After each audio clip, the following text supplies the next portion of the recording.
Good afternoon, ladies and gentlemen. Welcome back to our hearing in docket number 2020-125E, Dominion Energy, South Carolina's application for rate adjustment. We are going to proceed with Dominion calling their next witness right after we take a roll call, starting with District 1, Commissioner Williams. Present virtually. Vice Chair Belzer. Present in the hearing room. Commissioner Caston. Present in the hearing room. Commissioner Irvin. Present virtually. Commissioner Thomas. Present virtually. Commissioner Powers. Present virtually. And Chairman Williams is present in the hearing room.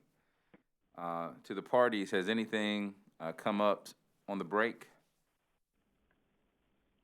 Mr. Chairman, this is Chad Burgess on behalf of Dominion Energy. I'm not aware of anything that's come up. All right, sounds good. So you all know that we have a long road ahead of us. I'm not sure how long we're going to take on the witnesses we have remaining, but I'm concerned that we may not finish by the 15th without implementing some contingency measures, starting earlier, going later, or potentially coming in on the weekends. So I believe in allowing the lawyers to work together to figure out a way to become more efficient than we have been thus far. And I am open for any suggestions to that end before I start implementing what I believe is the most appropriate course of action. So I'm going to ask that the lawyers, David Butler, David Stark, Joanne Wessinger Hill, and the parties, counsel for the parties, work on a path forward in terms of increasing efficiency before we look at extending our days or possibly scheduling witnesses on the weekend. Any questions about that? Okay. Applicant, please call your next witness. All right, thank you, Mr. Chairman. Dominion Energy, South Carolina calls Christina Freeman to the stand.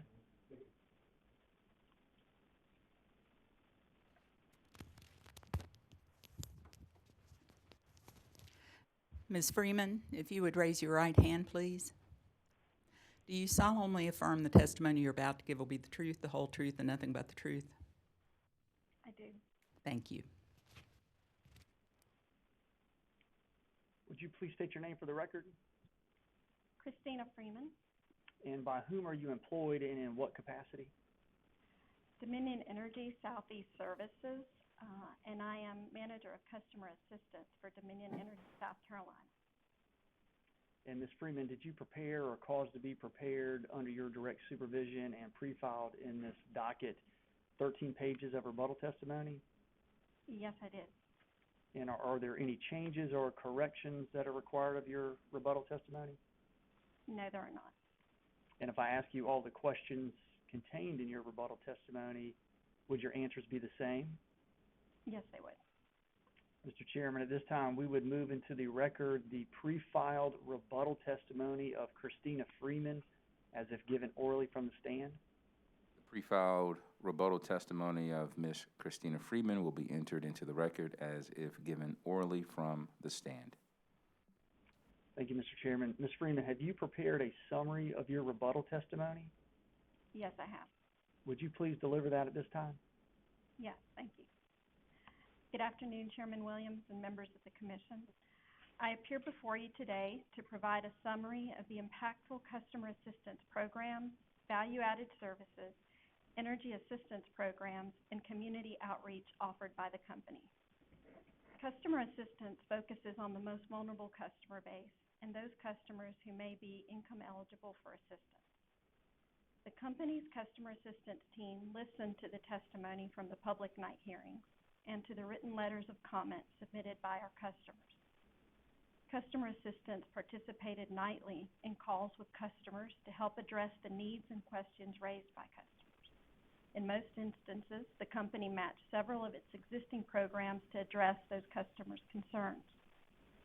These programs offer a wide range of relief options to our customers. The company works to provide direct bill assistance by connecting eligible customers with community resources that provide such relief. The company also offers the Low-Income Home Energy Assistance Program to help eligible low-income households meet heating and cooling needs.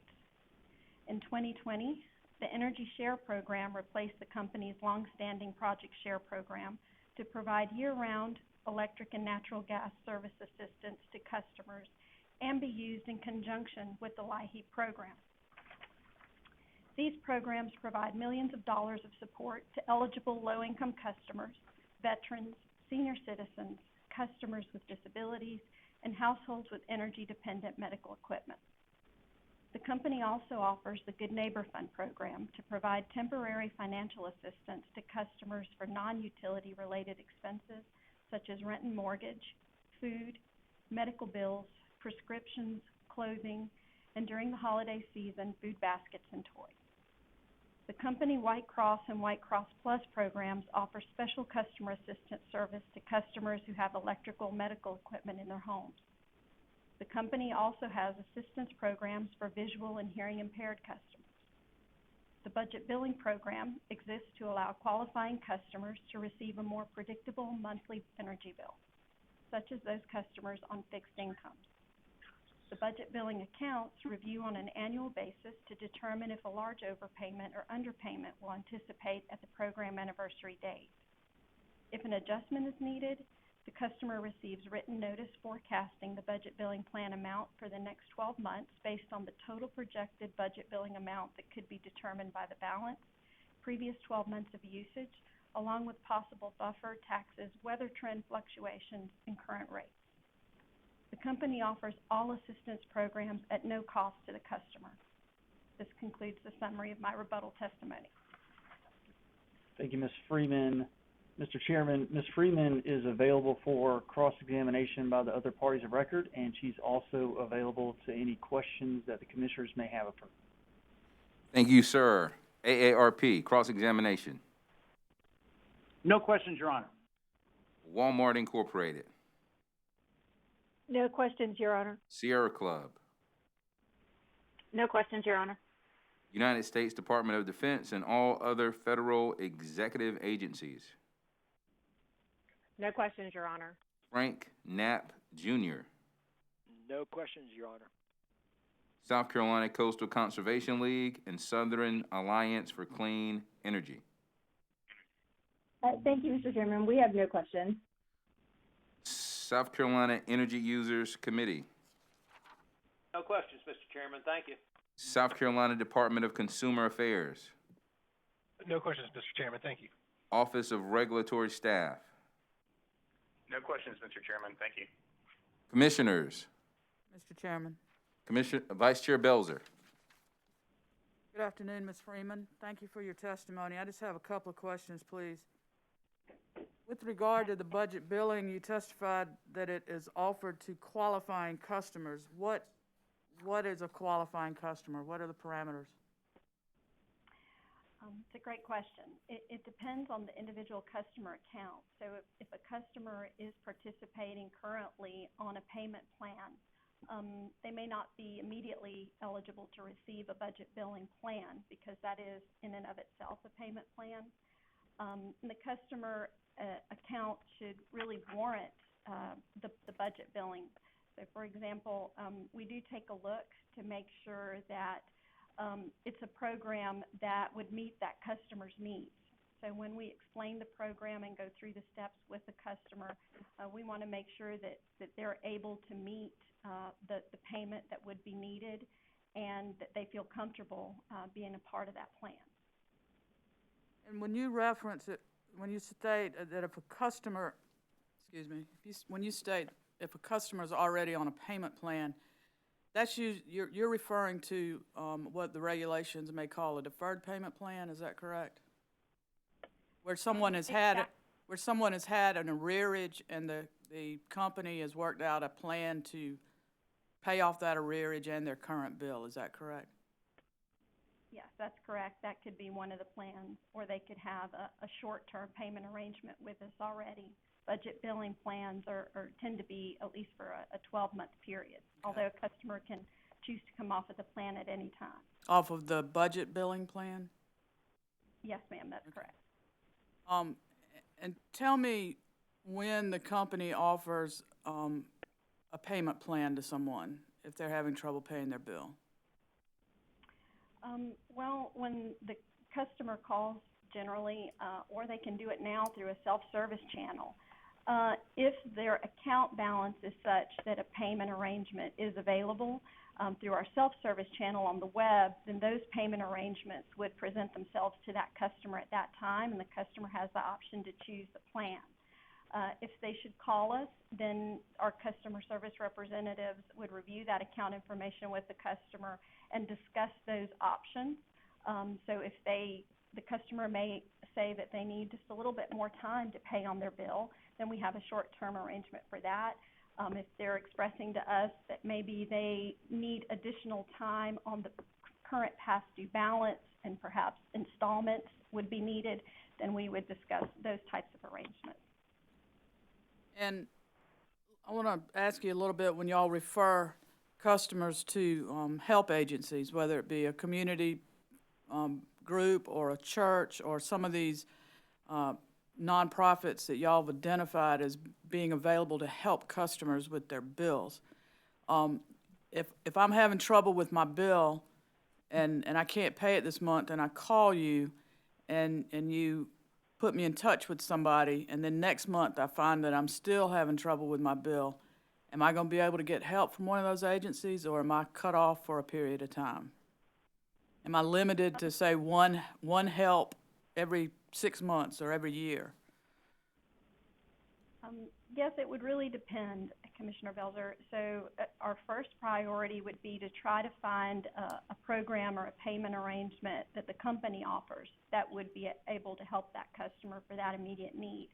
But if the customer should need external assistance, then we would refer them to one of our community partners. Today, we work with over 180 different organizations throughout our service territory. So we do try to find different options that would be available. In some cases, say for example, if we refer a customer to a community action agency, then yes, they may only be able to receive assistance on a once per program year or for a certain period before they're eligible to apply again.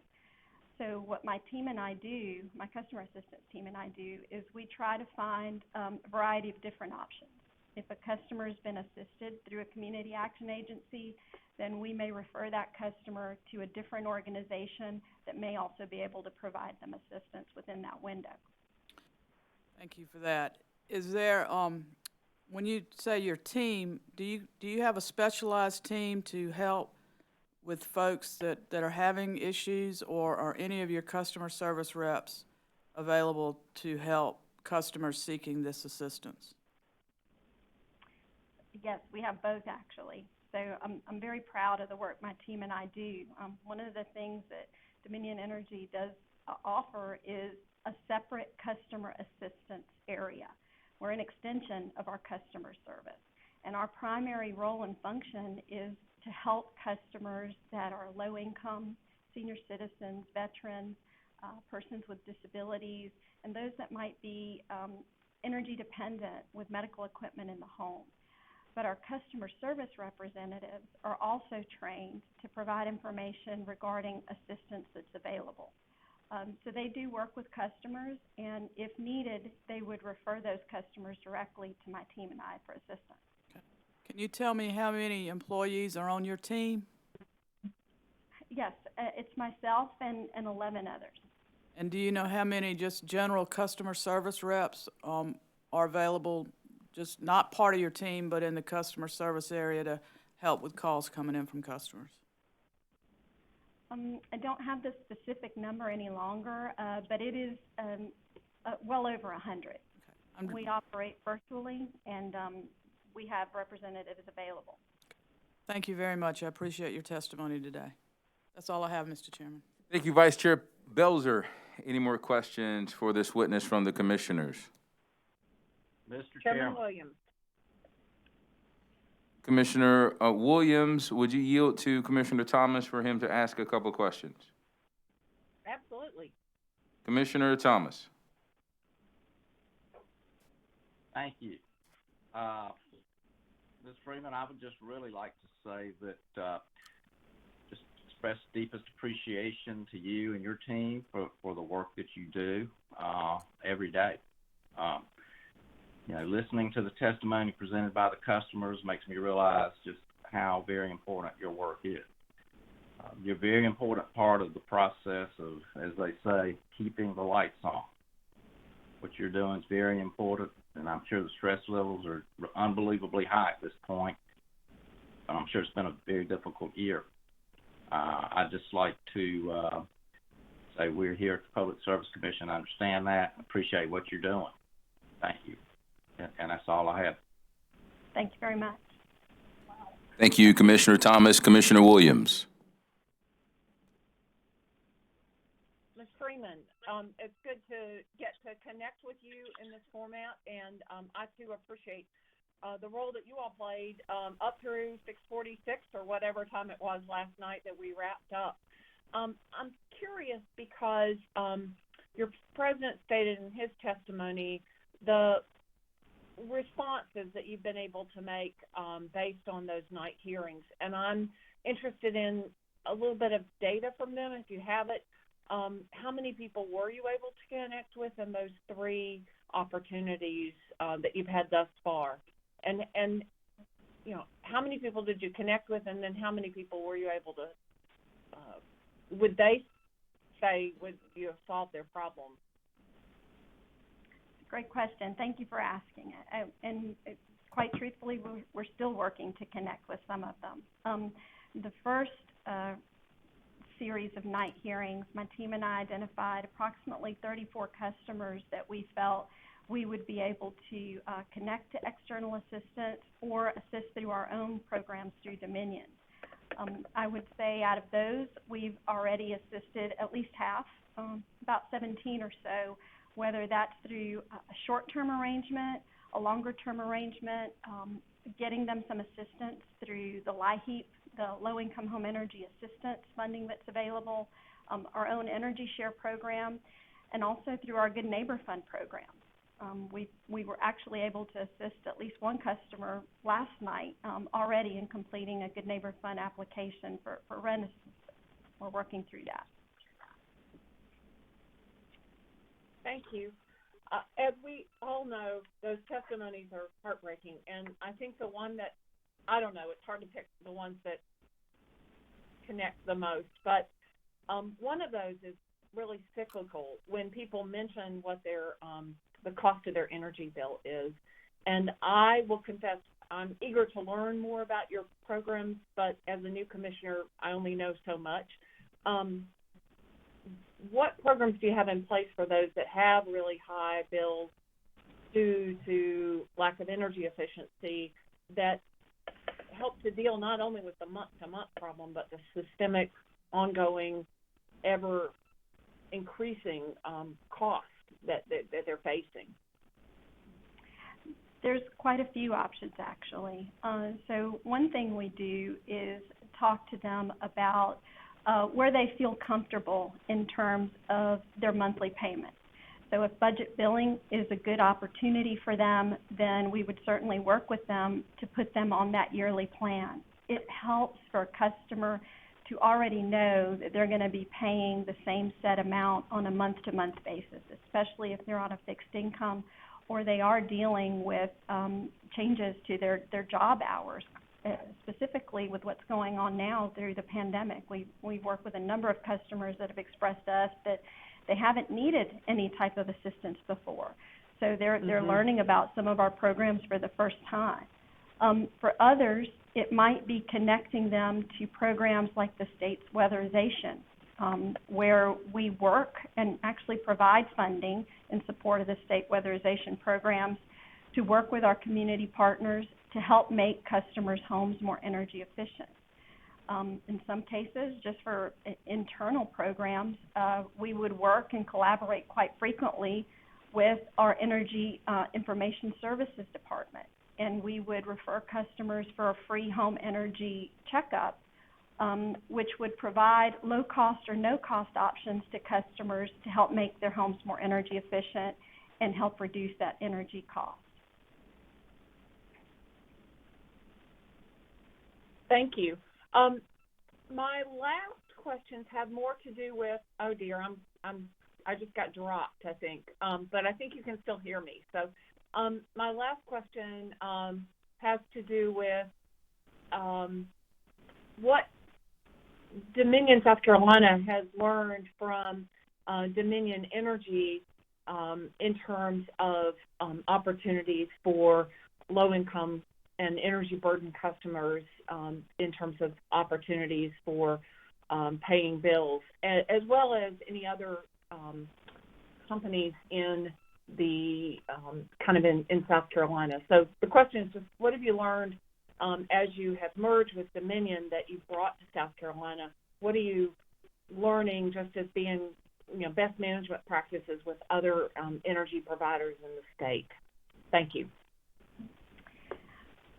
So what I've learned personally is that the company truly cares about its customers.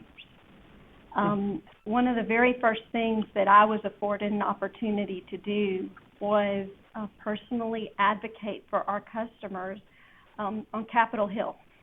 And I'll tell you, that's not anything I've ever done before. But I was given a chance to visit with our House representatives or aides for our House representatives in South Carolina, specifically to discuss the importance of their support voting for and funding federal programs like LIHEAP. Now, I'm not a lobbyist, so what I took with me was just passion, customer information, and I was, reaching out to my community partners to say, I have this opportunity, what would you like me to share on your behalf? And I found it very impactful. Our House representatives were listening carefully. We shared with them the struggles that many in South Carolina face, not just through the pandemic, but in years past. It's a serious issue for South Carolinians. And our customers have benefited from the fact that we now have energy share in South Carolina. So in May of 2020, we expanded Dominion Energy Virginia's program into South Carolina and tailored it to meet the customer needs of South Carolina. Okay. So I did have an opportunity to have input with that.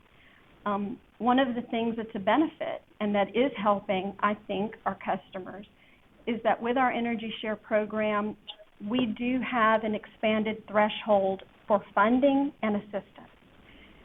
So the company started that program initially with $250,000 in support of that program. Because of the pandemic and what we were hearing from customers, the company increased and provided an additional $500,000 to that program last year.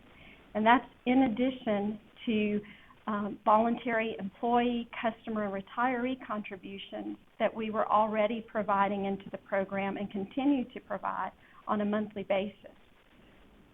One of the things that I heard specifically from our community partners is that though there are customers that fall outside of federal poverty guideline assistance. And for those customers, our Energy Share program has an additional tier of service. So we do have customers that can income qualify through our community partners up to 200% of the federal poverty level and still receive assistance that they may not have otherwise been able to receive through the federal low-income program. Thank you very much. I appreciate all the details. You're welcome.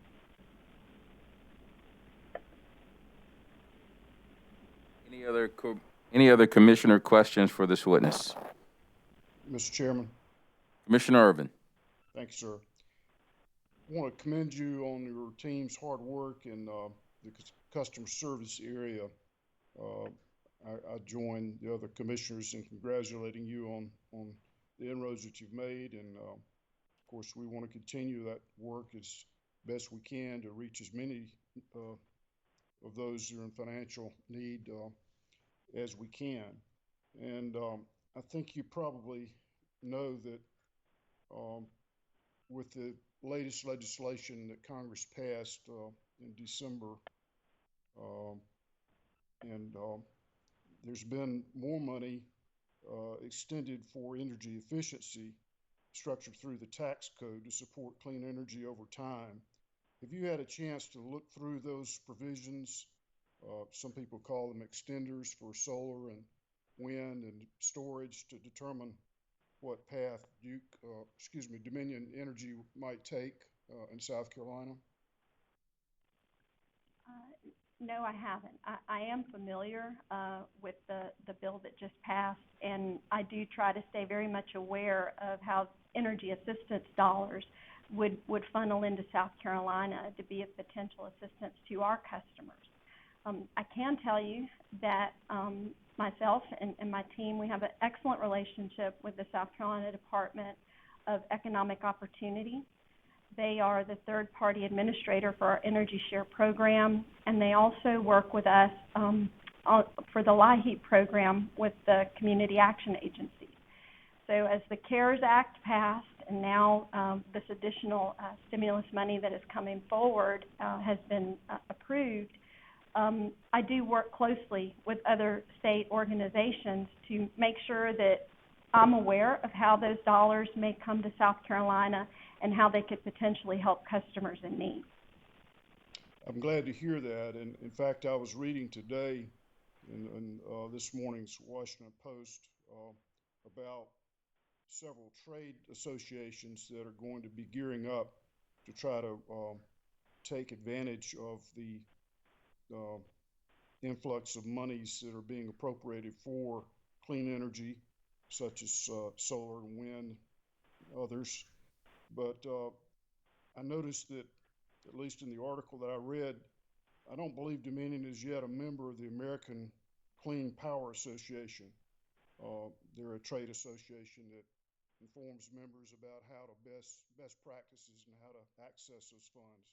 Do you think that you could look into that as a possible way to tap in? I know you're not a lobbyist and you have other duties here in South Carolina, but might that be a way to stay abreast of what's happening? Certainly, it's a little bit out of the realm of the work that I do, Commissioner, but I'm happy to take that back and certainly forward it to the appropriate parties. Thank you very much. Appreciate your testimony today. No further questions. You're welcome. Any more questions for this witness? Ma'am, I have a couple of questions for you, if you don't mind. Yes, that's fine. Thank you. I join my fellow commissioners in thanking you for the job that you're doing. It's a very difficult position. I can only imagine how hard you're working to try to provide some level of assistance to all those who are in need. My question, and you may not even be able to answer this question, but I'm more interested in weatherization. What I've heard during the public hearings is that you got some folks that have high energy bills, and it may be due to their homes. It could be a mobile home, it could be an older home. And I remember one witness in particular testified that she had a $600 a month energy bill that was higher than her mortgage. And to me, it's almost unconscionable to have a $600 energy bill if you're single or just with a couple of children or a full family. That's a lot of money to pay every month. And so I'm just curious, when someone presents to you with such high bills, is there any discussion or conversation about weatherization or trying to figure out if there are better housing options? And I know that may be outside of the company's wheelhouse in terms of making suggestions on where people live, but it just seems to me that some of the housing is so inefficient that it might be a better option for, if possible, for some of the ratepayers, some of your customers to find other housing options or get some help with weatherization. Do you have any experience with that? I do have a little experience, yes, and I can tell you that that is a reality I hear regularly from our customers, and my team does as well. So there's a few things that we would do if that situation arises or a customer presents to us with that type of a situation. And the first is we take a look at their particular account to see if there's anything that we can offer them in terms of customer education. Now, I realize the example you gave is a little bit outside of what I might discuss here, but for example, if a customer starts noticing an increase unexpectedly in their bill, then we would ask questions as to whether or not they've noticed any appliance malfunctioning or what they currently set their thermostat to, the temperature, if they happen to know their hot water heater. We would start with some basic level questions to see if we can help customers understand recommended settings and how temperature and weather could impact that. If the situation is a little bit more complex than that, then we would certainly refer them to our demand-side management team for a free home energy checkup, where now we're offering that virtually. But they would be connected to a company representative that's qualified to do a visual inspection of their home, offer them some information on energy-saving tips and things that are, in many cases, low-cost options that customers can do to start making their homes more energy efficient. If it goes beyond that, then yes, we may refer them to one of our external community partners that does offer weatherization assistance. And they would be connected to that program. I can tell you that the company, through our Energy Share program, does provide funding for the state weatherization to try to help Dominion customers in that capacity as well. Do you know whether or not that information is tracked? Say, Justin Williams calls in and says, hey, I just got this mobile home. And I have my heat on 68 in the winter, and my air conditioning on 75 in the summer. But my energy bill is just outrageous. It's $600, $700, $800. Can you help me out? Can you figure out what's going on? Why is my bill so high? And then say you referred me to your external partner, as you just testified. Is there any follow-up if I qualify for weatherization and that actually, they come out and actually make upgrades or improvements to my home? Does anyone follow up to see whether or not those improvements actually reduce the energy bill, all things being equal? Still keeping the home at 68 in the winter, 75 in the summer? Yes, to my knowledge, for the community action agency partners that we work with, the weatherization directors and program directors do track that information, because certainly, they're measuring the efficiency of those programs, and the goal is to make the home more energy efficient. If it's through one of the Dominion Energy home energy checkups, then I know that our demand-side management team does track how many home energy efficiency checkups are done, and we certainly do provide customers with information that we believe would help them reduce their energy bills, yes. Do you know if there's anyone who's going to testify that has the information, knowledge and information regarding how many energy efficiency checkups have been completed by Dominion? I'm sorry, I don't know. Okay, so you don't know how many have been completed, and you don't know if anyone has the knowledge to testify to such? Well, I'm sure there is someone in the company that would have that knowledge. I don't know if we have any witnesses that will be presenting that have that information. I'm sorry, I don't know that. Okay, but it is tracked, though, the number of energy checkups completed? Yes, sir, it is. Okay, and the number of weatherizations completed. Does the company track that, or are those tracked by the third parties? Those would be tracked by the third parties. Okay.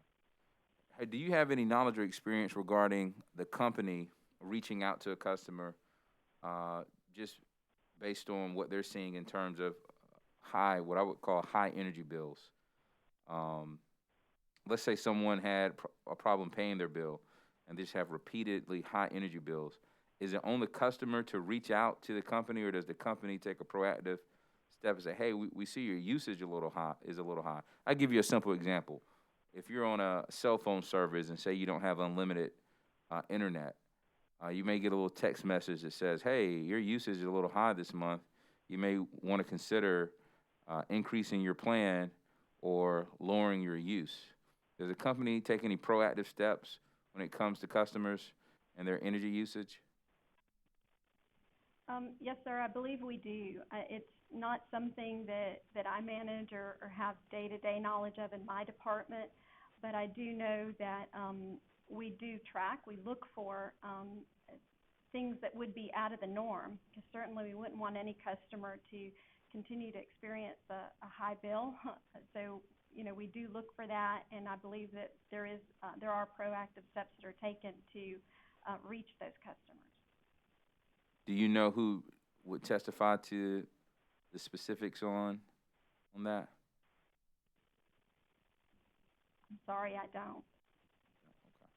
Ma'am, thank you for all the hard work that you're doing for your customers. No further questions from me. Thank you. Any other commissioner questions? All right. Redirect. Mr. Chairman, this is Chad Burgess for Dominion Energy. I do not have any redirect of this witness and would ask that she be excused. Ma'am, you may step down from the witness stand and be excused. Thank you. Thank you, Mr. Chairman. At this point in the proceeding, I'm going to turn over the duties to my co-counsel, Belton Ziegler, to present the next witness. Thank you, Mr. Chairman. The company would call to the stand Mr. Keller Kassam.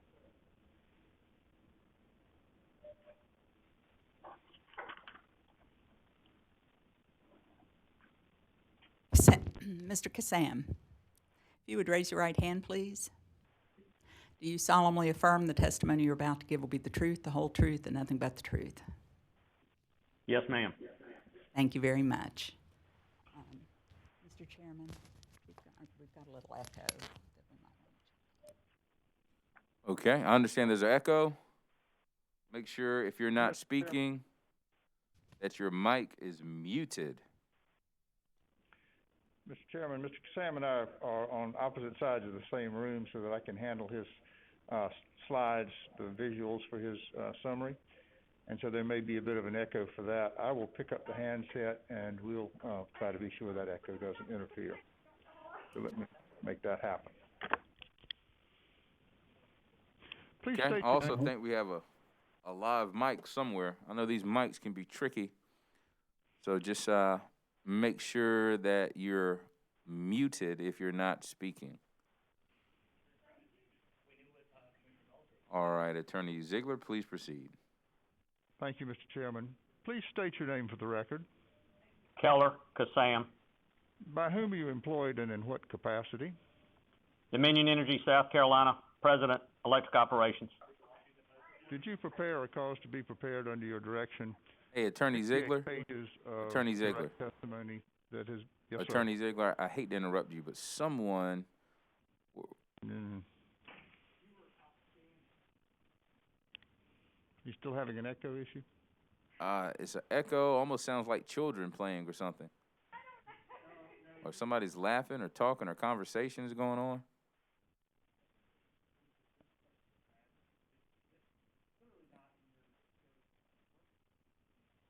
It's nothing on my end, I don't believe, Mr. Chairman, but maybe there's someone else. I believe someone has a mic that's not muted. We're hearing a lot of, it almost sounds like an office, maybe. Office chatter.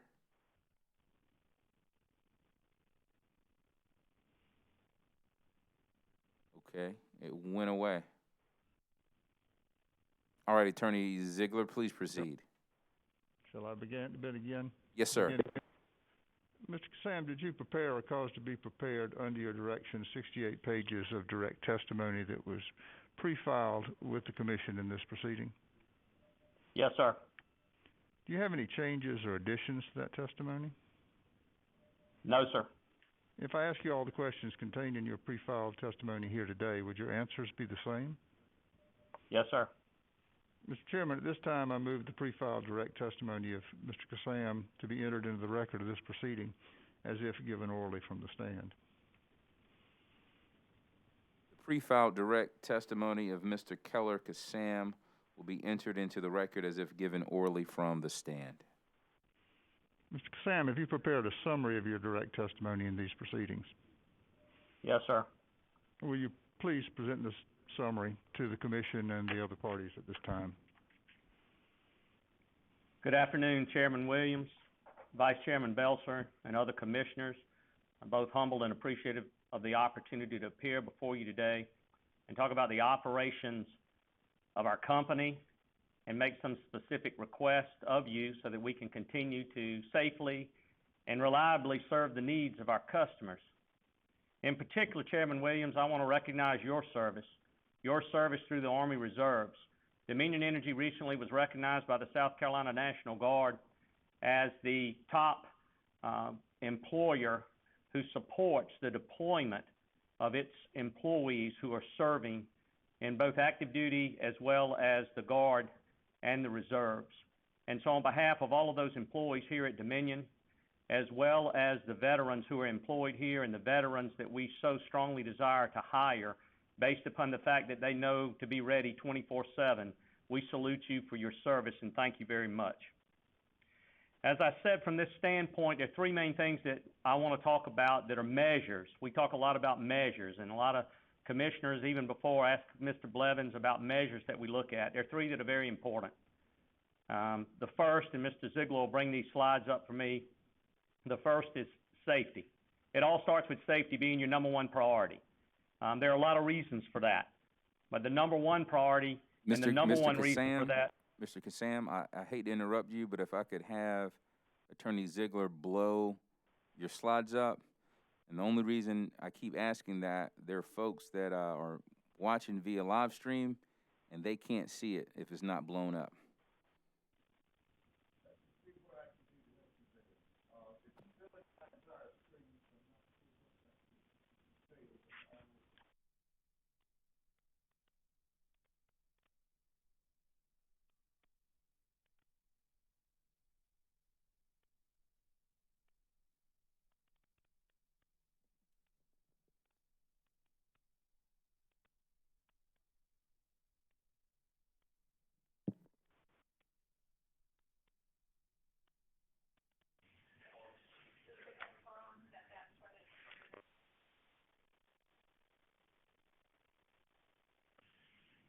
Mr. Chairman.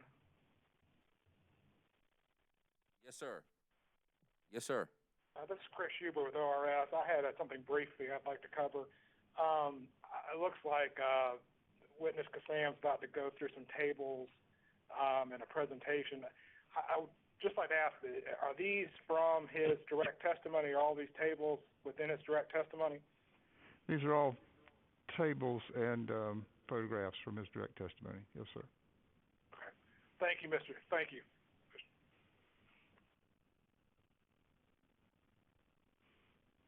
Mr. Chairman, let me try something here. I think you're seeing one side of my screen and not the other. Let me... Yes, sir. It looks like it's in presentation view as opposed to... Yes, it's... Give me a second. I think I know what we can do here. I'm going to stop sharing for a second and move to the other screen for that.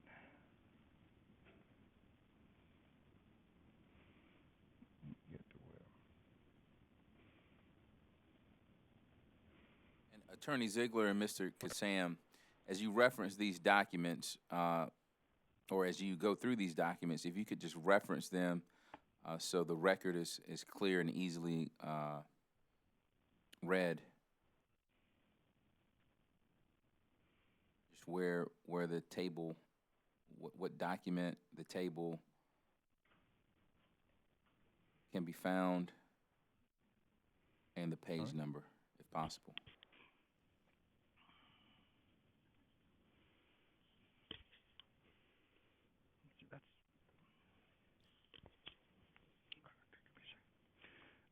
Give me 1 second here. I'm going to need, I believe, to stop sharing and start over again and share a different side of my screen. Hold on 1 second.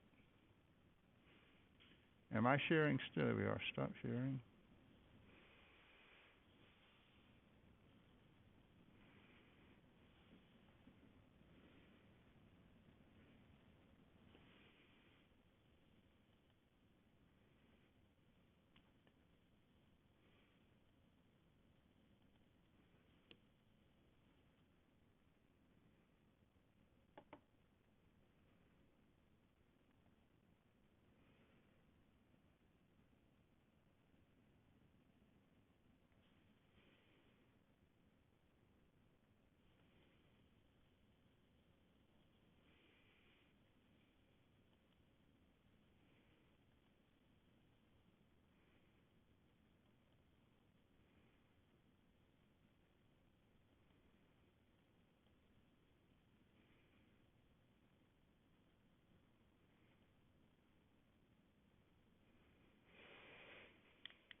Mr. Chairman, is it sharing any better now, or are we still needing to expand it somehow?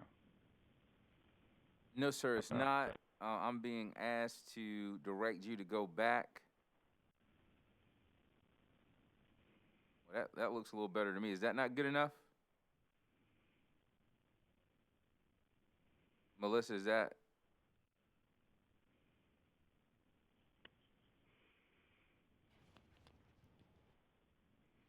Mr. Ziegler, I'm gonna allow our producer to talk with you. Let me end the slideshow and see if there's a way I can expand the non-slideshow. Right there at the top of the document, in the left-hand corner. Yeah. Left-hand corner. Yeah. Right there. All right. Up in there. You should be able to put it in a different mode. Right, file.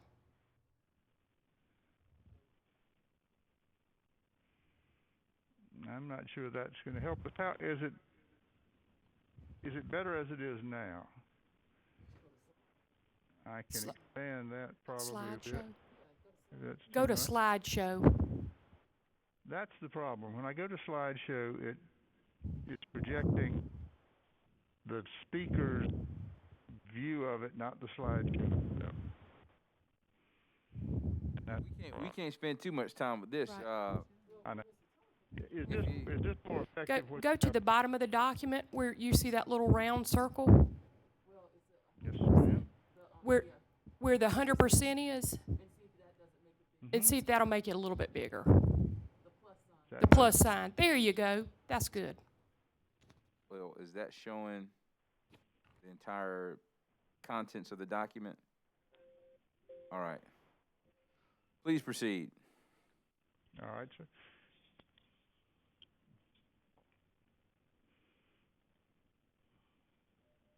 I apologize for that technical glitch. And Mr. Huber, I apologize to you for not advising you ahead of time that these were all in my direct testimony and were attachments throughout them. As I went back, there are three main objectives that we have and three main elements of operating successfully: safety, reliability, and resiliency. If you take safety, why is safety important? Well, number one, the alternative is unbearable. Our employees perform one of the top 10 most dangerous jobs in the world. And when they have incidents, you either find yourself at the emergency room, the burn unit, or have taken that drive down I-20 16 times, or unfortunately eulogizing an employee in front of their family, which I've done twice. The alternative is unbearable with what they put on the line every day to safely serve our customers. They have to be their brother's keeper and they have to be their sister's keeper in order to safely and reliably serve their customers and take care of their families. We're directly responsible for them and indirectly responsible for the welfare of their families. The other reason safety is so important, it creates a culture of caring. If you care for each other and you care about, then you will care about your customers, and that's important. And it will feed into the mission of serving them. So the awards that drive us more than anything that we have scattered around our offices is the Southeastern Electric Exchange Awards for top-rated transmission and distribution, AFR, which stands for Accident Frequency Ratio, which you see in front of you in this slide, which is basically 100,000 people hours worked, and then how many OSHA recordables you had during those 100,000 hours. In addition to that, by working collaboratively from that standpoint, our generation group, our power generation group, went through 2019 with having no OSHA recordables. Safety drives everything we do. In addition to that, reliability is another strong metric. In my 32 years of being at the company, I've been host to a lot of changes and a lot of surveys. And all the surveys that I see, what customers want more than anything else, regardless of circumstances, is keep the power flowing, keep my lights on. And that's regardless of customer class. I've been in the bowels of an industrial customer where a plant manager is chewing on me because of some blip that he had. Our commercial customers who are being impacted now at this time, and certainly our residential customers where, think about it, a lot of folks working from home, and just like the connectivity we're having today, you got to have power to make it all work. Our second slide shows our SAIDI. I'm going to throw another acronym at you. System Average Interruption Duration Index. This is a metric that is used by all utilities to measure the effectiveness of their reliability. What I'm showing you on these slides is grouped in 5-year increments, except for the last. It covers the 8 years since the last time we were before this commission. It shows you the continuous improvement that we have as it relates to SAIDI. This is the average number of minutes the average customer, excluding major storms, were without power on our system. In 2019, as Mr. Blevins indicated earlier, we were blessed to hit a historical low with regards to reliability. And keep in mind, when I say low, that's a good thing when you're talking about minutes that you're out. It was 77.8 minutes. That's 49% better than the other regional investor-owned utilities that report their SAIDI or required to report their SAIDI along with us to the State Energy Office. So what does it take? It takes people who care. We just finished up Christmas. We all worked Christmas Eve and Christmas Day based upon the wind and the rain that came through. And then we started off 2021 in the same mode with the wind and the rain that came through our service territory. So it takes people who care, getting out of bed in the middle of the night, leaving their family, sometimes in the dark, and going and getting the lights back on. As was talked about earlier, it takes vegetation management. Make no mistake, in South Carolina, we have one of the longest growing seasons in South Carolina. Vegetation is the number one reason we have outages. And so therefore, it takes a firm, fair, and consistent approach to vegetation management. In addition to that, you have to embrace technology. We have SCADA, another acronym, Supervisor Control and Data Acquisition Switches that we have across our system. And these switches allow us to isolate faults that may occur out on the system, and we are able to restore power to as many customers as we can as we block out that particular section of line so that our employees can safely work on it. You talked yourself about how can we inform customers of so that they can make good power decisions. Well, we just started off, and I'm really excited. We've got 100,000 advanced meter infrastructure meters that have been installed. And through that technology, we can set up parameters for customers that have these meters so they can be forewarned when they hit a certain level of consumption. And as we continue this rollout over the next 2 years, it will be a great, great communication tool that we can have with our customers so they can make wise energy choices for sure. It takes constant patrolling. We call it circuit inspection. It takes constant maintenance. We call it circuit correction. And it also takes hearing from our customers. One thing of technology that's been great in the last year and a half is our mobile app. And it has gotten great great acceptance by our customers. And they can go in and they can text in an outage that they have. They can check on their outage from their estimated time of restoration. They can look at an outage map across our system. They can break it down by region. They can break it down by county. And I'll even tell you that in my role, I use this same map to monitor the system. I don't go to some internal system, outage management system like I used to years ago. Because of the advent of this, I look at the same thing that our customers look at when it comes to monitoring our system. If you go to slide 3, page 4, the next metric that really determines your success when people need you the most is resiliency. I like being in this business because, you know, we think man is so powerful. Well, we're powerless when it comes to the forces of nature. But we are empowered and equipped to go and try to recover when those forces of nature have an impact upon us. If you look at this, just since the last time we were in, 2014 Winter Storm Pax, I hate an ice storm. It never ends. At least with a hurricane, it blows in, knocks your stuff down, and you put it back up. But a winter storm, if it doesn't get above freezing, you're out there just putting the lights back on. They come back out again, one tree limb after another. It also puts your employees at significant risk when they're out there working from tree branches snapping and coming down and hitting them in the shoulder and the head. We move on through the hurricanes. 2016, Hurricane Matthew, 313,000 people out for 9 days. Then we go through Irma, Florence, Michael, Dorian, and then the April 2020 tornadoes. The most tornadic activity we have had across the state of South Carolina in 35 years. 135 mile-per-hour winds. It's like a plow from heaven that comes down and goes through our service territory. And the thing about these tornadoes is they didn't come down and lift back up. We had one land in Hampton, and it went back up in the air when it got to Murrells Inlet, South Carolina. So a path of destruction like we've never seen. And we endeavored to get 96% of those customers back on within a day. I don't have on here 2 other hurricanes. Hurricane Sally, it came out of the Gulf, busted us in the backside and came up through South Carolina, and we watched the other utilities and how they struggled with outages and then going on further north as well, but our system held up well, not even to the point of being able to put it here as reaching the status of a major storm. And then certainly the most recent one was Isaias. We had clocked 70 mile-per-hour winds on James Island and McClellanville, and we had 250 customers out at peak. When it comes to resiliency, I'd have to recognize the relationship we have with the Office of Regulatory Staff and Executive Director Nanette Edwards. She is our link to the South Carolina Energy Management Division and Mr. Tom Allen. We couldn't respond to these events without the two of them. When you have, and I'll give you an example, when you have 80 bucket trucks lined up along 21 trying to get back into Beaufort, and everybody's trying to get back into Beaufort, and with one call, through her, I can get the captain of the highway patrol there, and I've got highway patrolmen leading that convoy of trucks in there so we can restore power. So I want to thank her.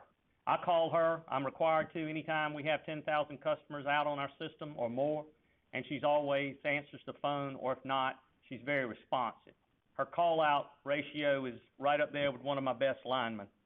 In addition to that, we've worked very closely with her as well due to rural broadband, and we've moved heaven and earth so that other entities could take advantage of these federal grants that were coming in order to meet the deadline, in order to be able to get rural broadband extended to a number of people who are our customers and some that are not even our customers. So how do we hit the mark on these basic fundamentals? If you'll go to the next slide, slide 4. Well, we invest in the infrastructure of our electrical system, and you can see the breakdown here. Generation, nuclear and natural gas, hydro, coal, solar. You have to meet system demand, and you have to do it 24/7 with the changing conditions that we have here in South Carolina. And the weather patterns are getting harder and harder to predict. Transmission.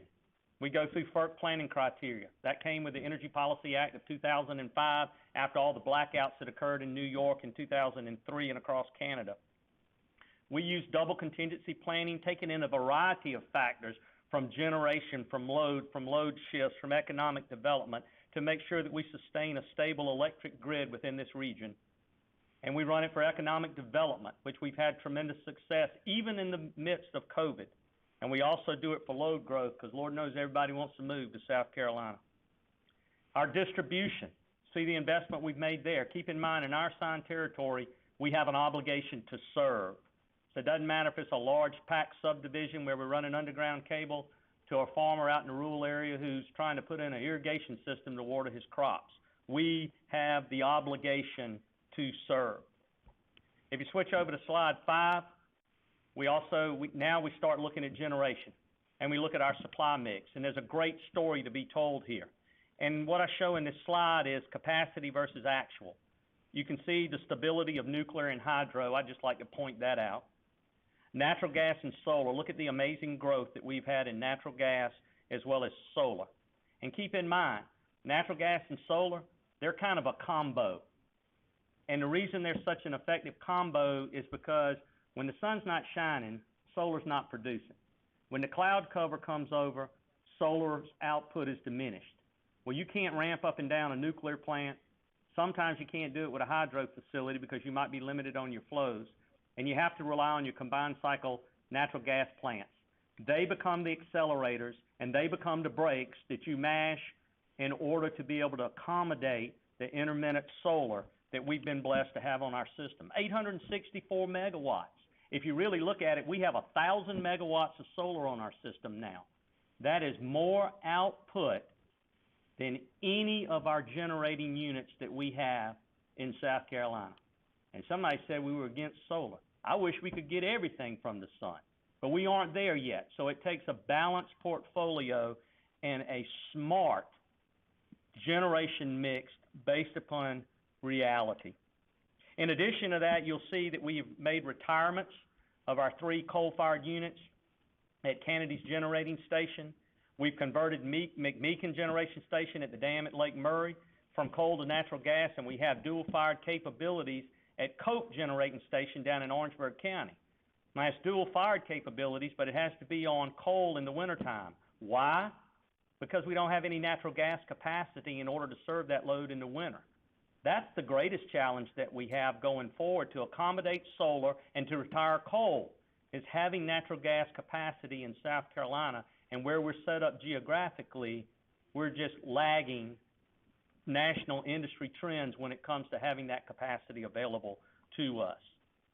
And then again, there are other coal plants that we have on the system that operate that we have to have. The 2 units we have at Water Regenerating Station, I already mentioned coal, and then A.M. Williams Station down in Berkeley County.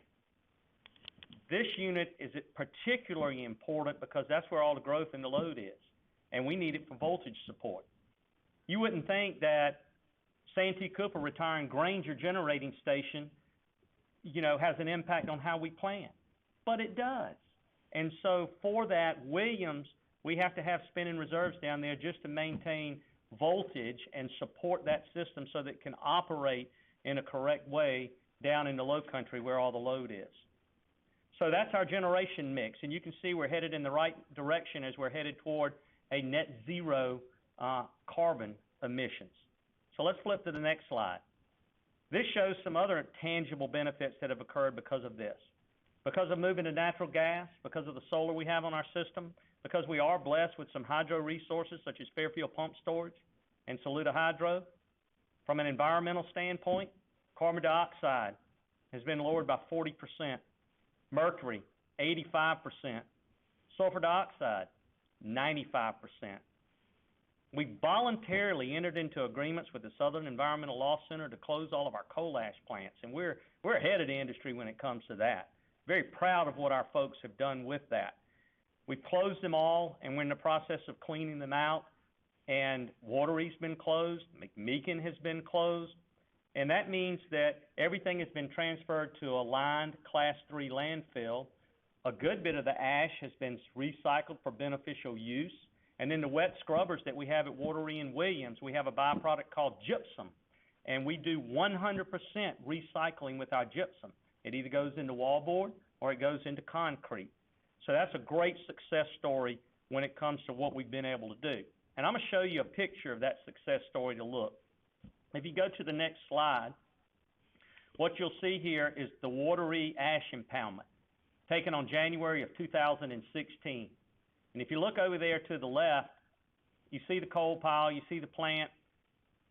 you see the ash pond that is there, and you see the watery river that is running by. Go to the next slide, Mr. Ziegler. If you look there, the orientation is slightly different, but you can make out everything else that we saw. You see that green there? That's clean. That's a retired plant. What a wonderful success story in collaboration with a lot of stakeholders to make this happen. And if you ever get a chance, go down there and stand up on the top of that plant and look out over there. And you'll not only see that clean site, designated clean by DHEC so that rainwater can fall on it and then go into the river, but you'll look beyond it and you'll see it teeming with waterfowl and wildlife within those areas. A great success story. And while we're in the process... Mr. Commissioner? Or Mr. Chairman, sorry. Chris Huber? This is Roger All with the Department of Consumer Affairs.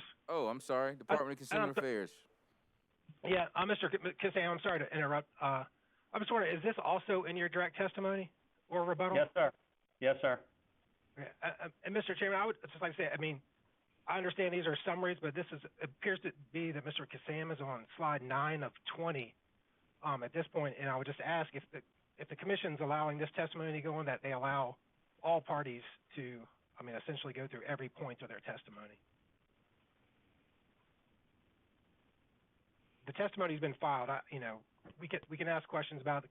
The Commission can ask questions, but I don't see the value in, summarizing every part of the testimony. Mr. Chairman, Mr. Kassam's testimony is not technical testimony. It's an overview of the operations of the company. Because of the way the system for ex parte communications work in the state, this is the primary opportunity the Commission has to understand how the company operates, what it does, and what it's accomplished. He has submitted testimony hitting all the key points, very much like what Commissioner Caston was asking earlier. How can we understand that you're efficient? How can we put in context the things that you're doing? I'd respectfully request that you allow him the 10 or 15 minutes it would take to finish these slides. Attorney Ziegler, that's fine. I'll allow that. And moving forward, counsel, do me a favor. When you have an objection, state your objection, whatever that may be. Objection, relevance, objection, hearsay, so forth and so on. You have to state the rule, but just the objection, and then allow opposing counsel to respond to the objection, just so I can know exactly what you're objecting to. Attorney Hall, it sounds like to me you were objecting to the fact that the witness was taking too long.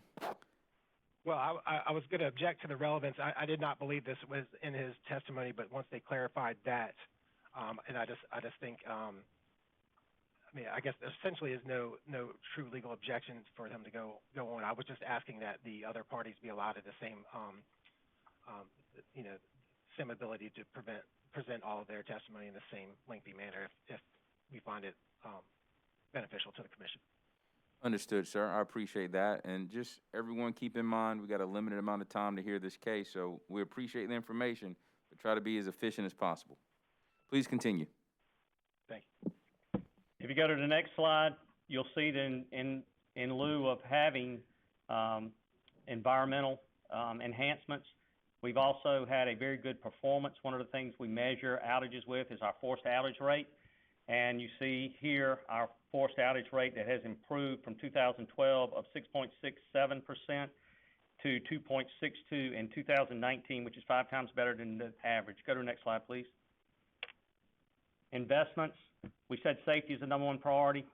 This is at Watery Unit, where we spent $13 million on keeping our employees safe from arc flash, which is the thing that puts you in the burn unit. And this device allows you to remotely operate switches to engage and disengage power. Next slide, please. On the transmission side of our system, as I said, we're bound by the Energy Policy Act of 2005 to plan and upgrade our transmission. As a result, we put in 882 miles of transmission, 43 substations, 14 of which support solar farm construction, and we've upgraded wood to steel. And this slide quickly shows the path of those aforementioned tornadoes that I talked about. If you go to the next slide, it shows what happens to wood at 70 miles per hour. Next slide, please. You'll see it as well. I know y'all will be pleased. I don't have another slide that shows steel structures and what the result was to them because we didn't have any problems. They've endured those 5 hurricanes, they've endured the tornadoes without even so much as a flicker.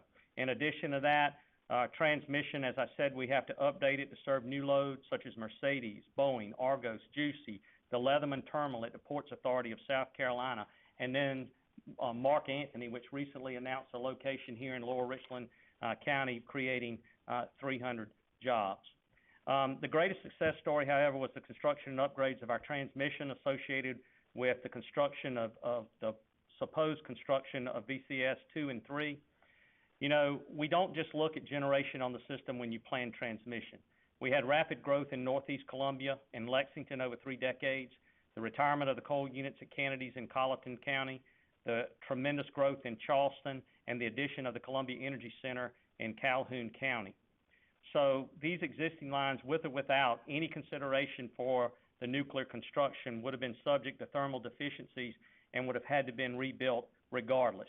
And by doing so, we accomplished great economies of scale as it relates to siting, permitting, property owner engagement, engineering, material sourcing, and crew mobilization. You know, it was on schedule and on budget. So all of these lines, they're used, they're useful, and they're an integral part of serving existing customers and planning for future growth in our state. Next slide, please. This is just an example of a line that was done for growth. This is the Yamasee-Burton line. You see the sensitive area that is there. You've got the Marine Corps Air Station as well as Parris Island. The federal government is interested in resiliency and reliability now more than ever. And working with Ducks Unlimited as well as the Ace Basin Task Force, we were able to complete this line. It also serves the largest connected solar farm we have on our system. And we were able to remove this line from the old Sheldon Church Road. And as we pull those poles, they'll be gone on a 2-mile section that can be applied for to achieve scenic byway distinction.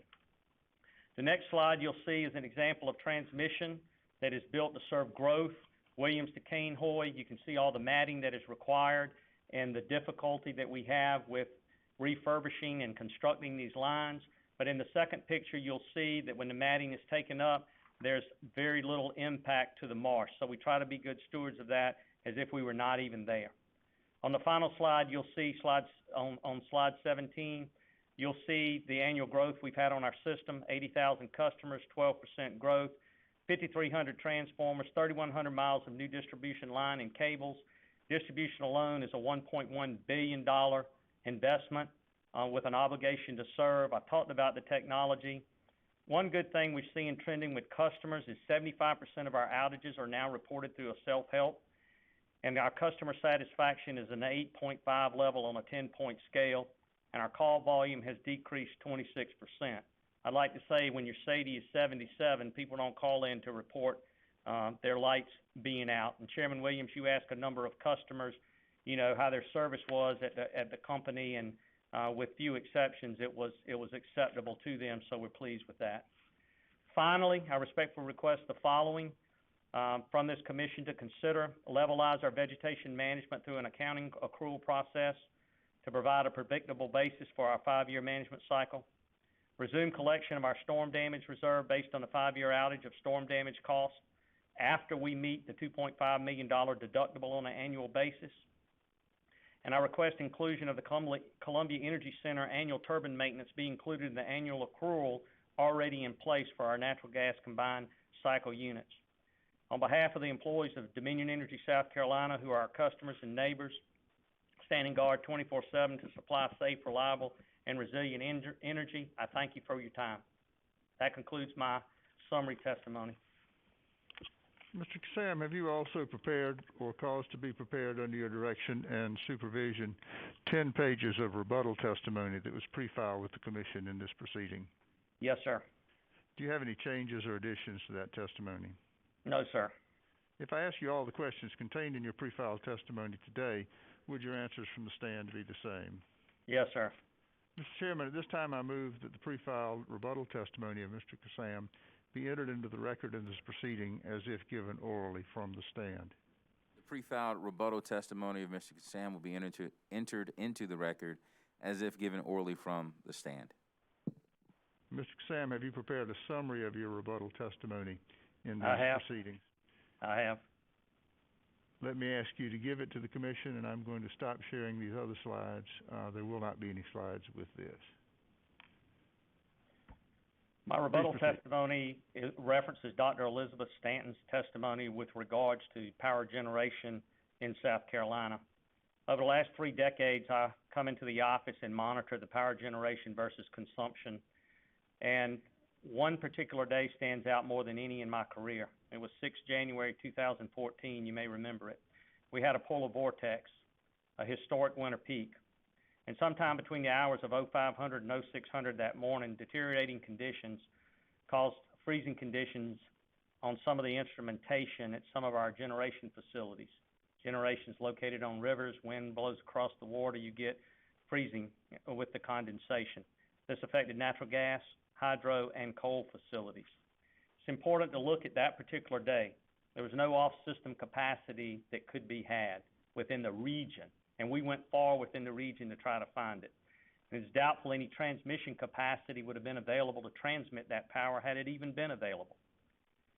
In keeping with FERC-mandated requirements, we instituted what I hope we'd never have to do, and that was roll in blackouts to protect the stability of the electric region power grid. Fortunately, due to investments in thermal insulation at our plants, it has not happened since. I can tell you if we just had A.M. Williams and its 610 megawatts, the blackouts would have been avoided. The situation is we need a balanced generation portfolio. We don't need to rush to what we think is proven technology that is still being developed. And what do I mean by balanced? Well, Urquhart and McMeekin being transitioned from coal to natural gas, the addition of the Columbia Energy Center, as well as adding the 864 megawatts of utility scale solar. But this 864 megawatts, when I come in the office every morning and pull up this generation, it doesn't produce anything in the dark until probably 7:30, 7:55, somewhere around in there. But that's when the load is there. And so it starts to ramp up when the load starts to come down. I've already talked about the combo that is necessary between natural gas generation and renewables. Batteries, we don't have any batteries at our large-scale solar farms. I guess the developers decided that that was not something at the time that they were going to make investments in. But I do think batteries will be a part of our future energy mix. Demand response and DSM certainly is a part of that as well. And utilizing AMI, as I discussed, to have customers discipline their usage. She talked a little of virtual power plants.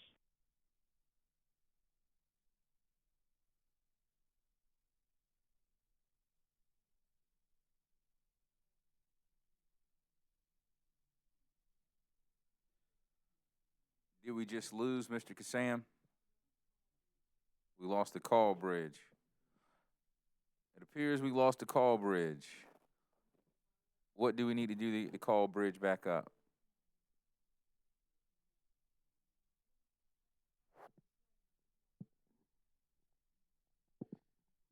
Folks, please bear with us.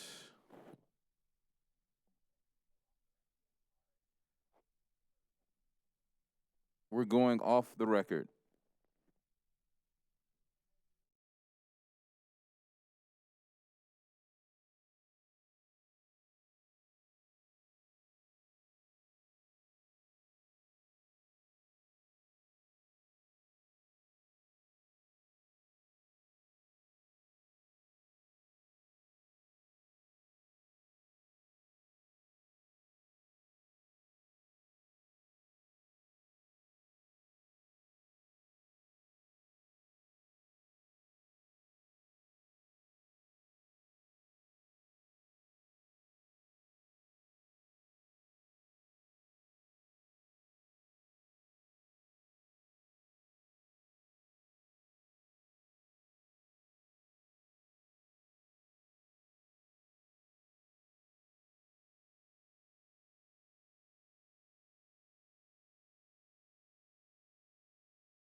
All right, ladies and gentlemen, we're back.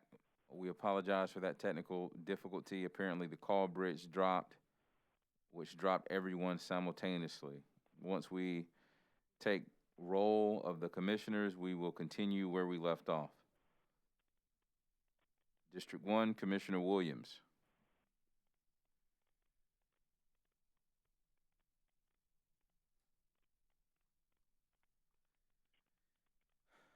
Okay, it seems as if we are still having some technical difficulties. This seems like a good time to take a 10-minute break. Take a 10-minute break. Thank you.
All right, ladies and gentlemen, welcome back. I sincerely apologize for all the technical difficulties we're having. We're going to continue to push through.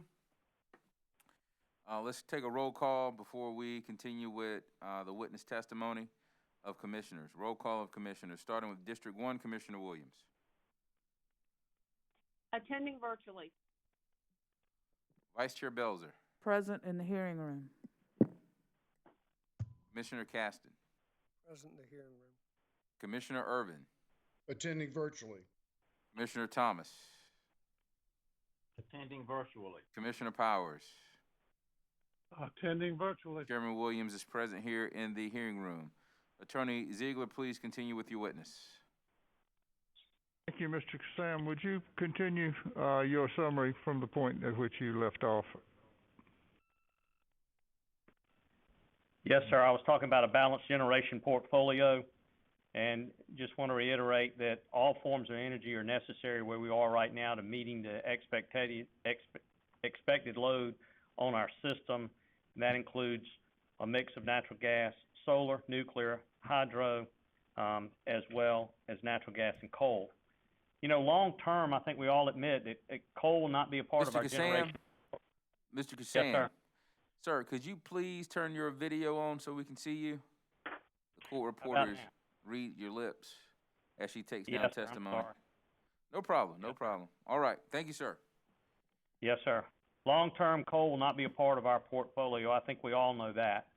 Natural gas capacity, as I said, in South Carolina, that's where we really need to spend some time and focus and attention, because it's going to be needed in order for renewables to proliferate to the degree that they will need to in our service territory. Coal will not be able to do it long term. As I said, renewables are not poised to solve it yet, especially on days like January the 6th of 2014. Just as difficult, however, and people don't realize this, are low load days, these shoulder months of the spring and the fall when there's not a lot of load out there. And the sun is shining and solar output is at a high degree. And we've had customer issues with flickering lights amongst our customers, and that becomes just as problematic as well from that standpoint. Now, we do have the ability to disconnect and curtail solar, and certainly we've had to do that at given times.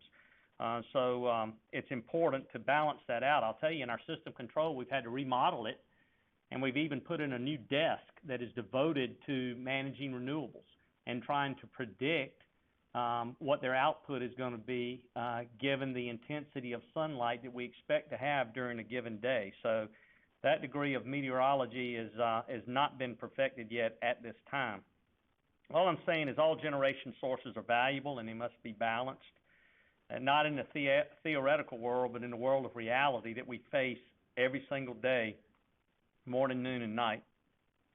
Finally, with my rebuttal testimony, I refer to ORS witness Bickley as it relates to the storm rider being reinstated. Although I'm pleased he does not object to it being reinstated, I disagree with a cap of $5 million instead of $9.8 million. If past experience is a guide on this, his recommendation is only about 50% of what is needed, and I disagree with that $50 million cap.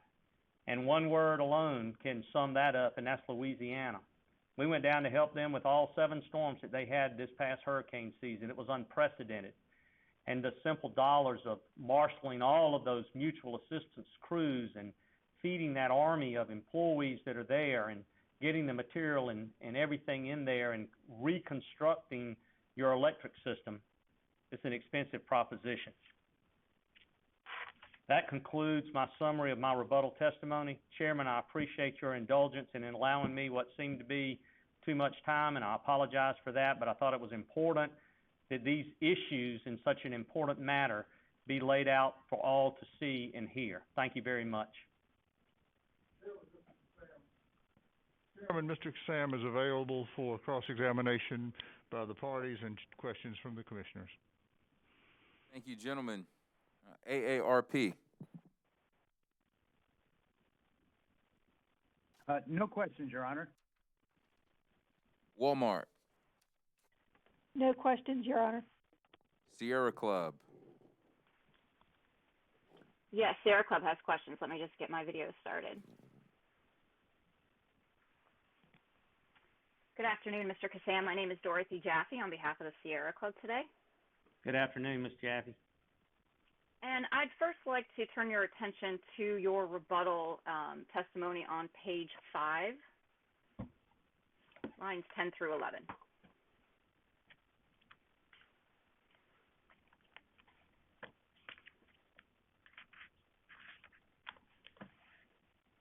Yes, ma'am. Okay, so on lines 10 through 11, you state that Dr. Stanton alleges with respect to Watery, Cope, and Williams that they should be retired, that no maintenance be performed on these sites, and that DESC rely on renewables, batteries, demand response, and virtual power plants. Is that correct? Yes, ma'am. That is how it's written. And this sentence that you just confirmed, only part of it contains a direct quotation. Is that correct? Yes, ma'am. And that direct quote includes the phrase renewables, batteries, demand response, and virtual power plants. Is that correct? Yes, ma'am. So is it your testimony that Dr. Stanton's direct states that DESC should rely on renewables, batteries, demand response, and virtual power plants?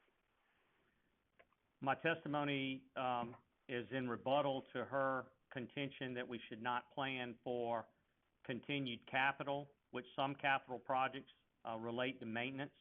And so when she made the distinction regarding capital, that's when I made the distinction that some of the maintenance that we do at our plants is a part of that is capital, and it is necessary for us to have a balanced portfolio in order to meet our customers' needs. Yes, I understand that, but my question is that your testimony states that she alleges that you should rely on renewables, batteries, demand response, and virtual power plants. And what I'm trying to get at is where in her testimony did that quotation come from? Because you don't reference it in a footnote in your rebuttal. Oh, I'm sorry. I mean, I can't reference it now for you. It was just from me reading her testimony in detail with regards to her advocacy of, you know, the retirement of those coal plants, and not only the retirement of those coal plants, but not continuing to perform any capital costs and to exclude those capital costs for the purposes of rate making when those plants are absolutely essential to us meeting our customers' loads. Okay, well, if I could refer you then to Dr. Stanton's direct testimony. Do you happen to have that in front of you? If not, I can share my screen. No, ma'am, I'd appreciate you sharing it. Thank you. Well, I will attempt to do so. I hope you have better luck than we did. It is tricky.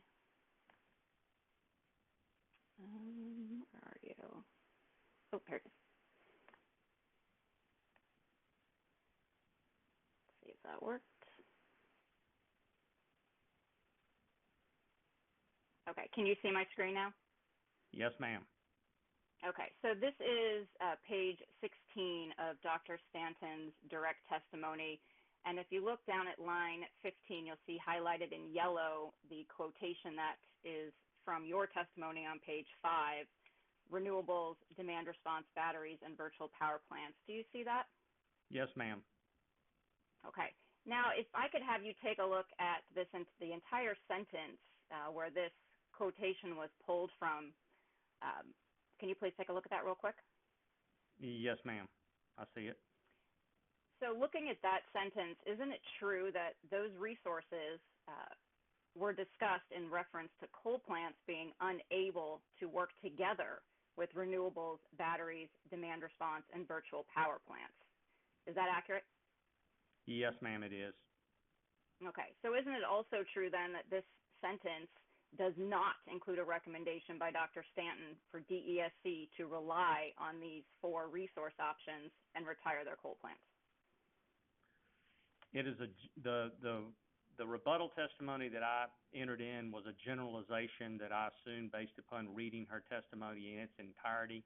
But when you get down to reading the sentence as you described it, it is in reference to the fact that coal lacks that flexibility and is spot on from that standpoint with regards to what I said about the accelerator and the braking in order to be able to be compatible with renewables. Yes, ma'am. Okay, thank you. Okay. So moving on to page 7 of your rebuttal testimony. Lines 17 through 18, you state coal as needed is base loaded. Is that correct? Yes, ma'am. So is it your testimony that the Watery, Williams, and Cope coal plants are base load plants? Yes, ma'am, it is. Okay, thank you. And if I could have you turn now to page 8 of your rebuttal testimony. Yes, ma'am. So, let's see. On lines 3 through 4, you state, it is dangerous to advocate for reliance only on emerging renewable energy sources or for prohibiting the continued reliance on an established, critically needed source of capacity to serve customers. Is that correct? Yes, ma'am. And further down, you then state why you believe this is important to discuss, and then you raise the August 2020 California rolling blackouts. Is that correct? Yes, ma'am. Okay. I just sent an email to the attorneys as well as to yourself with Sierra Club's cross-examination Exhibit 1. And Mr. Chairman, at this time, as soon as Mr. Ziegler confirms that he's received that exhibit, I'd like to introduce Sierra Club Cross Exhibit 1. All right, give us a second to receive cross-examination, Sierra Club's cross-examination Exhibit 1. Ms. Wheat is opening up the envelope now. And Attorney Ziegler, you were about to say something, sir? It has just come. Yeah, I was just going to say I was waiting for that document. It has come through, but I've not had a chance to look at it yet. Let me look. All right, let's give everyone a chance to look at it.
All right, so Attorney Ziegler, you have any objections?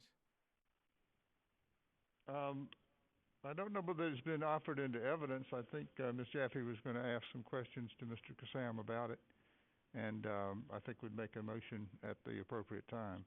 Sounds good, Ms. correct Jaffe? about that? Yes, that's correct. I was just identifying it for the record prior to asking some questions.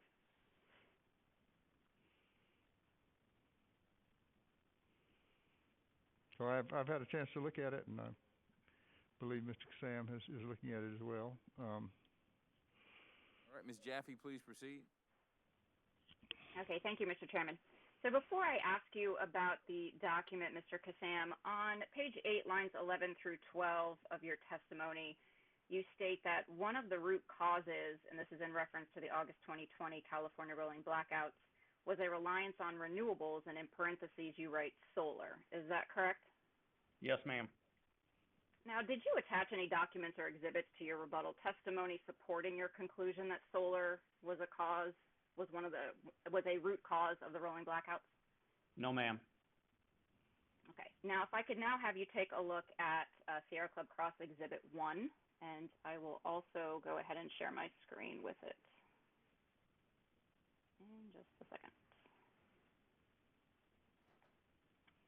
And as I'm trying to do that, Mr. Sam, have you ever seen this report by ICF, which is entitled California's Blackout Signals a Need for Enhanced Reliability Planning? I have not. Okay. Have you heard of this report at all, maybe from your counterparts in Dominion Energy, Virginia? No, ma'am. Okay. Let's see. Should have it.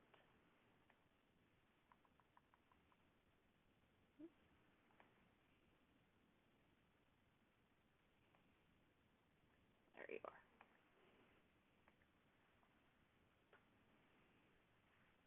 Aha.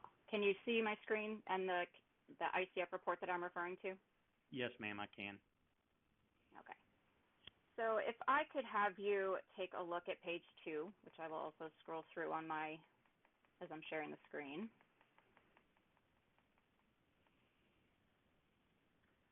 Would you agree with me that this ICF paper is in regards to the August 2020 California rolling blackouts that you referenced in your rebuttal testimony? Yes, ma'am. Friday, August 14th, and Saturday, August the 15th. Yes, ma'am. Okay. And referring also to the same page, isn't it true that there were multiple factors behind the rolling blackouts? Yes, ma'am. It says multiple factors behind rolling blackouts. Yes, ma'am. Okay. And referring to that first bullet at the bottom of page 2, it states that one of these factors was unexpected gas resource outages for both days. Is that correct? Yes, ma'am. It says thermal, unexpected gas resource outages. Yes, ma'am. Okay. Now, going on to page 3, there are 2 additional bullets for what ICF identified as the factors affecting the rollout. What were those 2 factors identified here? Wind and imports. Now, of these 3 bullet points that you see here as the multiple factors affecting the rolling blackouts, do any 3 of those say solar? They do not in this document. Have you seen another document that refers to solar that was not referenced in your rebuttal testimony? I read numerous documents in and around this because, of course, when you have rolling blackouts and you experience them yourself, you want to try to get as much information as you can. And so I can't quote the exact sources, but I do recall reading an article that talked about sometime around that evening period on the first day when when the sun started going down, the output of solar was limited to a degree, yet the heat was still on within that given geographic area, and a loss of that generation due to the sun setting was a causal factor of this situation. I'm sorry I'm not prepared, and I didn't bring that with me and introduce it in my testimony, but I certainly will verify that it's not contained in the report that you have presented. Okay. And your testimony calls the reliance on renewables a root cause. Would root cause imply that it was one of the most important factors in causing the rolling blackouts? Anytime I do an investigation, be it an accident investigation or an outage investigation, any cause becomes a root cause from that perspective if it is contributory to it. And from the articles that I read, it was a contributory factor. I think you've done a great job of laying out other contributory factors, but I do recall under oath reading other articles that I can't, give you a bibliography account of at this time that also focused on that as well, and that's simply what I was trying to focus on within the testimony. And look, I think we've got a great renewable portfolio in our system. I think renewables have an outstanding place when it comes to generation. I've laid that out in my summary testimony and my direct testimony. So it's not that I'm attacking renewables. I'm just saying it's got to be balanced and it's got to be over time, and careful consideration needs to be given. Thank you, and I understand that. And, speaking of Dominion Energy South Carolina's solar, if my memory is correct from your summary slides that you presented a short time ago, Dominion's actual generation of utility solar is currently at about 4% for 2019. Is that correct from your slides? Yes, ma'am, that was the actual. The capacity, of course, is higher. The nameplate on the units that are interconnected to our system is, like I said, it's over 1,000 megawatts now, greater than any other generation source that we've got. But the actual output, you are correct, Mrs. Jaffe, it is 4%. I think I recall. Yes, ma'am. And, you know, subject to check, and I could also pull this up on my screen if necessary, would you agree that California's renewables are roughly in the 30% area? I'll accept that based upon you presenting it. Yes, ma'am. Well, I can pull it up right now if you'd like. Oh, that's okay. Okay. So when do you anticipate South Carolina hitting that rough 30% renewable target? I think the energy future that I see, in my personal opinion, having been here for a while, is that we will continue to make strong progress towards that. Like I said, I don't think coal is going to be around much longer. Our company corporately has got a goal of net zero carbon emissions. So I think renewables are going to have a strong play in that. And I think it's going to be by independent developers on our system. It could be if we're given the opportunity to be able to get into the solar market ourselves, because I tell you, one thing you want to be able to do with it is just like your gas plants, you'd like the ability to be able to dispatch it. That's the whole key to it, to be able to control it, and to be able to dispatch it. So I look forward to seeing you sometime in the near future. I don't know if it'll be before I retire, but where we're at least approaching that realm of a 20 or 25% as it relates to renewables that we have here on our system in South Carolina. I think it's the way of the future. I do. So then I guess to kind of close this out, so the concerns that you raise about advocating for reliance on renewables and the connection to the August 2020 California rolling blackouts and the sheer difference in magnitude of California's renewables versus South Carolina, this is not going to be an issue for South Carolina on a percentage basis for decades. Is that a fair statement? I don't know if I'd say decades. It all depends on who are the players that start developing solar, and then how aggressive we are, and then what other technology might be out there. Will hydrogen be a means? Wind, could that be something that would be of interest to us? So all of us trying to lay out here is it's just got to be a balanced portfolio. It can't be one way or the other. Okay, thank you, Mr. Kassam. Mr. Chairman, I'd like to move for admission of Sierra Club Cross Exhibit 1. Attorney Ziegler? Mr. Chairman, without objection. Thank you, Attorney Ziegler. Sierra Club Cross Exhibit 1 will be marked and entered into the record as hearing Exhibit 13. Thank you, Mr. Chairman, and I have no further questions. Thank you, Ms. Jaffe.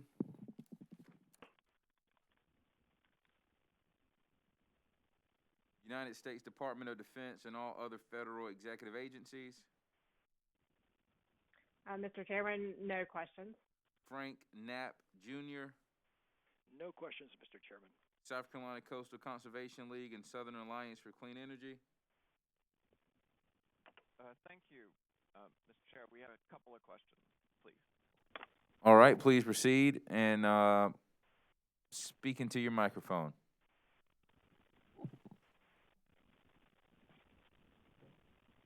Good afternoon, Mr. Kassam. This is David Neal on behalf of the Coastal Conservation League and Southern Alliance for Clean Energy. Can you hear me all right? Barely, but I got you. Go ahead.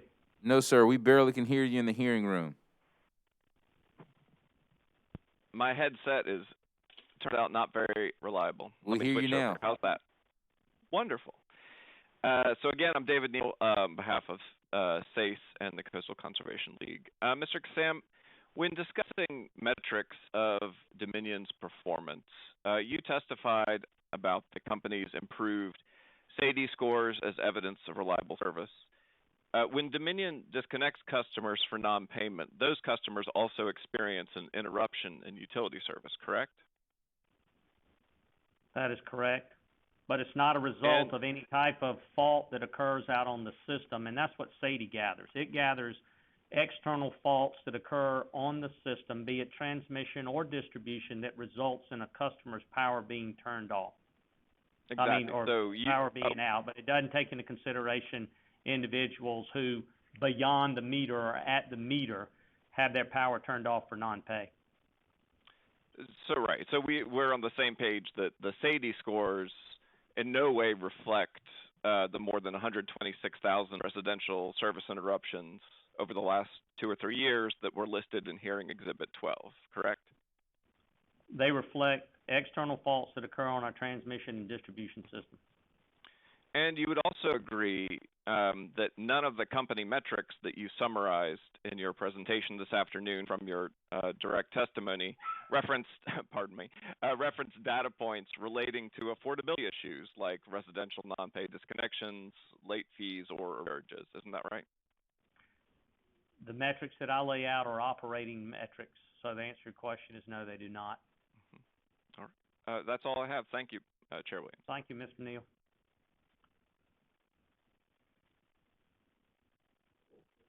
Thank you, gentlemen. South Carolina Energy Users Committee. No questions of this witness. Thank you, Mr. Chairman. Yes, sir. South Carolina Department of Consumer Affairs. No questions, Mr. Chairman. Thank you. All right. Office of Regulatory Staff. Thank you, Mr. Chairman. ORS does have a few questions. Please proceed. Good afternoon, Mr. Kassam. I have a few questions I'd like to ask you about the vegetation management accrual. In your direct, you discussed the importance of vegetation management, and ORS has seen the benefits of that vegetation management under your leadership. But you would agree, correct, that it is a substantial amount of money the company has requested in this proceeding for vegetation management. Would you agree that it's a substantial sum of money the company's requested for vegetation management? Yes, sir, it is. And I'm going to ask you the same question that Mr. Bateman asked Mr. Blevins. Does the company commit that that money requested in connection with the vegetation management accrual would be used for vegetation management? I do. And are you familiar with the protections that ORS witness Bickley proposes in his direct testimony related to the vegetation management accrual? Yes, sir, I am. And I did not see a response to those protections in the company's rebuttal, but I wanted to ask you, does the company commit to those protections that witness Bickley has proposed? I don't have them in front of me, but having read his testimony, I would say yes, sir, the company's in agreement with them. Thank you, Mr. Kassam. That's all I have. Thank you, sir. Commissioner questions. Chairman Williams? Commissioner Caston.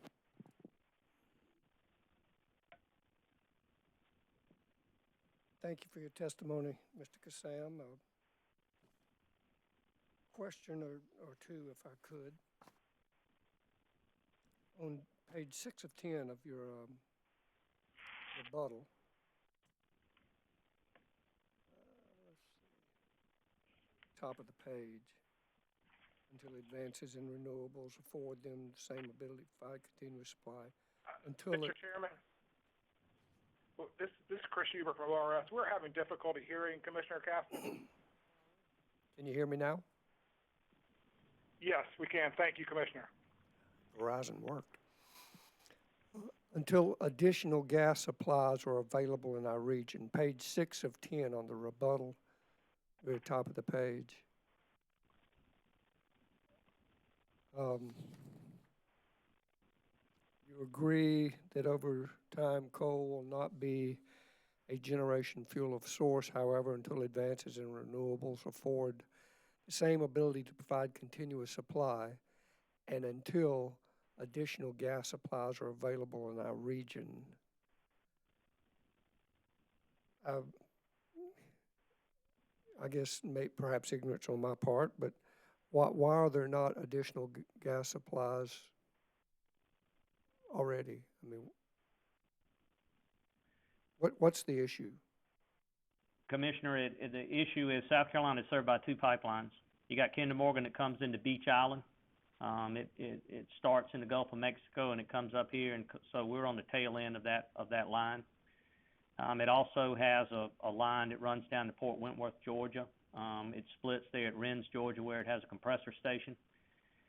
And then you've got Transco. Transco originally started down in the Gulf, and it went all the way up to New York, New Jersey area, and it basically parallels I-85 as you go through. And so in order to get more gas into the state of South Carolina, you can probably go out and have an open season and you can get capacity. But we're pipeline constrained. There's just so much pipe capacity that's in those rights of way that go across our system. And that includes the SC&G gas distribution system. It includes the Berkshire Hathaway, who has about 1,800 miles of high pressure intrastate lines here in South Carolina, as well as those two interstate suppliers. So if you were to say, well, I would like to locate a gas combined cycle unit somewhere in our service territory, well, the first thing you have to do is you have to go and find that capacity on the pipeline. You have to find that supply. And so the interstate pipeline, it's a pancake effect. So they're going to have to make modifications or run new pipe or put in compression in order to be able to deliver those volumes to South Carolina. The next thing that happens is once it comes to South Carolina at one of those aforementioned delivery points, I-85 or Beach Island, depending on the interstate pipeline, then you've got to carry it between that point and where your generation is. It's as simple as the child's game of connect the dots. And I wish that connecting those dots was as easy as a pencil going from one to the other, but it's not. It involves a lot of stakeholders. It involves a lot of right-of-way. And it involves just a tremendous effort to try to get something like that accomplished. And as a result of that, it is no easy task. And it's why, on our system, we've issued interruptible curtailments coming up to a number of our industrial customers when this weather turns south later on in the week. That capacity is just not there, and and that's interruptible customers, because some of our industrial customers have alternate fuel sources such as propane, fuel oil, and the like. And so, but for firm gas, we're even limited from that standpoint. The other thing you've got to have with that is you've got to have everybody coming together, and you have to have the effect of mass. So in other words, you can't just do it for one entity, but you got to do it for a group of entities to have what is called an open season on a pipeline such as that to be able to get those volumes in to our service territory. So we're limited from a capacity standpoint. It's pipe, it's compression, it's right-of-way, and then it's all of the things that you have to go through to site and locate some type of infrastructure like that in order to bring natural gas to the burner tip. So, if I'm hearing you right, it's not really a supply issue.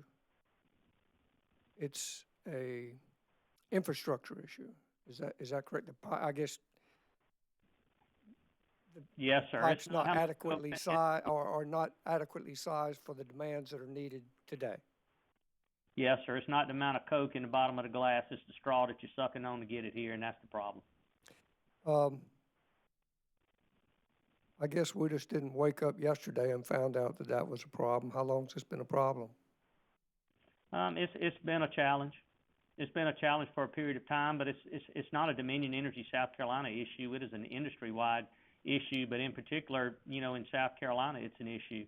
I mean, if I could wave a magic wand, I wish that we had natural gas capacity down in the low country, which is where it's needed from a generation standpoint. That's where all the load is, and that's where all the load's coming in.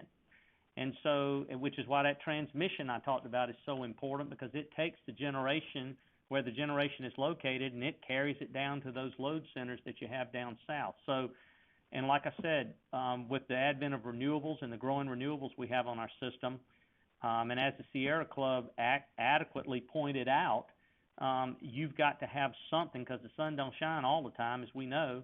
You've got to have something that is going to step in when clouds come and you have a gray, rainy day, or at night when cold weather prevails. So, going forward, I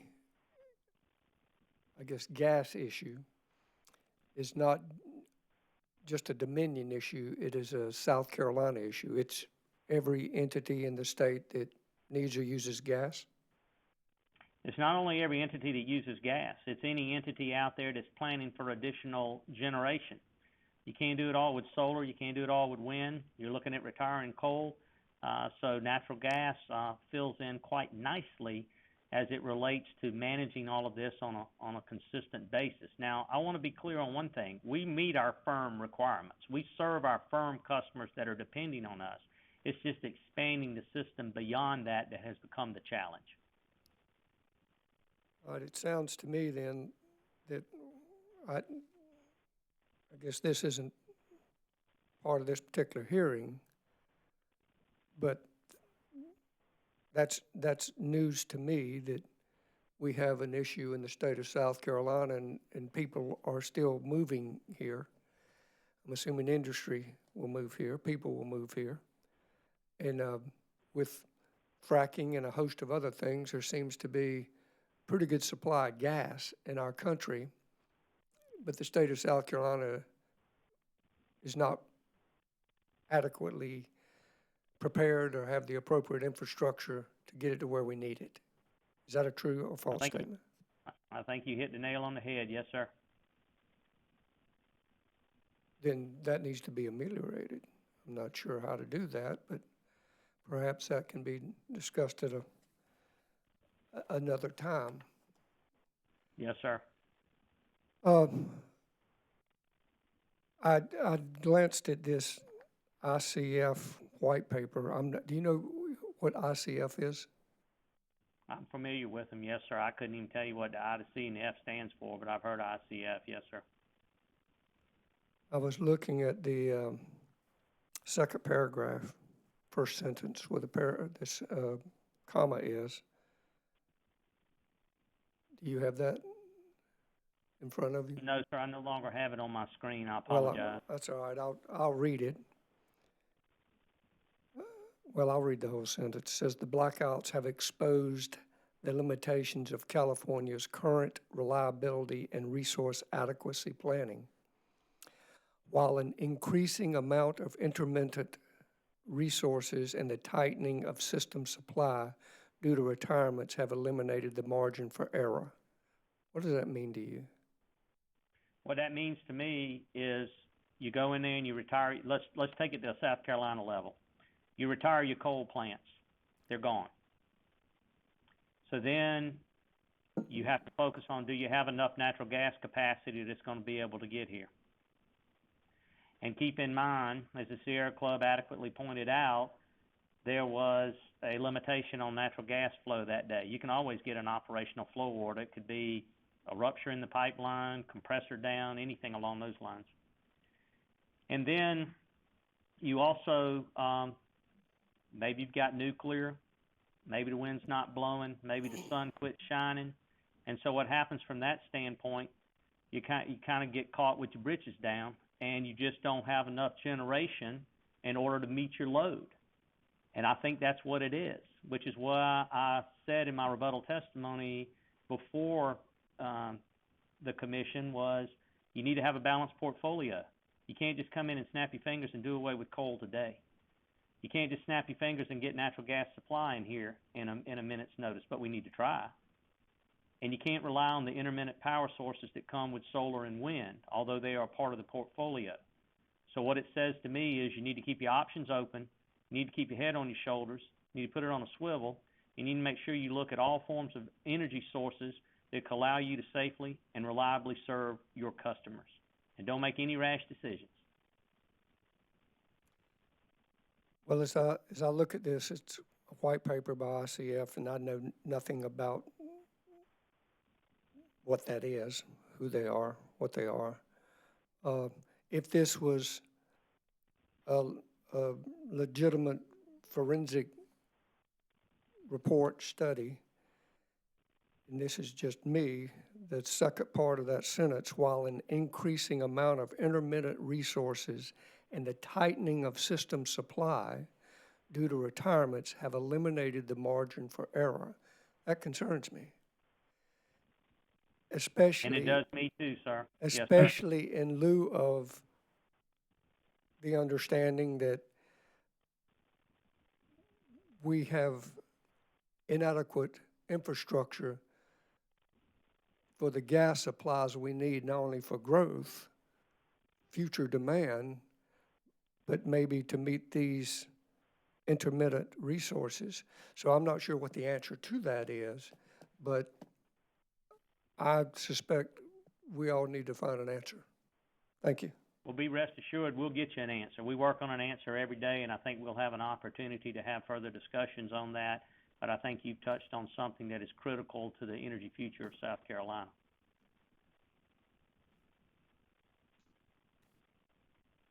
No more questions. Thank you.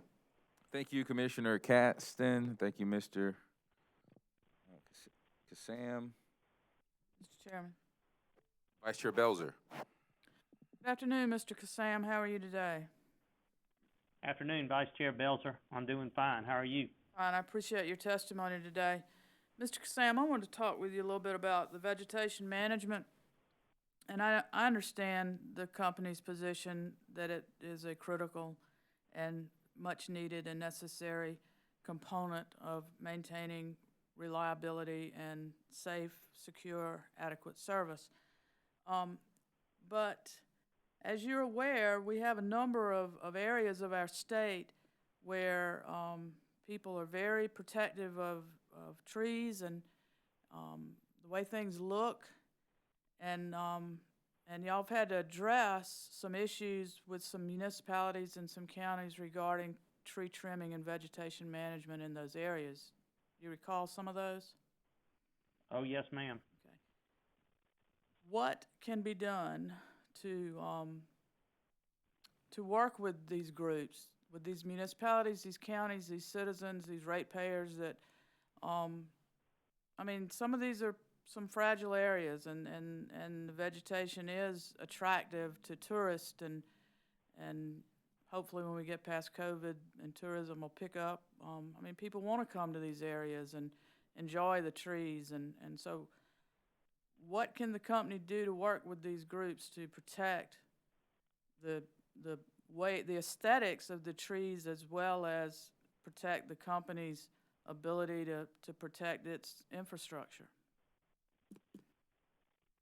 Yes, ma'am. I think there's several things we have at our disposal.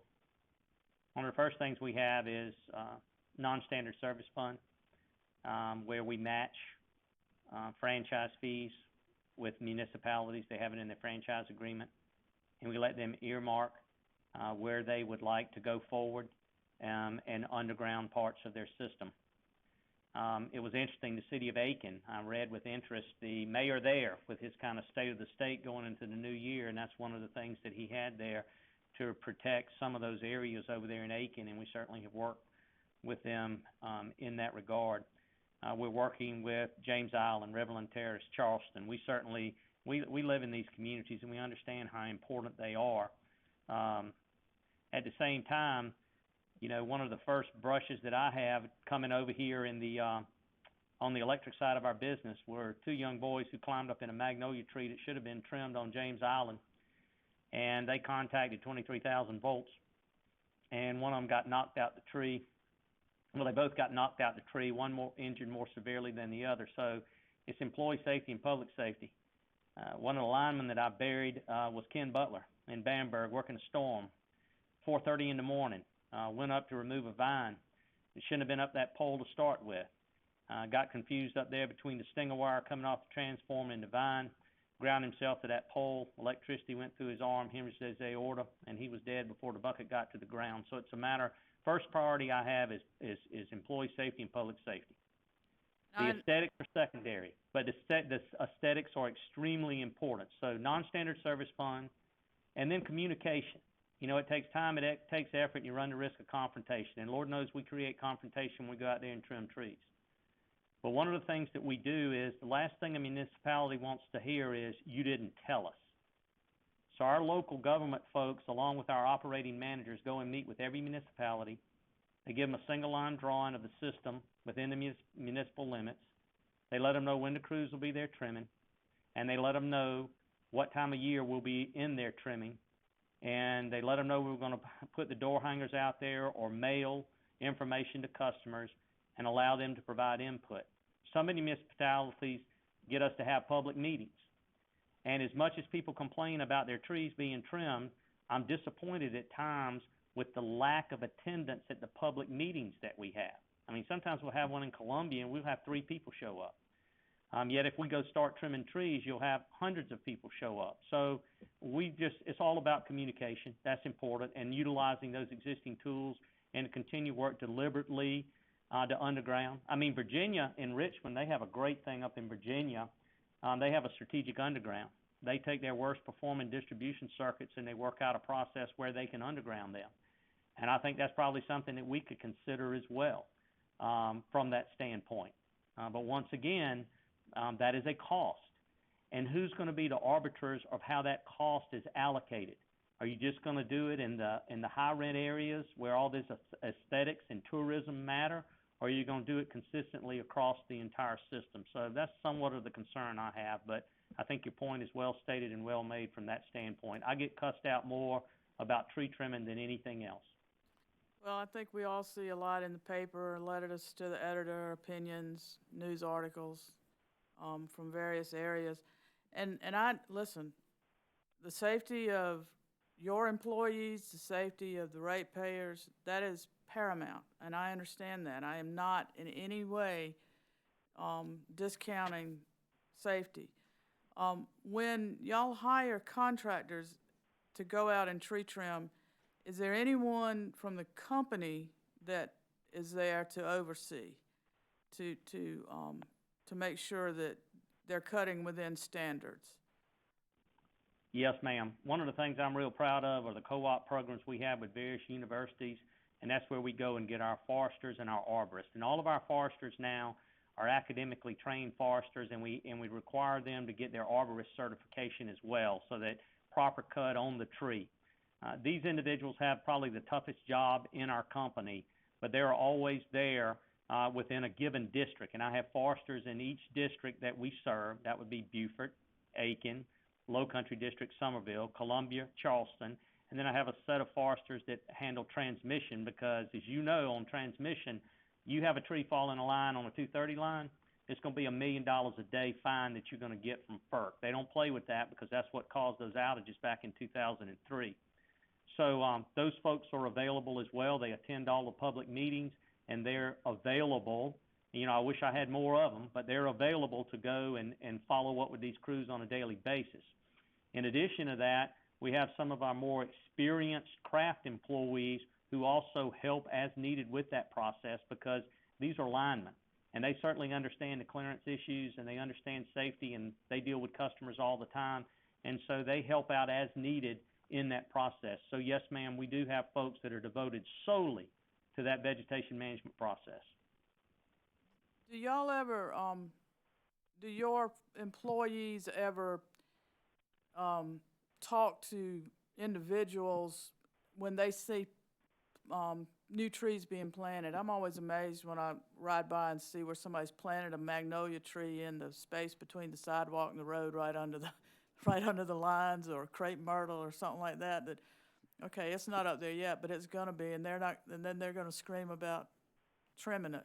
Do y'all ever advise people they shouldn't have planted there and need to move it before it gets too big or anything?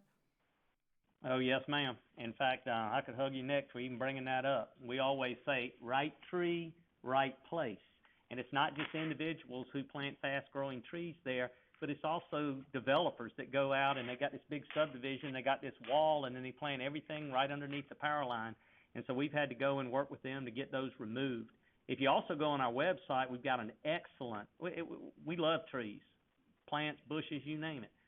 But on our website, we also have species of trees that can be planted underneath the power line that are not going to reach that height of, 25, 23 feet that are going to cause us to go in there and have to, cut them out the top. So all of those things go into it as well. But yes, ma'am, we have to go in and get people to remove trees. Sometimes it's the municipalities themselves. And sometimes people don't know, like in certain areas, like in Charleston, is it a Charleston tree or is it or is it a privately planted tree? So we have to work with the municipalities on that as well. And y'all are, you hire certified cutters and that are gonna adhere to the, ANSI standards, is that correct? Yes, ma'am. The ANSI standards are rolled into our specification, and we have a standard spec across our entire system. And we try to be fair and consistent with that spec in order to promote safety, in order to treat people equally from that standpoint. Yes, ma'am. And it is due to the ANSI standards. And sometimes to the ANSI standard tells you to cut the tree back on a particular limb closer to the trunk of the tree, and people get upset about that. But what it does is, and any arborist will tell you, those ANSI standards are there to promote the growth of that tree and to train it to grow around that power line. Are y'all on a particular cycle that you go through, say, Aiken or Charleston or Columbia every 3 or 5 years, and do the trimming? Is there any special cycle you're on? Oh yes, ma'am. Every circuit we got has got a cycle. We cut them on we trim on a 5-year cycle. On distribution, on transmission, it depends on the line, depends on the right of way, it depends on the type of vegetation that is growing there. Sometimes we side trim with the helicopter, but and we're on a 3-year herbicide cycle with our transmission. And when I say herbicide, I'm not talking going out there with a big sprayer like you and I are used to on the farm. This is individuals walking along with backpack sprayers, and they use that hack and squirt process where they are hacking and squirting non-desirables. And then what happens, you take care of them, then all your native grasses and forbs, they start working for you, and they do a really good job. In fact, I'll tell you, the South Carolina Department of Transportation, they like for us to have a power line on the side of their road based upon how we go and treat it, because imagine riding down a road on a dark night going to Clarendon County, and if you have a nice grass right-of-way there, you can see the eyes of those deer before they come out there, whereas on the other side of the road where the power line isn't, they run out right in front of your car and you end up hitting them. So we use herbicide as well, and I mean, these herbicides are so selective now, we can actually focus on different species such as volunteer oak, gum, pine, and really just let Mother Nature assist us in doing that. How did y'all determine that a 5-year cycle was appropriate? Well, you have to balance it. Number one, a 3-year cycle, it costs too much money. And y'all talked about efficiencies early, and several of the commissioners questioned Mr. Blevins on how he goes about doing that, and it was basically just testing and see how long a circuit will hold, and then mobilization of crews, because it's expensive to get those crews out there in all those trucks, as you can imagine. And so you have to evaluate all of that, the degree of the cut, how long it's going to last, what growing conditions are there. And we decided on about a 5-year cycle somewhere around, I guess, 15 to 20 years ago, and it's served us very well. Keeps the power on. And, you know, I tell you, it looks bad when you first see it where it's scalped. I keep 2 pictures on my phone to show customers that got 2 live oaks down on the farm in Calhoun County that show where they just got the big V-cut put in them. And I keep that for when they say, well, you wouldn't cut your trees like this. And I said, well, here are 2 trees on the farm. Look at them. And so, anyway, we just try to apply it consistently as we can. But the 5-year cycle has proven good for us. Thank you, Mr. Casams. Appreciate your testimony today. Thank you, ma'am. That's all I have, Mr. Chairman.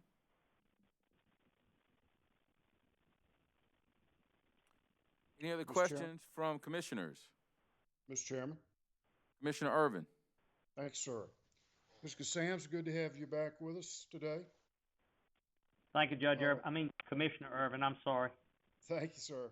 I was wanting to follow up with some of your earlier testimony when we were talking about possible solutions to the winter peak and the lack of sufficient natural gas resources. Another commissioner was asking, Commissioner Caston was asking about potential solutions. Would you agree with me that to the extent that we can use energy efficiency and DSM methodologies, that will help shave the winter peak, won't it? Absolutely. Yes, sir. And so what I've been reading about is how do we incentivize investor-owned utilities like Dominion to to invest more in energy efficiency. I've read about decoupling. Can't really say I totally understand it, but you're familiar with that, aren't you? Yes, sir. Don't you think that if we incentivize Dominion, it would be a short-term cost, but a long-term benefit to get more energy efficiency in the system? Yes, sir, I do. You know, our demand side management program, I tell you, I listen intently to those night hearings, and, you know, I agree with you and some of the things you said, Commissioner Irvin. A lot of it is about communication. And one of the things that we did in our demand side management program was we put a lady by the name of Therese Griffin, who's been here for a long time, but she was in corporate communications. And we put her over in that demand side management program. And she's done a phenomenal job of dealing with these agencies and working closely with Ms. Freeman. Anytime somebody's got a high bill and they call me, then I automatically refer them over to demand side management group so they can do one of these home energy audits. You know, COVID's got us all messed up now as far as being able to do it in person. But I have people that after they finish with that, they actually call me back and thank me, not so much for what we did, but for the people that they were allowed to interact with within our demand side management group. And yeah, we have records of it. Y'all ask for records. We can provide you records of visits that we've made. We can take you down. I mean, I love going to these small towns in South Carolina because I grew up in a town of 33 down in Calhoun County, and we have these educational seminars with people in the community where we invite them in. We even do Cocky's Reading Express and let them bring their kids, and we go down there and get Cocky to read to them and kind of babysit them while their parent babysit the kids while the parents can find out about what they can do from a demand side management standpoint. It's all about communication. Heck, we can even tell you to people who have taken their second freezer or refrigerator and turned it in and recycled it from us and gotten $50. So there are a lot of things that we're doing. We have doubled that expenditure on demand side management. And I just think that, you know, we partner with folks like HomeWorks. Our employees go out and we do the weatherization within the given areas. I mean, we did it right here in Casey, South Carolina last year, not building new homes, but retrofitting existing homes. And there's a lot of pride that comes from that. But I think you've hit the nail on the head. We've got to communicate our customers, we've got to educate our customers, and we've got to give them the tools to make good decisions with regards to their energy independence. That's what we have to do. And if it's solar, like the gentleman that called in, Mr. Chris, as far as a solar farm or solar on his roof, you know, maybe we need to get in that business and help people with that. I think there's a lot of incentives that can come in order to help people and communicate with them and let them achieve energy independence. So I'm right with you, Commissioner Irvin. Great, I appreciate that, and I appreciate what Ms. Griffin and her team are doing on that side. I think they are doing a great job, and she's even using these remote visits now, which because of COVID, you don't want to send your employees into a situation where they might be exposed to the virus. But she can do it remotely or virtually, so that's a wonderful thing. I mean, yes, sir. If you can go in and you can remotely show somebody something as simple as weather stripping, insulation, you know, electronic thermostats, that's the way to go. I mean, my mom and daddy, they live down in Calhoun County. They're on fixed income. My daddy just retired from the Orangeburg Sheriff's Department. My mom was a retired school teacher, and their house isn't any bigger than my house, but their utility bill is over twice what mine is, just based upon the construction. And, you know, just various things that I tell them, hey, you need to do this and you need to do that, are the same things that we tell customers. And I think that can be not a game changer, but certainly part of the mix as we go forward trying to figure out generation for our future. I agree. And the other thing that we need to look at is commercial side. I know that up in Greenville, we're getting ready to build a multi-million-dollar governmental complex that's going to house the entire county government. It makes me wonder, should we not be working with those contractors and architects to be sure that it's properly insulated, using the proper glass? Because the picture in today's paper, it's all glass. I'm just wondering if are they using insulated glass? Are y'all looking at that kind of outreach? Well, you know, we work with our commercial customers as well on lighting. You know, we've been so successful, and this has really helped us, but I'm real proud of our lighting team.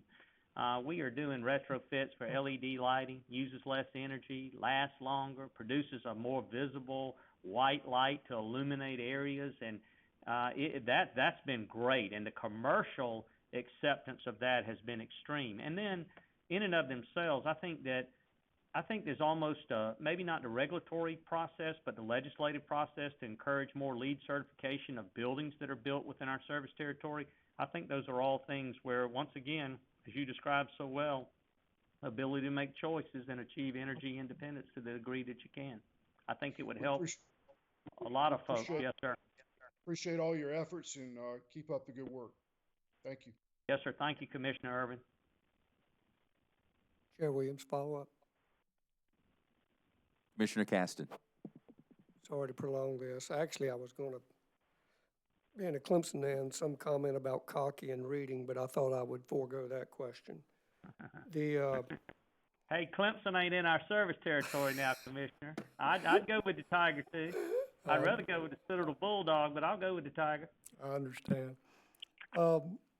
As to build on what Commissioner Irvin said, I guess not just demand side, but energy efficiencies and trying to find ways to just better conserve what we have.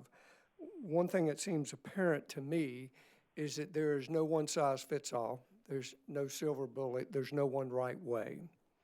And I've heard portfolio mentioned multiple times, and it seems that as a state, as utilities, we need to prudently have portfolios that look at all things. Not one thing is going to fix everything. I just don't believe that. Such as conservation, which I think is very good. What our experience is the good thing about that is you flatten the line.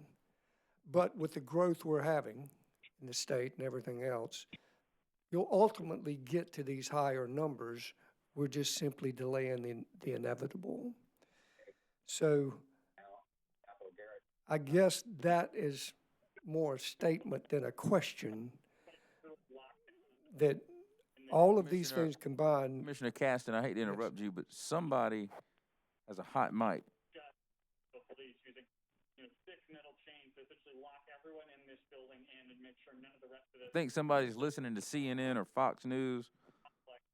From the balcony here, we can still see much of a similar image to what you're showing on the other half of the screen. There are thousands of people still surrounding the outside of the building. All right. I think someone got the message. All right, Commissioner Caston, please continue. Anyway, I guess that was more a statement than a question, and that I think considering all the things that have been discussed in a prudent way is wise. Thank you.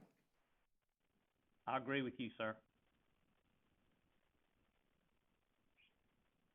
Chairman Williams. Commissioner Williams, you have the floor, ma'am. Thank you.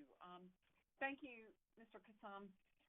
I wanted to focus a little bit on the storm damage rider that is proposed, and wanted to go back to understand why the one that we had in the past, why your perception was that we eliminated its use back from 2010, 2012, and before then. Yes, ma'am. Back then, it was agreed by the parties when they reached settlement to eliminate collections for that storm damage reserve.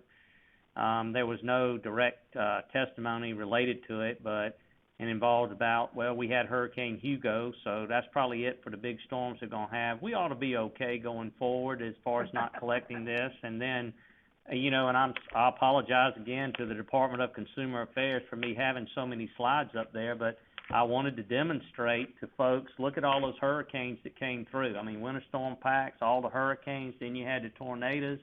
These are significant storms. And what people don't even realize is they're named storms that are on that list that we attributed to the storm reserve. And you say, well, how in the world can that be? Well, we've got to marshal crews to get here through our mutual assistance. You'll come out here and see the Casey Speedway, and it's great for putting bucket trucks and line trucks and getting people in here that aren't going to be impacted from that. Well, guess what? As soon as they leave their native state, be it Indiana, which was the case with PAX, and you know, Kentucky, and I mean, they come from all over. As soon as they start heading this way, they're on your clock and you're paying for them. So don't even be misled by all the storms that I put on the screen. There are a number that we have to pre-plan and pre-position crews for that you're paying for as well. And look at Louisiana, 7 named storms back to back, bam, bam, bam. We helped them with mutual assistance, and for the first time, we sent a management team of 5 line foremen and a manager, Evan Wiegler from down in Beaufort, that actually went down to Entergy, stayed in a casino that was, of course, didn't have power. They had a contest to see how hot the room got. I think one won at 97 degrees. But they actually stayed down there for 2 weeks, and they actually managed contract crews that came down there. And they basically rebuilt that transmission and distribution system down in southern Louisiana. So all I'm advocating for is to reinstate that storm reserve, because I think the collections that we would have, you know, $9 million is what experience has told us we need to collect on an average basis, so we can pay off the storm reserve deficit we have, and at the same time proactively be prepared for those other storms that come. I mean, you don't read an article, and I'll go ahead and I can tell you, this is the Post and Courier. I read it every day, and you know, about the storm surge and the violent storms that we're going to have and that are forecasted, and the hurricane season has just extended. It used to be September, maybe October. Now it's just extended, and we're getting these early storms and these late storms, and I just think it's prudent for us to have a means of collecting so that we can handle those, so you don't have a rate impact that's going to hit customers on top of everything else going on. So I think in that answer, you answered the question, you know, what happened because you didn't have the rider. Basically, you built up deficits in the system, and part of what you're requesting now is to pay that back. Is that true? Pay that back and have a nest egg going forward to handle the weather that's coming. Yes, ma'am, you're exactly right, Commissioner Williams. Okay. And of course, you know that I've experienced the Hugo incident, so I understand the story that you're telling about the storms. But tell me, I'd like to hear more about your perception, and I know it's in your rebuttal, but I'd like to hear you talk some more about your response to the ORS proposal that there be a $5 million cap a year and a total balance cap of $50 million. What Yes, would ma'am. the impact of that be on Dominion and on your ability to service customers like me and my neighbors? Yes, ma'am. Well, it's like Mr. Blevins said, it's in our DNA. We're gonna provide that service regardless, and we're gonna get those crews here regardless, and we're gonna move heaven and earth, and we're not gonna stop until the very last customer has their power restored. What I was trying to say in my rebuttal testimony is, I thank ORS witness Bickley for acknowledging that the storm reserve needs to be reinstated. The only thing I was trying to caution on is, instead of having a $5 million on an annual basis, let's have $9 million on an annual basis, and don't cap it at $50 million, have it at $100 million, because I think with the cost of marshaling crews and getting poles and wire and fittings and all and housing folks and feeding folks and things of that like, that you know, I think it'd be more appropriate to have it at those higher levels of $9 million on an annual basis and $100 million capped on an ongoing basis. How do you defend those different numbers? How did you come up with that as a proposal?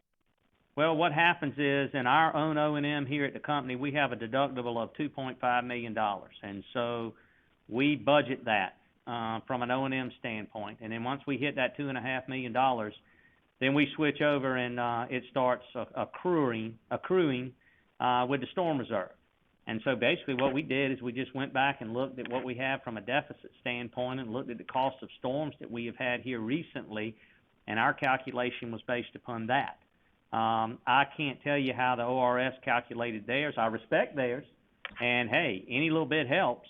But I'm just trying to focus more on the activity that we have experienced, that you yourself has experienced based upon where you live. Right. Thank you very much. Appreciate it. No more questions. Thank you, ma'am.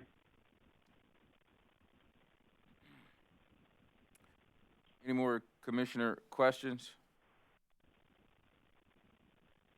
Mr. Kassam, I appreciate your testimony. It was so thorough that I don't think I have any questions other than just a little more clarity about your testimony regarding, I don't know if it was a smart meter or an app where customers can actually monitor their usage. Yes, said sir. that earlier on, a couple hours ago. Yes, sir. And that's my mistake. I'll clarify that for you, Chairman Williams. What I talked about is there are two different things. The first thing we have is the app, and it's got great endorsement. I mean, it's super. I use it. I mean, it's on your phone. It reads your face. It signs you in. It shows you your accounts. You click on your account. It tells you about your usage history on gas or electric. It's got an outage map feature where you can look at an outage map. You can report an outage just by clicking on it. You can get an estimated time of restoration where you can check back and get notifications. And then the other thing, and like I said, I use it to look at a county list to see where do we have outages and what do we need to do about those outages. And so I use it all the time. I mean, 24/7. It's a bad habit to be in this business. So, I mean, you're looking at it all the time. And so, so that's that. That's that app for reporting outages and looking at your account and your consumption history and all of that. What I was referring to in helping people make wise energy choices was AMI, Advanced Metering Infrastructure. And so we are now in the second year of a deployment of these AMI meters to customers. They will allow us to monitor customer usage. They'll allow us to look and see where we have outages on the system by being able to ping the meter.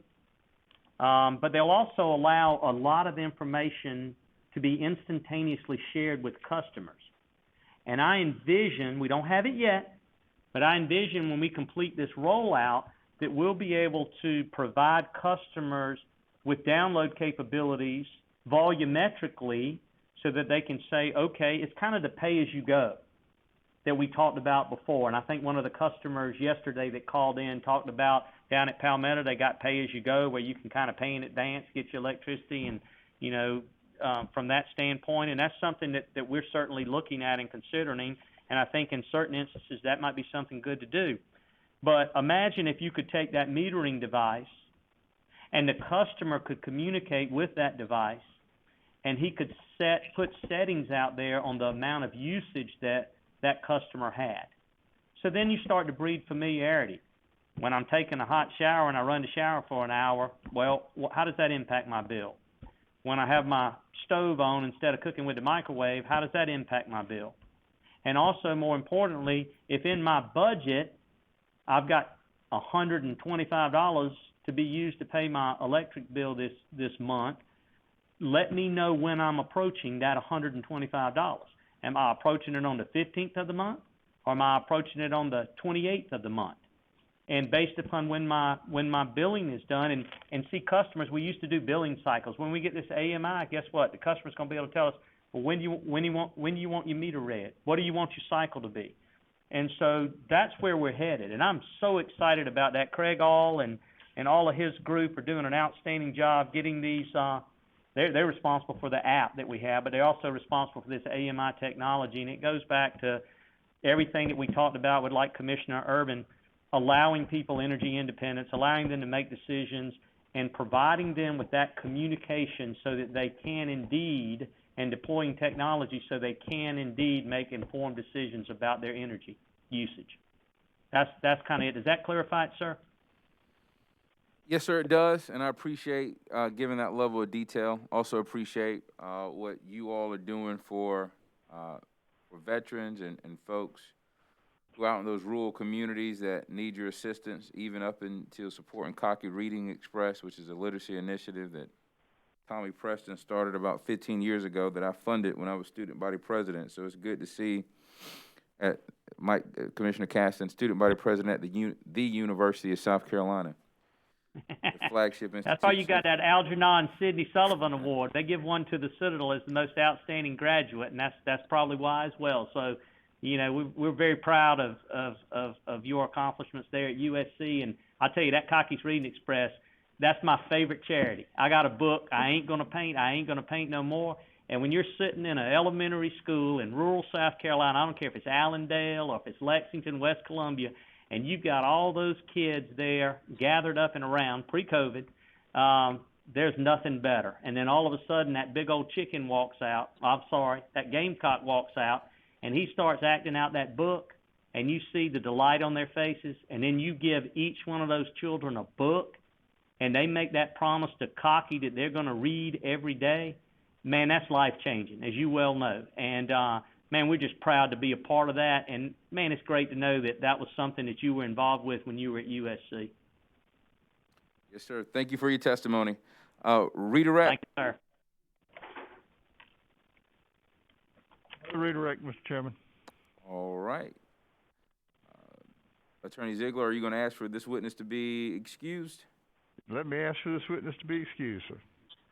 Mr. Sam, please step down from the witness stand, and you may be excused. Thank you, sir. We're going to take a 10-minute break.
All right, ladies and gentlemen, we're back and ready to go.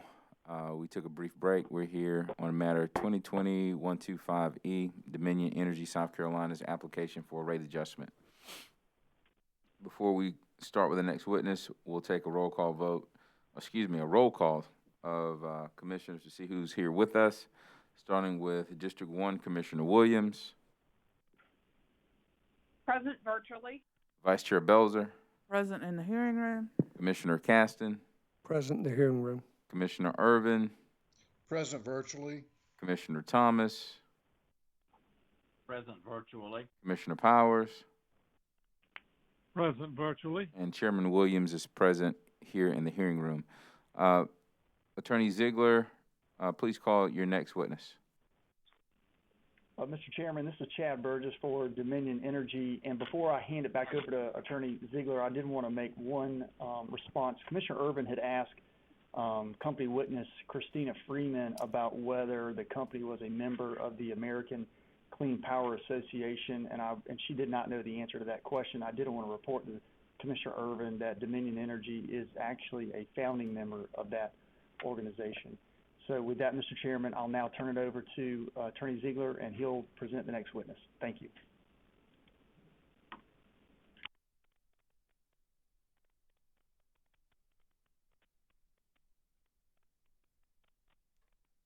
Attorney Ziegler. Thank you, Mr. Chairman. The company would call Iris Griffin to the stand.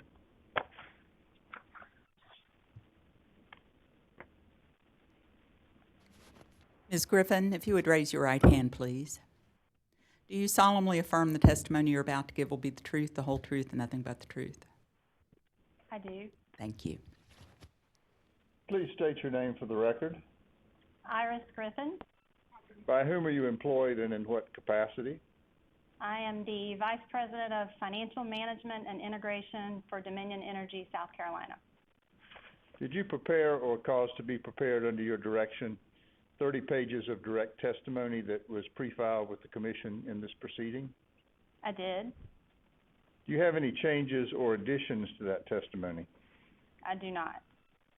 If I ask you all the questions contained in that pre-filed testimony, would your answers today be the same? They would.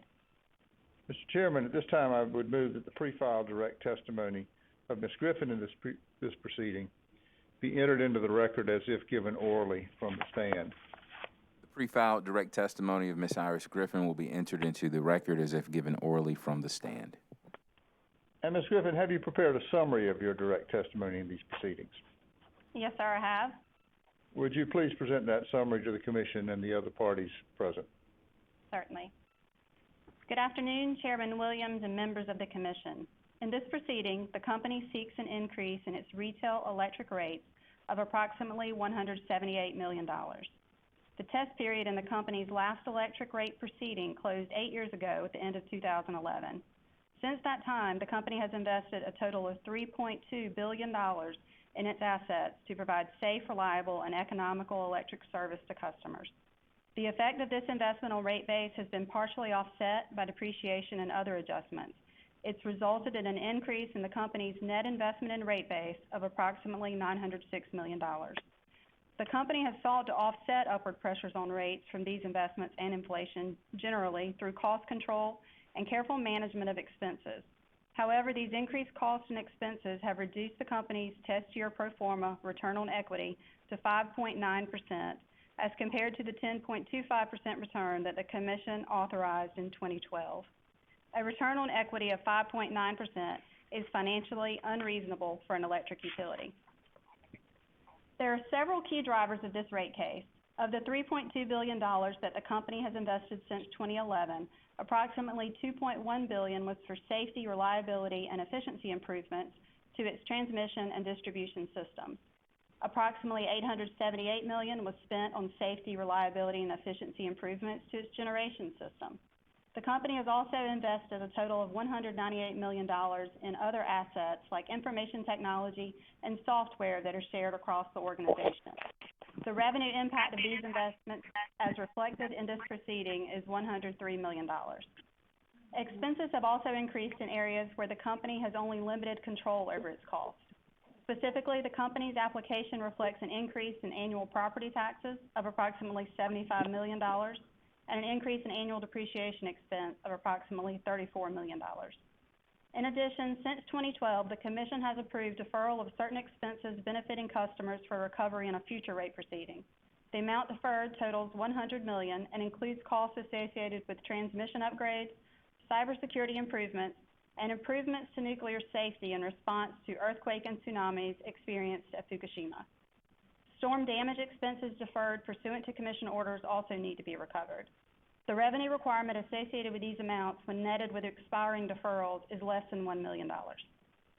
The company has been effective in reducing expenses during the period, and the rate request is significantly lower than the increases in these individual items would indicate. These reductions are spread throughout the business. In addition, through consolidation and alignment measures, the company has achieved net merger synergies of approximately $45 million. But even with these cost-cutting measures, current rates do not permit the company to earn a reasonable return on the capital invested in its electric system as the law requires.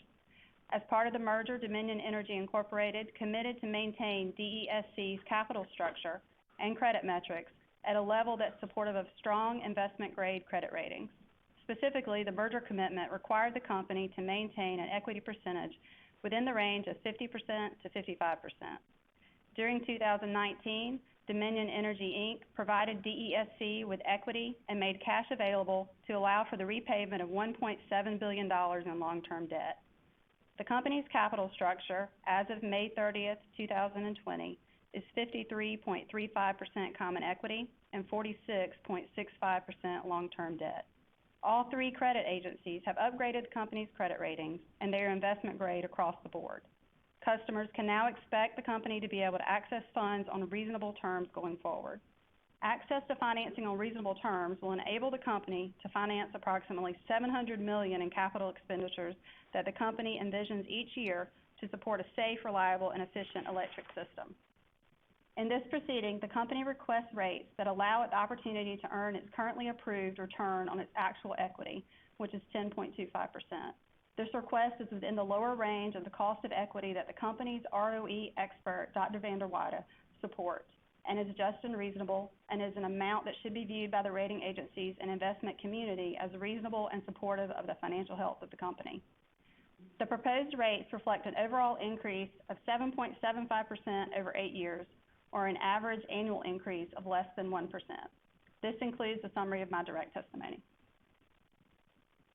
Thank you, Ms. Griffin. And did you also prepare or cause to be prepared under your supervision and direction 14 pages of rebuttal testimony that was pre-filed in the record of this proceeding? Yes, sir, I did. And are there any changes or additions to that pre-filed rebuttal testimony? No, there are none. If I were to ask you the questions contained in that rebuttal testimony today, would your answers be the same? Yes, they would. Mr. Chairman, I would move Ms. Griffin's pre-filed rebuttal testimony into the record of this proceeding as if given orally from the stand. Ms. Griffin's pre-filed rebuttal testimony will be entered into the record as if given orally from the stand. And Attorney Ziegler, if you would please, sir, turn on your camera. Oh, my goodness.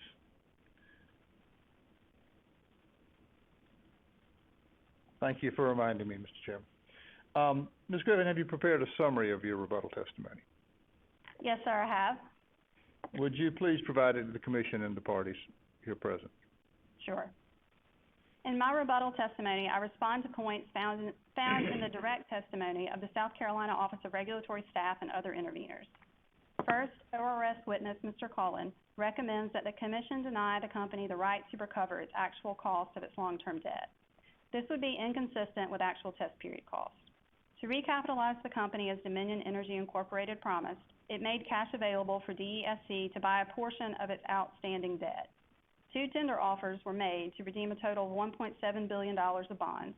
Both tenders were funded by cash provided by Dominion Energy Incorporated through equity investments or short-term borrowing, supplemented by cash on hand at DESC. The company repurchased the bonds under a plan that limited costs associated with the purchase as much as possible. The bond repurchase and restructuring of the balance sheet resulted in all rating agencies restoring DESC's credit ratings to investment grade. Investment-grade credit ratings should lower the cost of debt going forward for customers. Going forward, the company forecasts that it will spend approximately $700 million annually to maintain its electric system. In order to finance those expenditures, the company expects to need to issue approximately $400 million in debt each year.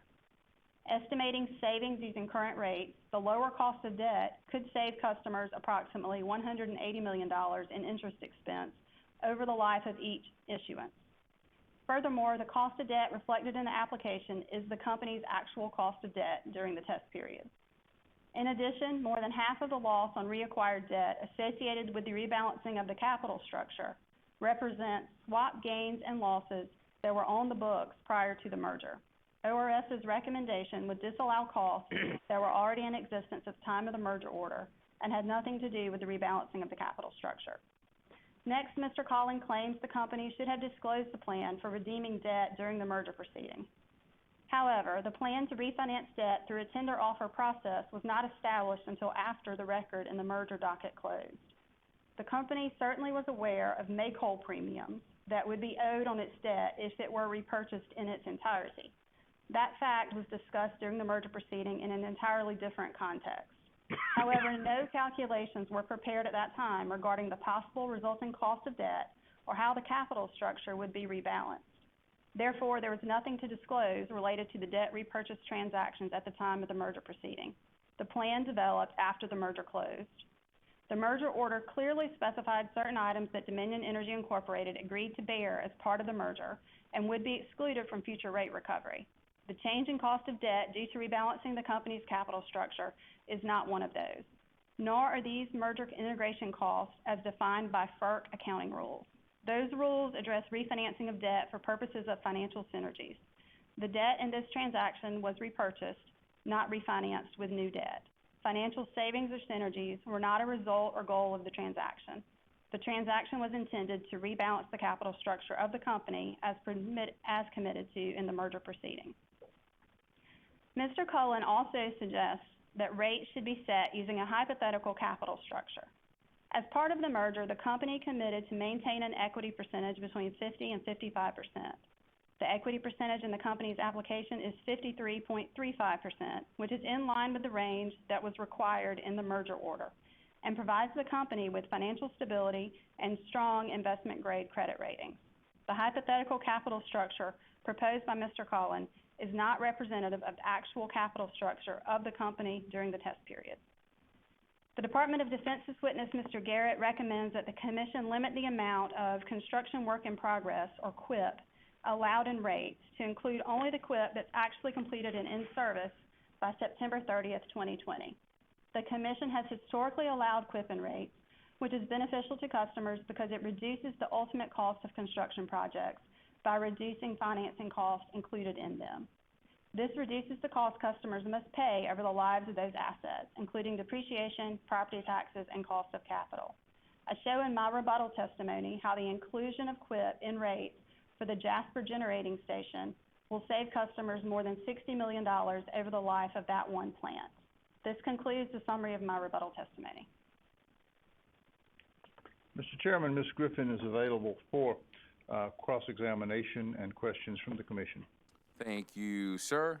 AARP, questions for Ms. Griffin?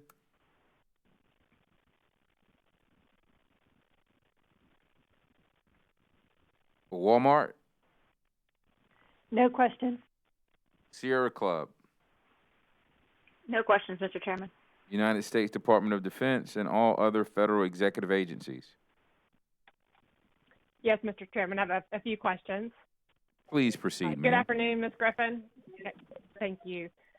Good afternoon, Ms. Griffin. I'm Emily Medlin for the Department of Defense and all other federal executive agencies. In this case, the company is requesting $552 million for construction work in progress. Is that correct? I don't have that number specifically in front of me, but I'll accept that if you have that from or you have that.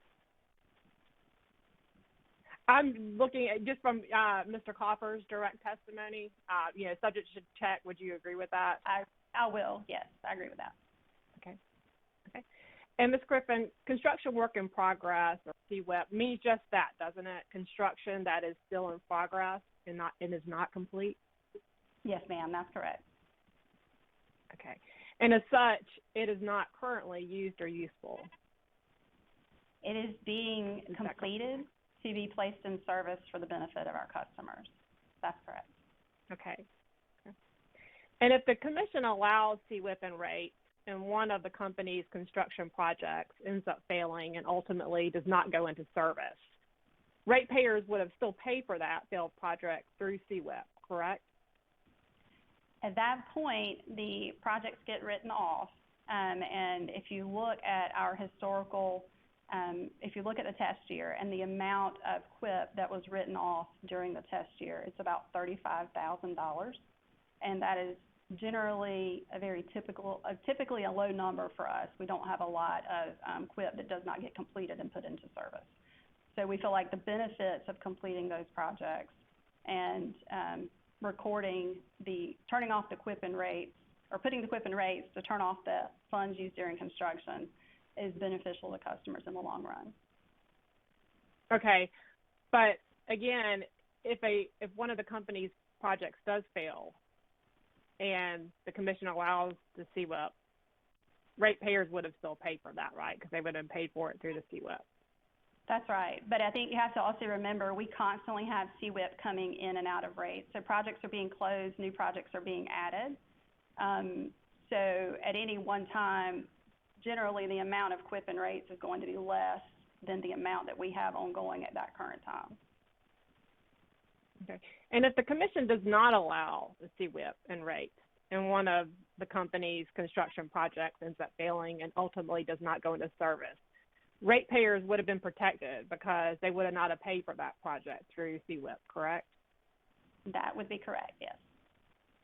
Okay. And would you agree that Mr. Mark Garrett, DOD FEA's witness, recommends that the commission institute a cutoff for inclusion of CWIP and rates, which is to allow essentially CWIP? Okay. And he is asking that the CWIP be allowed at the end of the test year that is in service 9 months after the test year end, which is September 30th, 2020, correct? That is my understanding, yes. Okay, which results in $220 million of CWIP being included in rates and approximately $332 million being excluded from rates. Is that correct? Is that your understanding? Correct. That is correct. Okay. Okay, and the company updated its plant through September 30th, 2020 in this filing. Is that correct? Yes, ma'am. Okay, so the CWIP that the company is proposing to include at the end of the test year through September 30th, 2020 is currently used and useful today as we speak. Is that correct? The CWIP that has been closed into plant, yes, that's correct. Okay, thank you. That's all I have. Thank you, ma'am. Frank Knapp, Jr., No questions, Mr. Chairman. South Carolina Coastal Conservation League and Southern Alliance for Clean Energy. Thank you, Mr. Chairman. We have no questions. South Carolina Energy Users Committee. Yes, sir, Mr. Chairman. I have a question or two. Please proceed, sir. Yes, sir, I will. Ms. Griffin. Yes, sir, Mr. Elliott. Could you please tell all of us really, the current balance of the unprotected excess deferred income tax account? Yes, sir. As of the end of December 2020, that balance is $120,840,000.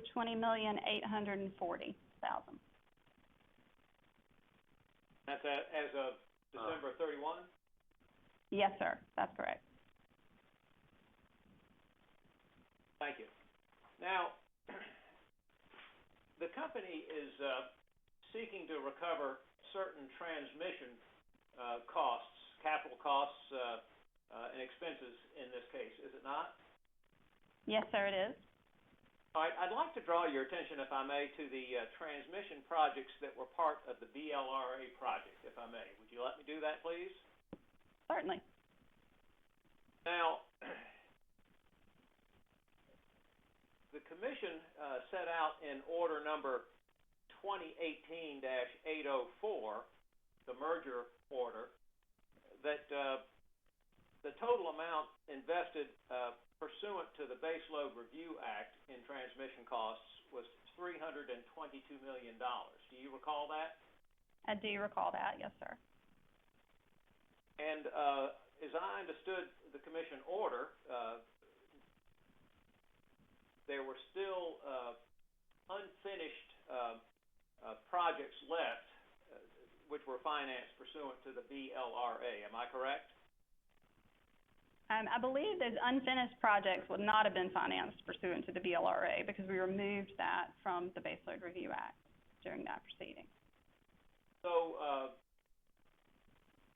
so that I understand it, is it your testimony that the $322 million figure set out in order number 2018-804 is the total transmission cost financed pursuant to the BLRA? That is my understanding. Mr. Kofor coming after me may be able to provide more clarity on that, but that is my understanding, Mr. Elliott. Thank you very much. And you've been with the company quite some time, and you were with the company, as I recall from your testimony, in 2008 when the company sought its baseload review order. Is that correct? I was with the company at that time, yes, sir. And you understand that pursuant to the Baseload Review Act and pursuant to the Baseload Review Order, that then SCE&G was authorized to recover its financing costs of constructing its transmission costs, as long as those transmission construction was completed on time and on schedule. Am I correct? That is my understanding, yes, sir. All right, and you would recall that the company's baseload review order, which I would represent to you is order number 2009-104A, that the baseload review order authorized recovery of AFUDC as revised rates beginning in March of 2009. You recall that? I will accept that subject to check. That's been many years ago, but those dates seem reasonable. Yes, ma'am. Thank you. Now, it would be the case that SCE&G recovered AFUDC from 2009 through, shall we say, December of 2018. Would that be the case? Yes, sir. I believe that's correct. All right, and it would have recovered, in particular, AFUDC on its transmission costs that were financed pursuant to the BLRA, correct? Well, yes, sir. We would have recovered our financing costs and then turned off AFUDC on those assets as they were going into rate recovery. All right, and if I understand Commission Order Number 2018-804 correctly, as of December of 2018, SCE&G was recovering approximately $32 million in revenue associated with the transmission assets constructed pursuant to the BLRA. Am I correct? Again, I would have to accept that subject to check, Mr. Elliott. I didn't go back and review the BLRA cases before this, but that number sounds reasonable. All righty. And can you tell the Commission this afternoon how much in AFUDC SCE&G recovered in rates in financing the transmission assets from 2009 to 2018? I don't have that number before me today. And but you, as the Chief Financial Officer, would account for that number, wouldn't you? You would, your records would reflect what that number was, wouldn't it? Yes, sir. Certainly we could calculate that number for you and provide it. I just simply don't have it with me today. Attorney Elliott, you're starting to trail off a little bit. If you could speak closer to the microphone. Yes, sir. Thank you. Ms. Griffin, you're very kind to offer. May I request that the company provide that number, please? Yes, sir. Thank you. You suppose you would be able to provide it during the pendency of this hearing? Mr. Chairman, I would like to be heard. I object to any attempt to do a late filed exhibit. Mr. Elliott has had months and months to conduct any discovery on these matters he wants to conduct discovery at the witness stage and then require a document to come in, which we will not then have a chance to provide testimony about, to examine the witnesses about, is just unfair, and we would ask that the commission not require that. Mr. Chairman, at first I understand the witness to have agreed to provide the information, and so Mr. Ziegler's objection comes too late. Secondly, it is a mathematical calculation. It is not a matter that would be subject to cross-examination or any dispute, as far as I'm concerned. Third, it is a number that arises out of the operation of the Base Load Review Act, which I would submit to the chair has been a matter of considerable public interest since July of 2017, and that given the fact that the General Assembly has expended considerable time and effort in studying the Base Load Review Act, what went wrong, and repealing the Base Load Review Act, I would think that the public interest would really compel the companies disclosing this information. I see no reason to hide it from the ratepayers. Mr. Chairman, if I may speak to several things. First of all, the witness said that it could be provided. It is up to the attorneys to object, and this attorney has done that. Second of all, Mr. Elliott, I think is technically wrong. The BLRA has been fundamentally amended, but it has not been repealed. Second of all, there is a process in these cases where if a party wants information from another party, one conducts discovery. If that information is not available at the time of trial and discovery has not been conducted, there's no basis to do anything further. It puts my client at a disadvantaged position to have to produce evidence after the record in this case is closed with no ability to deal with that information through testimony, to qualify it, to see how it's being used. And so we would object to discovery being conducted at this stage. Wow. I thought it was a good speech for the most part. I'm sorry? I think someone's mic is hot again. Please Your mute Honor, your we mic. object. If you're not speaking, object. please mute your mic.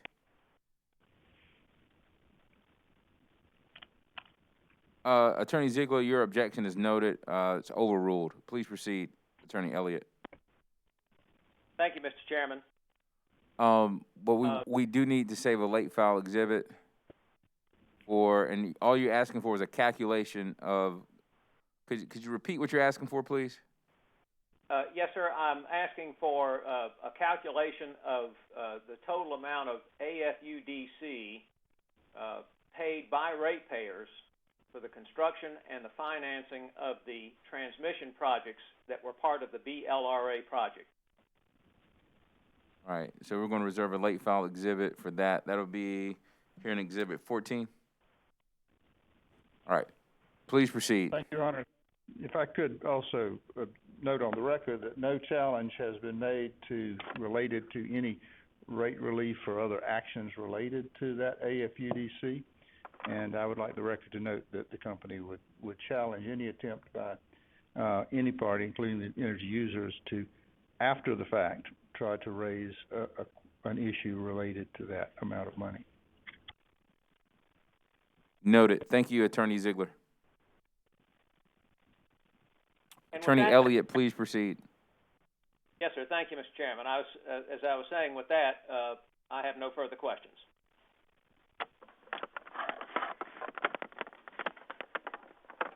South Carolina Department of Consumer Affairs.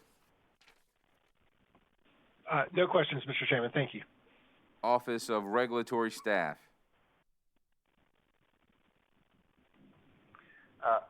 No questions, Mr. Chairman. Thank you. Commissioners. Commissioner questions for Ms. Griffin. Chair Williams. Commissioner Caston. Thank you, Ms. Griffin, for your testimony. One question. I think it was on page 10 of 30 on your direct testimony. You discussed the company's embedded cost of long-term debt. The 6.46% cost of debt, how would, do you know how that compares to other investor-owned utilities in the state? High, low, in line? Do you know? Sir, I don't know how it compares to the other investor-owned utilities within the state.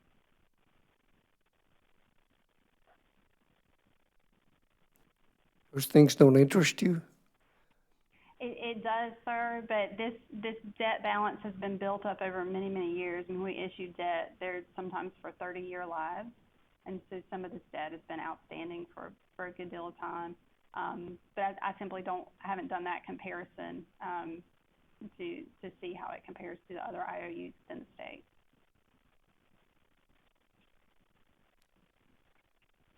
Does the company have a plan for reducing the cost of debt to take advantage of the low interest environment? Well, we are going to be in the market regularly for long-term debt as we finance the capital for our system. So as we go forward and we issue that debt, we'll be able to do so as an investment-grade company and take advantage of the low interest rates. Our debt, though, that we have outstanding now, a lot of it has provisions within it, contractual provisions, that if we were to try to redeem it early, we have to make those investors whole for the interest that they plan to receive. So it's difficult for us as a utility to really refinance that, given those make-wholes, and find true savings. So we'll really be able to find the savings through issuing new debt going forward, and blending that lower rate debt in with the debt that's currently outstanding. Okay, thank you very much. Commissioner questions for Ms. Griffin. Mr. Chairman, this is Commissioner Thomas. Commissioner Thomas, please proceed. Thank you. And thank you, Ms. Griffin, for taking our questions and helping provide us with information today. Just a few questions. So I assume that you're involved in the financial planning for the future activities of the company, five-year financial plan. Is that correct? Yes, sir, that's correct. And I think you just indicated that you have a fair amount of financing coming up over the next several years, and that will be probably happening at lower rates than what's currently on the books. Would you say that's correct? That's our expectation, yes, sir. Depending on what happens with interest rates in the market, we would hope that it would be the case that the future debt will be at a lower rate than what we currently see. Right. So, in connection with communicating with the rating agencies, I'm sure that that's all been discussed with them and made clear, and I would assume that is part of what's feeding into the more favorable credit ratings that you seem to be moving towards. Is that be true? Yes, sir, that's exactly the case. Those rating agency opinions help investors decide how much we have to pay in interest and what rates that we pay. So those credit rating agency opinions are crucial. Right. And also in connection with the rate of return witness here that for your company that we're going to be hearing from shortly. So have those changes in the future forecast been communicated with him for him to incorporate into his calculations? Yes, sir. Dr. Vanderwater received our rating agency reports and reviewed them as part of his preparation. Commissioner Thomas, I'm going to ask you, Commissioner Thomas, I'm going to ask you to speak a little bit louder. You're starting to fade away, I should say. All right. Does that help? Can you hear me Oh, now? no, sir. And also, you as well, Ms. Griffin. Yes, sir. If both of you all would speak closer to your microphone or telephones. All right. Can you hear me now? Yes, sir. All right. Very good. So, as part of that communication, you said that the rate of return witness received information in connection with the debt ratings, and so would that information that he received also include the information regarding plans for the financings that you expect to do over the next several years? Yes, sir. I cannot recall specifically all the information we gave him. We received a list from him that's very similar to some of the data requests we received from the other interveners in this case. And then we provided him with that financial information. So we gave him data about the rating agency reports and other data about our company's financial status and spend. I cannot recall specifically if we gave him the 5-year financial plan, but he did have access to the financial data he needed in order to be able to make his opinion known. Okay. Well, don't you believe that for purposes of looking at the requested rate of return, that the expectations for the upcoming financings would be an important part of that and should have been included? I don't know whether apparently right now you can't answer that question whether it was or not, but is that a part that you believe should have been included? Well, certainly I think he needs to know going forward how much we plan to spend generally. I just can't simply recall if we gave him our financial plans. I just want to be very transparent with you. I just can't recall specifically what document we gave him, but I do know we provided him everything he needed in order to be able to form his opinion, which, yes, sir, I do agree with you. He would have needed some information about our financial projections. Okay, so there's been talk about the excess deferred taxes that's being returned to customers and the approximately $120 million balance at this point in time. So what period is that being amortized back to customers at this point? So there is about $15 million a year of amortization built into the test year for that. It's difficult for me to say what period that's being amortized over because it is really related to a bucket of different assets, and they each have different lives.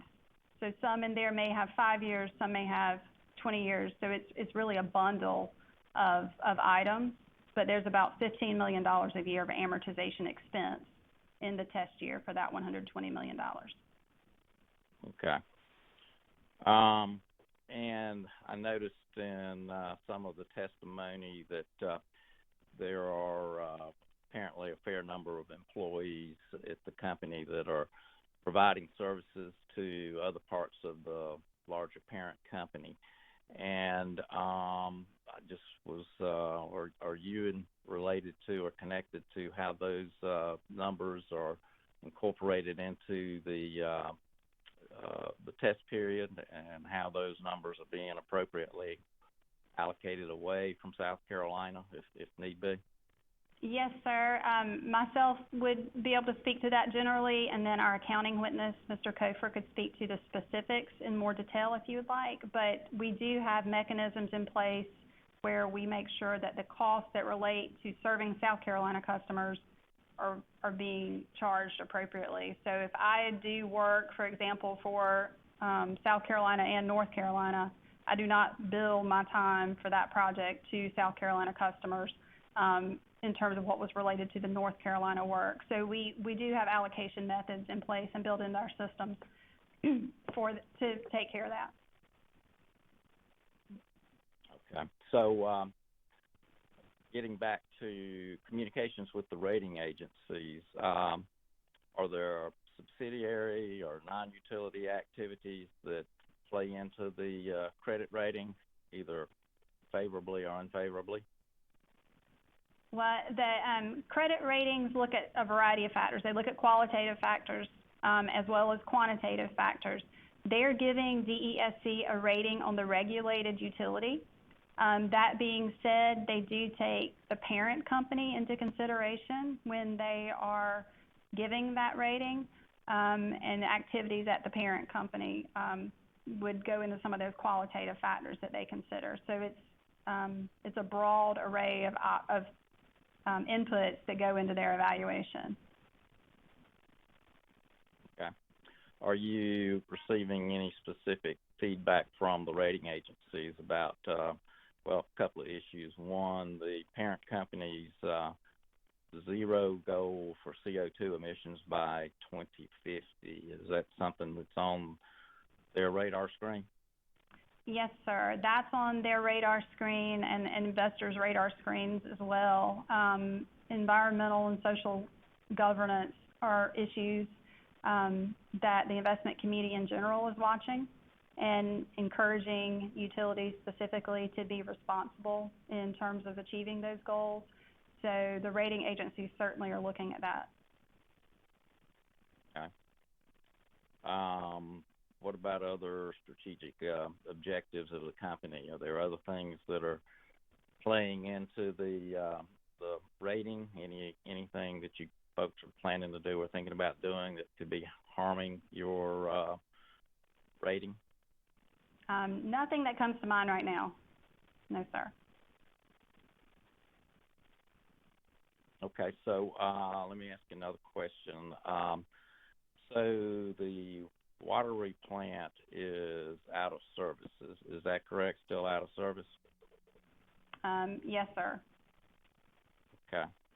And so that went out of service, I believe, outside the test year, did it not?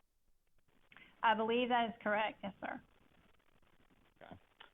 So then should that, I assume then that that's been taken out of the asset value of rate base for the pro forma adjustments?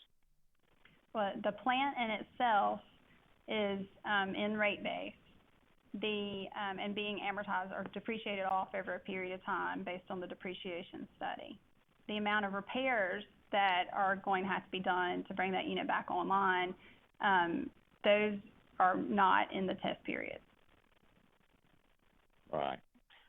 It was my understanding that when an asset is out of service, then you shouldn't be earning rate of return on that asset. Do you agree? Or?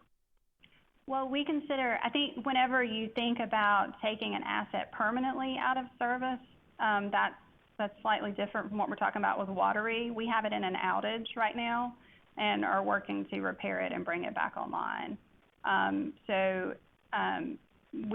We've not traditionally taken the approach of taking that asset out of rate base and adding it back in. I think that would probably create some fluctuation in the rate for customers. So we just traditionally have not done that.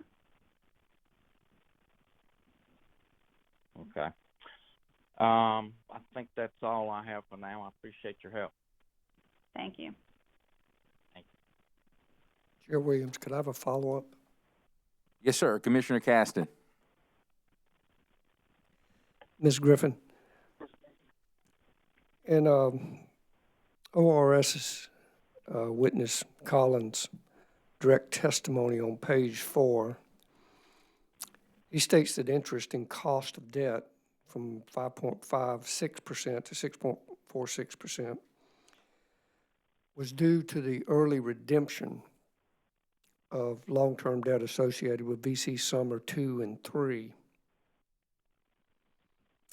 If the increase in debt rate is related to the cancellation of VC Summer 2 and 3, why should these costs now be put into the rates? Yes, sir.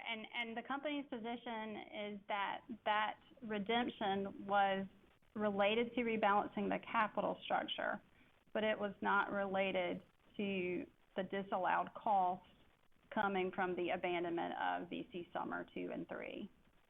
So there were also other merger commitments that were made coming out of that merger order, such as service reliability standards and maintaining the corporate headquarters in Casey, and those types of things that we've not considered to be disallowed costs as defined in that merger order. And our position is that these costs also do not fall in that category.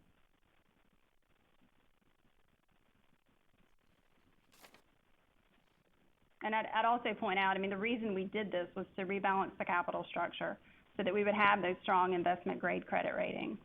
And then going forward, be able to take advantage of those lower rates for customers.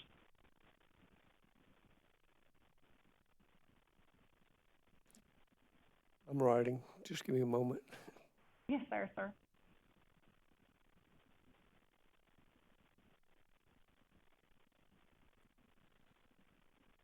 Okay, thank you.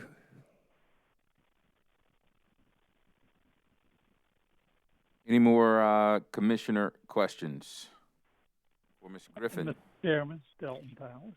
Commissioner Powers. Thank you. Ms. Griffin, your comment a minute ago about Wateree, I think that seems to be pretty much an agreement that over a long period of time, this is going to be an unprofitable sort of thing. And you're talking about incurring more debt on it. Wouldn't it be better to head in the other direction with that plant? Well, Commissioner Powers, we will have witnesses up later to talk more specifically about the reasons we chose to make the repairs to Wateree. But my understanding is that that unit is needed to maintain our system and keep us in a position where we can make sure we can provide power to customers. So we moved forward with making the repair to that unit. And there's no question in your mind that it's repairable? Not in my mind, sir, but witness Delk would be able to talk more specifically to that. Okay. Thank you, ma'am. Okay. Any more questions for this witness? Mr. Chairman. Commissioner Urban. Thank you. Ms. Griffith, it's good to have you with us this afternoon. Thank you, Commissioner Urban. As I understand it, the explosion at the coal plant was partially covered by insurance proceeds. Is that true? Yes, sir, that's correct. And the deductible, as I recall, was about $5 million. I believe that is correct, sir. I was actually thinking $10 million in my head, but it might be $10 million. Whichever it is, would you agree that it would be only fair to the ratepayers to credit them for the insurance portion of the repair and only have to pay for the deductible? well, yes, sir. We would use the insurance proceeds to offset the cost of that project. Rather than put it in rate base? Yes, sir. We would net those insurance proceeds against that cost. All yes, right. sir. All right, and that's the plan going forward? Yes, sir. Have the repairs already begun? I would have to have witness Delk talk more about that. I am not certain. I think they are, I'd rather not say. I'd rather let him speak to that. I understand. Do you know if any consideration was given to converting it to a gas-fired facility? I know that a lot of very quick analysis quick but thorough analysis went into making the decision of what to do with that unit. And it was ultimately decided that we needed to repair it in the short term. As Mr. Kassam talked about earlier, we know we have a net zero commitment and we need to evaluate our generating fleet. And so that'll be part of a much broader in-depth analysis that will happen going forward. I understand. how would that change the useful life of this facility in terms of depreciation, if you know? If we were to decide not to keep Watery in service, is that your question, sir? Well, if you decided to keep it in service, do you have any idea how will it extend depreciation or not? I think, it's reflected in the depreciation study that we've put before the commission in this case. So that would be our best estimate right now of the useful life of that unit. And bringing it back into service, I don't know that would change the useful life expectation. Thank you. No further questions.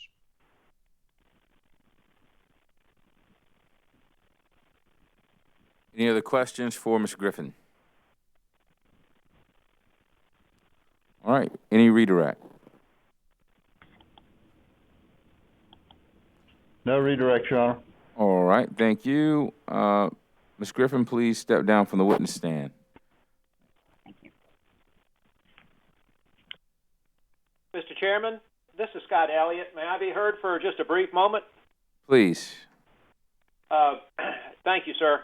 I omitted at the conclusion of my cross-examination to request that the commission take judicial notice of its order 2009-104A and 2018-804. I examined Ms. Griffin in connection with those orders, and I had, consistent with my correspondence of Monday, indicated that I would... Mr. Elliott, if you would turn your camera on for us.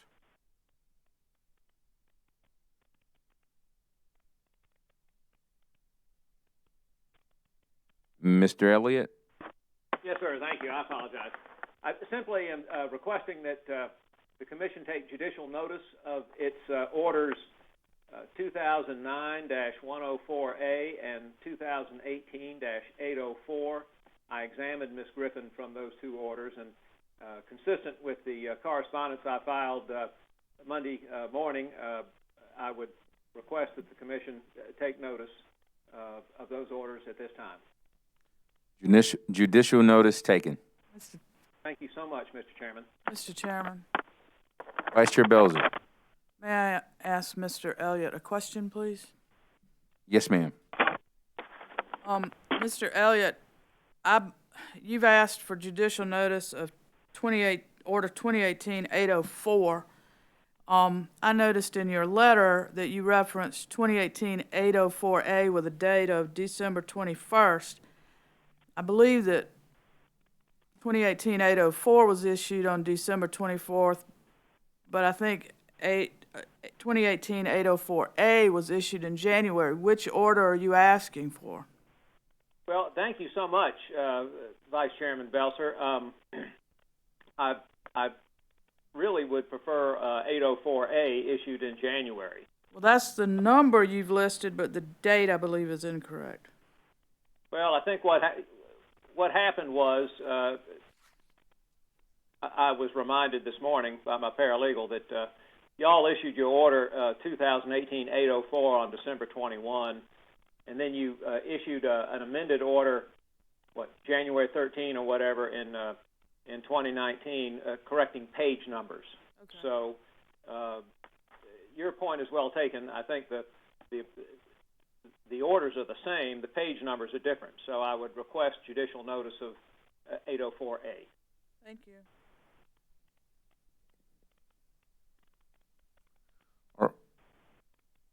Okay. Applicant, please call your next witness. Thank you very much, both of you.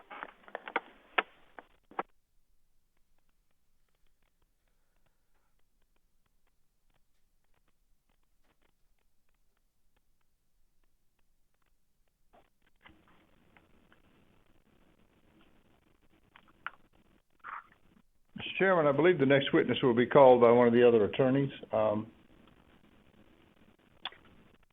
There you are. Thank you, Mr. Chairman.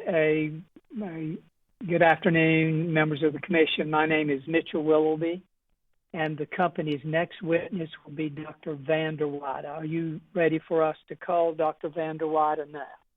Yes, sir. Please proceed. Thank you very much. And I see that Dr. Van der Weide is now on the screen, and I would ask Dr. Van der Weide to unmute his phone so he's able to communicate with everyone this afternoon.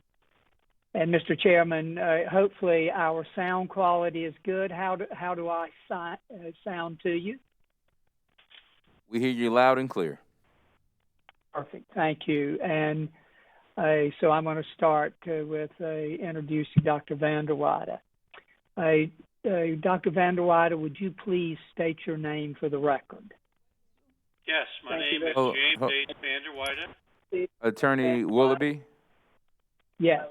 We need to have the witness sworn. Thank you very much. We'll stand by until the court reporter has done that. Dr. Van der Weide, if you would raise your right hand. Do you solemnly affirm the testimony you're about to give will be the truth, the whole truth, and nothing but the truth? Yes, I do. Thank you very much.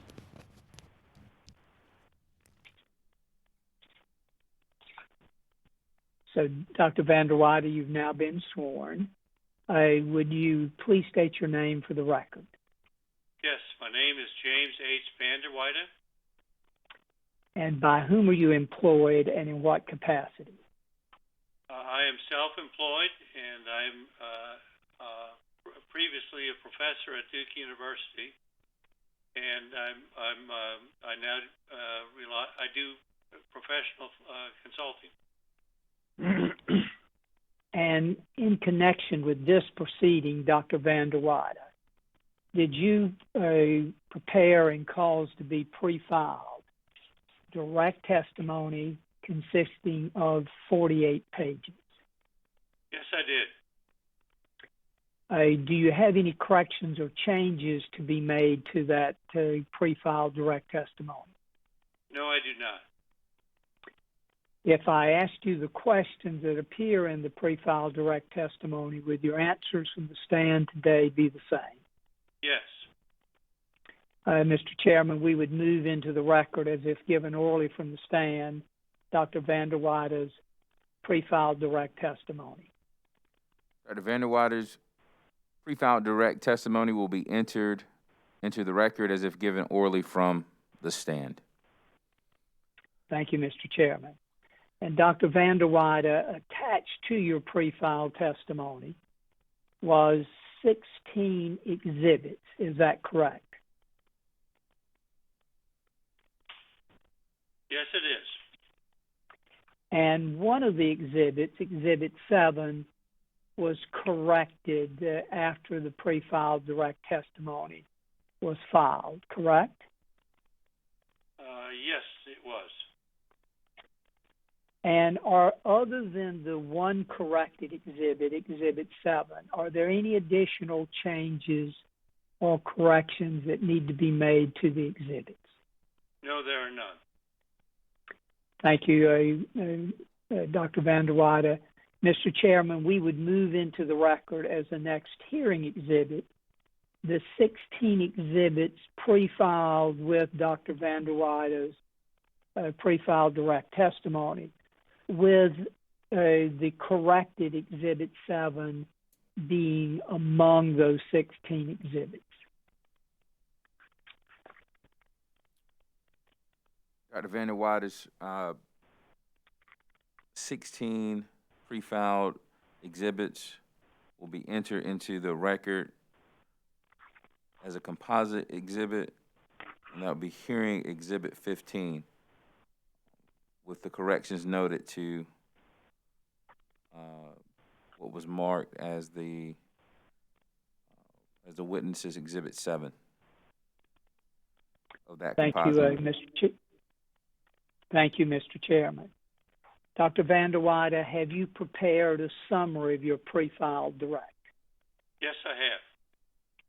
And Mr. Chairman, I would note that we're going to use a little different procedure. Is I'm going to give Dr. Van der Weide some questions to which he'll respond for his summary. And I would also say, Mr. Chairman, that I do have from Dr. Van der Weide's testimony one, not exhibit, but one piece of information from his testimony that I will share my screen at the appropriate time. Dr. Van der Waide, as a preliminary matter, please provide a summary of your educational background. I graduated from Cornell University with a Bachelor of Arts in Economics and from Northwestern University with a PhD in Finance.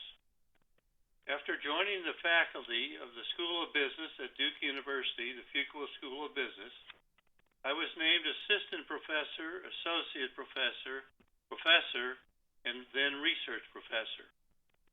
I have published research in the areas of finance and economics and taught courses in these fields at Duke for more than 35 years. I am now retired from my teaching duties at Duke. A summary of my research, teaching, and other professional experience is presented in Exhibit JVW-1. Have you previously testified in regulatory and legal proceedings on financial and economic matters? Yes.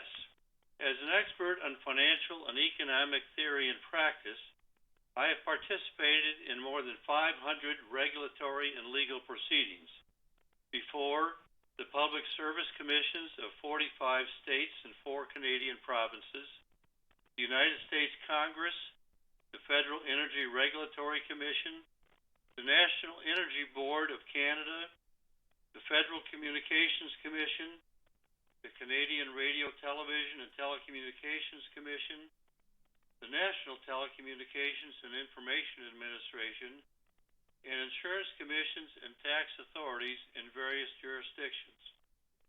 In addition, I have prepared expert testimony in proceedings before the numerous federal district courts and the Supreme Court of the state of New York. And Mr. Chairman, at this point, I'm going to try to share this screen. And so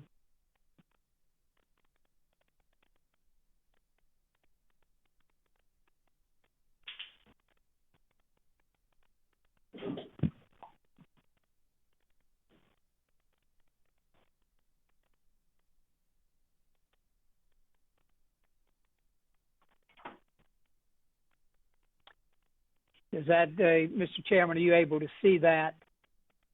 Yes, sir. Please proceed. Perfect. And Dr. Van der Waide, my next question to you is, what is the purpose of your direct testimony in this proceeding? The purpose of my direct testimony is to estimate the investor's required rate of return on equity, or ROE, to make an equity investment in Dominion Energy, South Carolina, which I will refer to as either the company or DESC.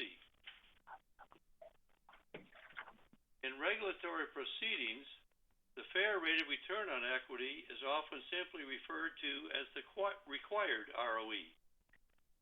The Hope and Bluefield U.S. Supreme Court decisions set the standard for the required return as being the return that equals the return of other enterprises facing comparable risk.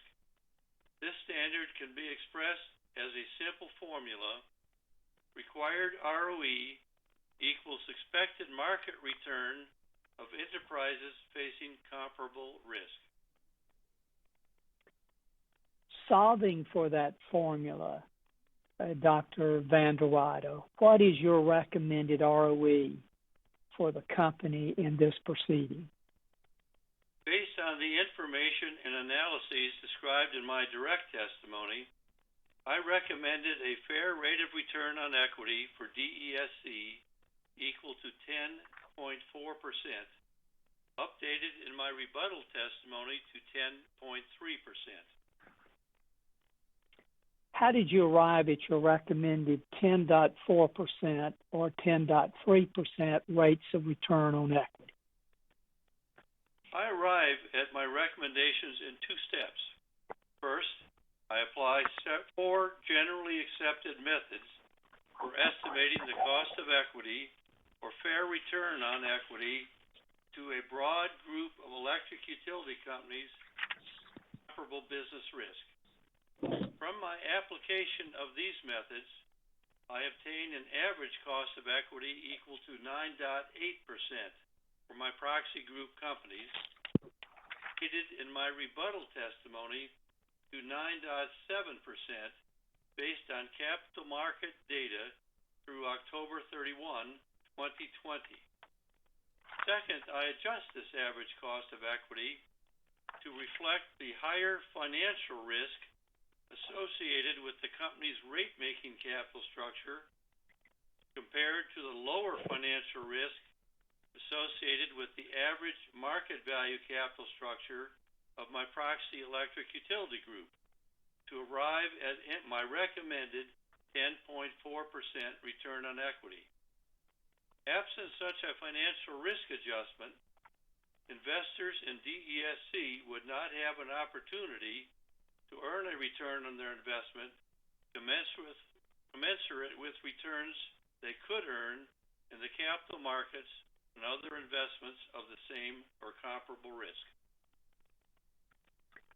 Turning to the substance of your direct testimony, rate set by the... This is Chris Huber from RS. I apologize. I'd like to interject quickly. Go ahead.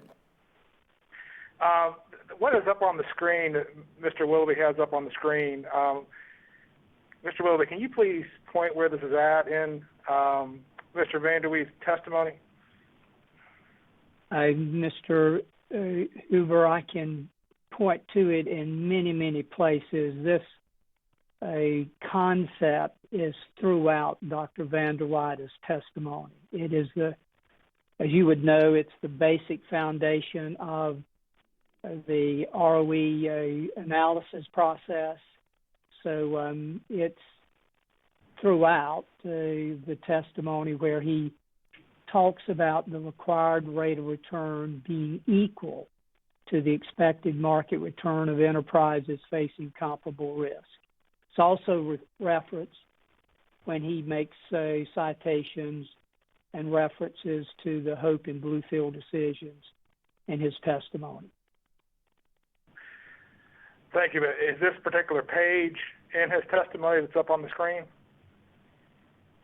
This particular page, just like it appears on the screen, is not in that direct testimony. But this is a summary, and this concept is summarized from all of the concepts that he has in his testimony. Thank you, Mr. Willoughby. Thank you.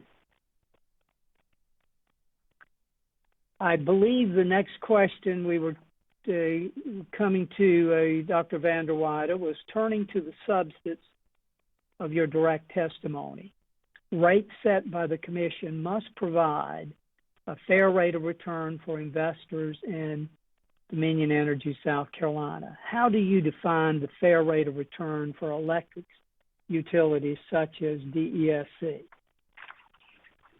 A fair rate of return is one that allows investors to earn a return that is commensurate with returns they can earn on other investments of similar risk.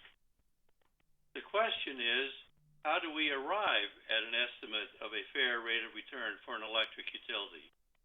In this summary, I will generally explain the process and techniques I use to reach my recommended fair rate of return.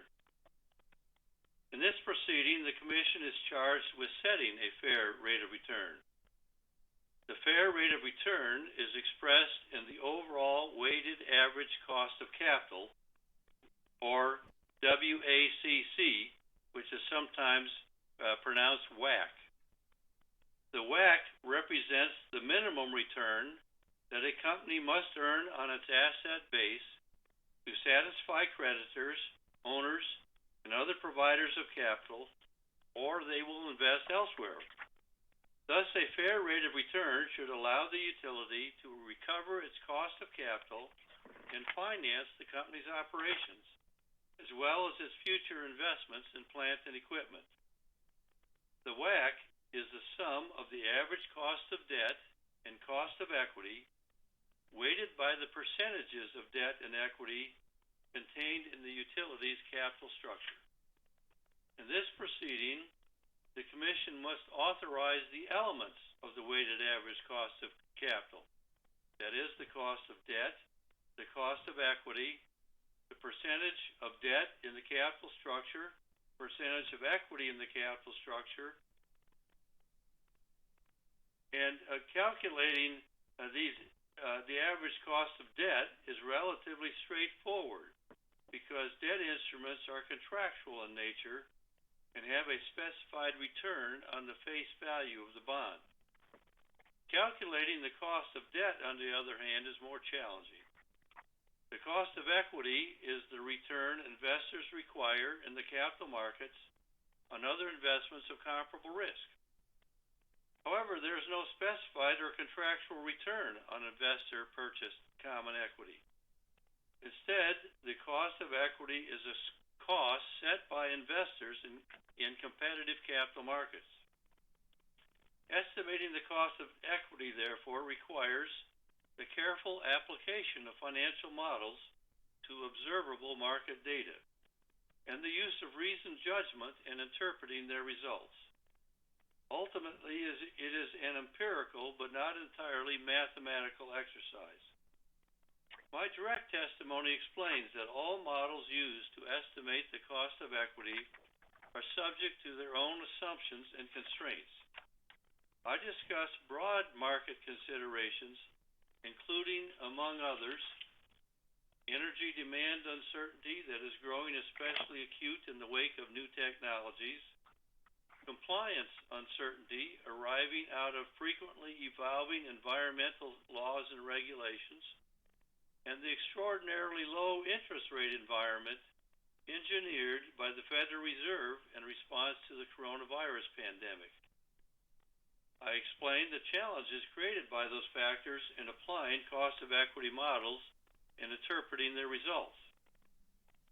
That is, a model that may have produced reasonable and reliable ROE estimates under one set of market conditions may produce estimates that are less reasonable and less reliable under a different set of conditions. It is therefore important to understand each model's fundamental assumptions and to assess the extent to which those assumptions align with prevailing and expected capital market conditions. Dr. Vanderweyde, one question I would ask before I go to my next question. You started off by saying in one of your comments, calculating the cost of equity, on the other hand, is more challenging, and you may have used the word debt as opposed to equity. Did you mean when you said calculating the cost of equity, on the other hand, is more challenging? Was that equity and... I did mean equity there. It's more challenging than the cost of debt, which is relatively straightforward because the cost of debt is contractual in nature and has a specified return on the face value of the debt. Thank you for that correction. Now, my next question is, what methods or models do you use to estimate DESC's required rate of return on equity? As noted above, I use 4 generally accepted methods to estimate the company's cost of equity, including the quarterly discounted cash flow model, the ex-ante and ex-post risk premium methods, historical and forward-looking capital asset pricing model methods, and the comparable earnings method. In my experience, the use of multiple methods is consistent with regulatory practice, but equally important, it is consistent with sound professional practice. That practice makes sense simply because the cost of equity is inferred from stock prices, which are set by the buying and selling behavior of individual investors. No single model reasonably can capture the factors motivating those decisions for all investors at all times. Based on my analyses, which produce a range of results, I conclude in my direct testimony that the base cost of equity for DESC is 9.8%. However, we know that the financial risk reflected in the proxy company's 9.8% base cost of equity is less than the financial risk reflected in the company's 53.35% equity book value capital structure, because the proxy companies have greater than 60% equity in their average market value capital structure. Thus, we must adjust the allowed rate of return on equity to reflect the higher financial risk in the company's 53.35% equity book value capital structure, the lower financial risk of the proxy company's market value capital structure, which is reflected in my cost of equity estimates. Making this required adjustment produces a required allowed rate of return on equity equal to 10.4%.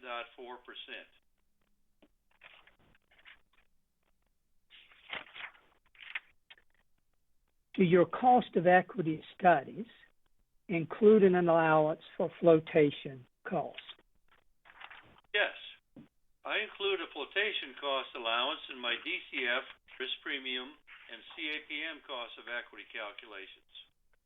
Flotation costs, which may include underwriting fees, legal fees, registration fees, and other related costs tied to issuing or floating stock, are incurred by companies when issuing common stock and are withheld from the proceeds of the stock sale or are paid separately. Thus, these costs must be recovered over the life of the equity issue. Having examined studies that quantify flotation costs, I conclude that a flotation cost allowance of 5% is a conservative estimate that should be used in applying the DCF model. A simple illustration may be helpful. If a utility issues 100 shares of common stock at $10 per share to finance a capital project, it does not collect $1,000, that is 100 shares times $10 per share, from the stock issuance. Instead, it will collect about $950 because about $50 is committed to expenses incurred from issuing or floating the stock itself. My flotation cost adjustment simply recognizes this reality. These are legitimate expenses tied to raising capital that should be recoverable as part of an electric utility's cost of equity. You note that you employ the DCF method, ex ante and ex post risk premium methods, historical and forward-looking CAPM methods, and the comparable earnings method to estimate the company's cost of equity. Please describe these methods. The DCF method values a stock based on the present discounted value of all expected future dividends. Time value of money is an important concept underlying this method. In other words, it is a forward-looking model. Critically, I employ the quarterly DCF method because both DESC's parent company and all of my proxy utility companies pay quarterly dividends, and analysts' forecasts of future earnings growth to reach an average cost of equity estimate equal to 9.3% for my proxy group companies. The risk premium method is the second technique I employ to estimate cost of equity. The fundamental principle underlying this method is that investors expect to earn a premium on an equity investment over and above the interest rate on a bond investment to compensate the investor for the additional risk incurred by making an equity investment compared to an investment in bonds. I use both ex ante, that is forward-looking, and ex post, or historical approach, risk premium methods to estimate cost of equity for my proxy group companies. The application of these methodologies results in a 10.1% cost of equity estimate under the ex ante risk premium approach, and a midpoint cost of equity estimate equal to 8.8% under the ex post approach. Adjusting for flotation costs, however, results in an estimate of 9.0% as the ex post risk premium cost of equity. The third cost of equity method I employ is CAPM. This method is based on the theory that the required rate of return on equity is equal to the risk-free rate of return, i.e. the interest rate on long-term treasury bonds, plus a risk-adjusted risk premium, a firm's beta multiplied by market risk premium. Importantly, I use forecasted 20-year treasury bond rates as opposed to current rates to account for the fact that current interest rates are artificially low to stimulate the economy in the wake of the coronavirus pandemic. I calculate the average cost of equity from my historical CAPM model to be equal to 9.4%, and the forward-looking CAPM model results in a cost of equity equal to 10.7%. I also employ the comparable earnings method to estimate the fair rate of return on equity. This method estimates the required return on equity by calculating the expected rate of return on book equity for a group of comparable risk companies. I use the Value Line Electric Utilities to estimate expected rate of return on book equity for my comparable risk companies. The average expected rate of return on book equity for this large group of comparable risk utilities is 10.1%. Based on my application of these cost of equity estimation methods, I conclude that the market cost of equity for my comparable proxy group companies is in the range 9.0% to 10.7%, with an average equal to 9.8% in my direct studies and an average equal to 9.7% in my updated studies. As discussed above, I now must adjust the average cost of equity obtained by applying cost of equity models to capital market data for the publicly traded proxy utilities. This adjustment is required to reflect the higher financial risk in DESC's book value rate-making capital structure compared to the lower financial risk in the market cost of equity estimates for my proxy group, which are based on the market value capital structures of my comparable companies. DESC's book value capital structure has higher financial risk because it has a higher debt ratio, 46.65%, and correspondingly lower equity ratio than the average debt ratio, less than 40%, in the market value capital structures of my proxy group companies. Therefore, to account for this higher financial risk in my direct testimony, based on the capital market data through May 31, 2020, my analysis indicates that DESC requires an allowed rate of return on book equity equal to 10.4% in order to have an opportunity to earn the 9.8% required return based on capital market data for the proxy company group. In my rebuttal testimony, I update my required return on equity recommendation to 10.3% based on capital market data through October 31, 2020. The base cost of equity for my proxy group based on the updated data is 9.7%. That concludes the summary of my direct testimony. Thank you. Dr. Van der Water, thank you for that summary. And now let me ask you to direct your attention to rebuttal testimony in connection with this case. Did you also provide rebuttal testimony consisting of 103 pages? Yes, I did. Are there any corrections or changes to make to the rebuttal pre-filed testimony? No, there's not.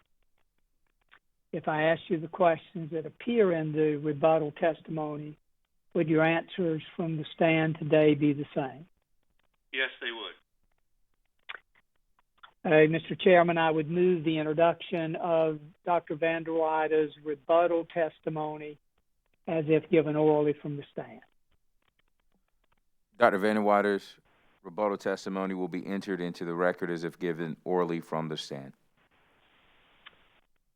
And thank you, Mr. Chairman. And Dr. Van der Weide, attached to your rebuttal testimony were 6 exhibits, 3 of which we corrected after the rebuttal testimony was filed. Those corrected exhibits are exhibits 4, 5, and 6 to your rebuttal testimony. Other than the corrections that are made in exhibits 4, 5, and 6, are there any further corrections that need to be made? No, there are not. Mr. Chairman, I would move into the record as the next composite hearing exhibit the 6 exhibits attached to Dr. Van der Weide's rebuttal testimony, with the corrected exhibits being included in this composite exhibits. The corrected exhibits would be exhibits 4, 5, and 6, and I would so move. Dr. Van der Weide's 6 rebuttal exhibits will be entered into the record as a composite exhibit, as hearing exhibit 16, with corrections to exhibit 4, 5, and 6. Thank you, Mr. Chairman. Dr. Van der Weide, have you also prepared a summary of your rebuttal testimony? Yes, I have. As before, we will begin, and I will question you. What is the purpose of your rebuttal testimony? The purpose of my rebuttal testimony is to respond to the cost of equity, cost of debt, and capital structure recommendations presented in the pre-filed direct testimonies of Dr. Woolridge, Mr. Rothschild, and Dr. Shue. Issues raised in the test, and as well as issues raised in the testimonies of witnesses Mr. Collin, Mr. O'Donnell, and Ms. Perry. I also respond to witnesses' comments concerning my direct testimony. What allowed returns on equity do witnesses Woolridge, Rothschild, and Zhu recommend? Witnesses Woolridge, Rothschild, and Zhu recommend that DESC be allowed to earn returns on equity equal to 8.9%, 8.63%, and 9.10%, respectively. How do these recommended allowed returns compare to average allowed rates of return on equity authorized for other electric utilities in recent years? These recommended rates of return on equity are well below the average 9.71% returns authorized for other electric utilities in recent years. They are also significantly below my recommended allowed rate of return on equity. Because DESC must compete for capital, accepting the unreasonably low recommended ROEs advanced by witnesses Woolridge, Rothschild, and Zhu would compromise DESC's ability to acquire the capital needed to fund utility operations and to do so at reasonable costs and terms. What conclusions do you reach in your analysis of these witnesses' cost of equity studies? I demonstrate in my rebuttal testimony that the analyses performed by witnesses Woolridge, Rothschild, and Zhu produce unreasonably low estimates of DESC's required return on equity because they suffer from flaws that bias their cost of equity recommendations downward. Can you briefly summarize specific flaws in the witnesses' studies that bias their cost of equity recommendations downward? Yes. Their cost of equity model results are biased downward because of their decision to use an annual DCF model rather than a quarterly DCF model, their estimates of the growth component for their DCF models, their failure to include an appropriate allowance for flotation costs, their failure to recognize that the CAPM underestimates the cost of equity for companies with betas less than 1, their use of current rather than forecasted interest rates, and their failure to adjust cost of equity model results to reflect the higher level of financial risk in DESC's book value capital structure compared to the lower financial risk in the market cost of equity for the proxy utilities. Why is it more appropriate to use a quarterly DCF model than an annual DCF model? As I noted, the witnesses employ an annual DCF model as opposed to a quarterly DCF model to reach their estimated cost of equity. That is, their annual DCF models assume that dividends are paid only once a year at the end of the year, when in fact, proxy utilities pay dividends quarterly. The annual DCF model is inconsistent with the principle of the time value of money, which is fundamental to the DCF methodology. For this reason alone, the results of these witnesses' DCF models are biased downwards. What are your comments concerning the witnesses' choices concerning their estimates of the growth component for their DCF models? Witnesses Woolridge and Rothschild estimate the growth component of their DCF models in part using an internal growth method that is logically circular. Specifically, their internal growth methods require estimates of the expected rate of return on equity to estimate the cost of equity. However, for a regulated utility, the cost of equity is based on the expected rate of return on equity. In other words, the internal growth method is logically circular because it requires knowledge of the expected return on equity to estimate the required return on equity, at the same time that the required return on equity is used to estimate the expected return on equity. Consistent with the forward-looking orientation of equity investors, witness Woolridge and Rothschild should have estimated the growth component of the DCF model based on analysts' earnings per share growth forecasts, as did I and Dr. Hsu. Do witnesses Woolridge, Rothschild, and Zhu include an allowance for flotation costs and their cost of equity estimates? No. Witnesses Woolridge, Rothschild, and Hsu fail to include an appropriate allowance for flotation costs in their cost of equity estimates. As I explained in my direct and rebuttal testimonies, a flotation cost adjustment is required because a company, in fact, receives an amount to invest that is less than the market price of its stock when the equity is issued. Accordingly, and contrary to witnesses Woolridge, Rothschild, and Hsu, equity flotation costs are legitimate costs of raising equity that are not included or built into a company's stock price. Do the opposing witnesses take into account in their CAPM analysis the evidence that the CAPM underestimates the cost of equity for companies with betas less than 1? None of the opposing witnesses account for the fact that the CAPM underestimates the cost of equity for companies with beta, which is a measure of the company's risk relative to the market, less than 1. As I discussed in my testimony, there is substantial financial literature which describes this effect. I also note that most electric utilities in the proxy groups have a beta that is less than 1, indicating that CAPM model results will suffer from downward bias. What interest rates do witnesses Woolridge, Rothschild, and Zhu use in their cost of equity analysis? Witnesses Woolridge, Rothschild, and Zhu used the unprecedentedly low current interest rates rather than higher forecasted interest rates in their cost of equity models. Failed to recognize that the cost of equity is defined as the return investors expect to earn in the future on other investments of the same risk.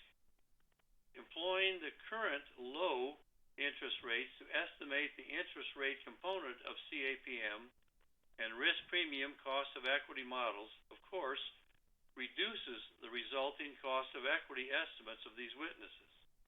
But current interest rates are not representative of expected future interest rates because the current extraordinarily low interest rate environment is solely the result of the Federal Reserve's unprecedented efforts to stimulate the economy in the wake of the devastating coronavirus, a once-in-a-century pandemic. Once the pandemic-induced economic crisis ends, interest rates will surely rise significantly as markets react to the exceedingly large deficits being incurred by federal and state governments. Unlike opposing witnesses, I recognize the expectation that interest rates are likely to rise after the pandemic has ended. Accordingly, I employ forecasted interest rates. The Fair Rate of Return standard requires that DESC have an opportunity to earn its cost of equity during the period when rates are in effect, and the rates approved in this case will not come into effect until later in 2021. Indeed, with the coronavirus vaccination projected for mass distribution in the near term, and an accompanying economic recovery expected, interest rates will likely rise to reflect an improving economic situation. Do witnesses Woolridge, Rothschild, and Zhu agree with your financial risk adjustment to your cost of equity model results? Witnesses Woolridge, Rothschild, and Zhu disagree with my financial risk adjustment to my cost of equity.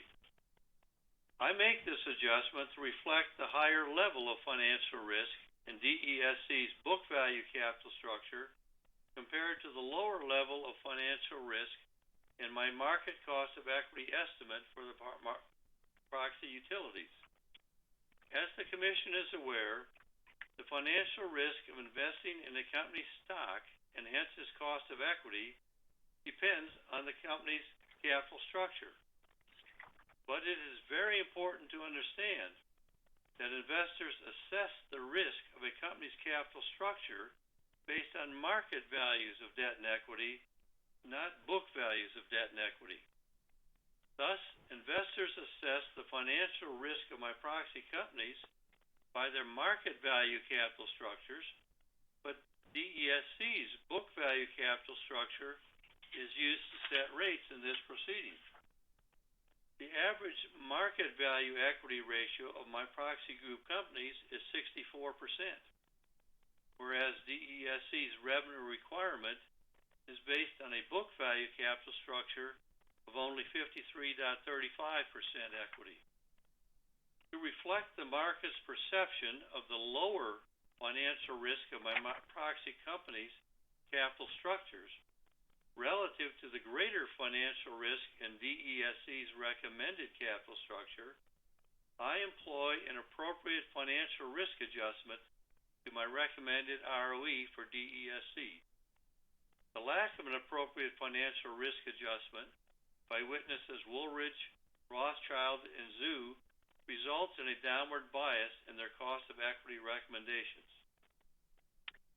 Do witnesses Woolridge and Rothschild accept witness Collins' recommended cost of debt and capital structure in their testimony? Yes. Witnesses Woolridge and Rothschild inappropriately accept witness Collins' recommended cost of debt equal to 5.56% and capital structure containing 50% debt and 50% equity. However, DESC's actual cost of debt is 6.46%, and the company's actual capital structure is 46.65% debt and 53.35% equity. DESC will only have an opportunity to earn its required return on equity if the Commission adopts a 10.25% cost of equity and DESC's actual 6.46% cost of debt and DESC's actual capital structure containing 53.35% equity. How do the recommended rates of return on equity of witnesses Woolridge, Rothschild, and Zoo compare to the average allowed rate of return on equity for vertically integrated electric utilities cited by Witness Perry?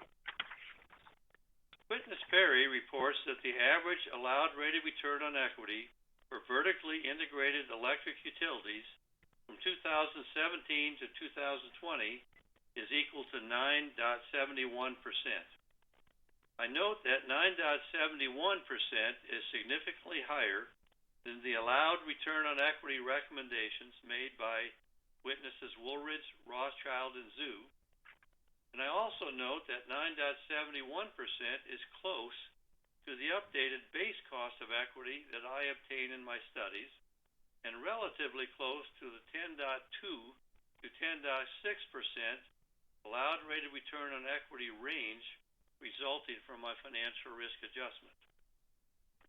Having reviewed these witnesses' testimonies, what is your conclusion regarding DESC's request that its allowed rate of return on equity be set at 10.25%?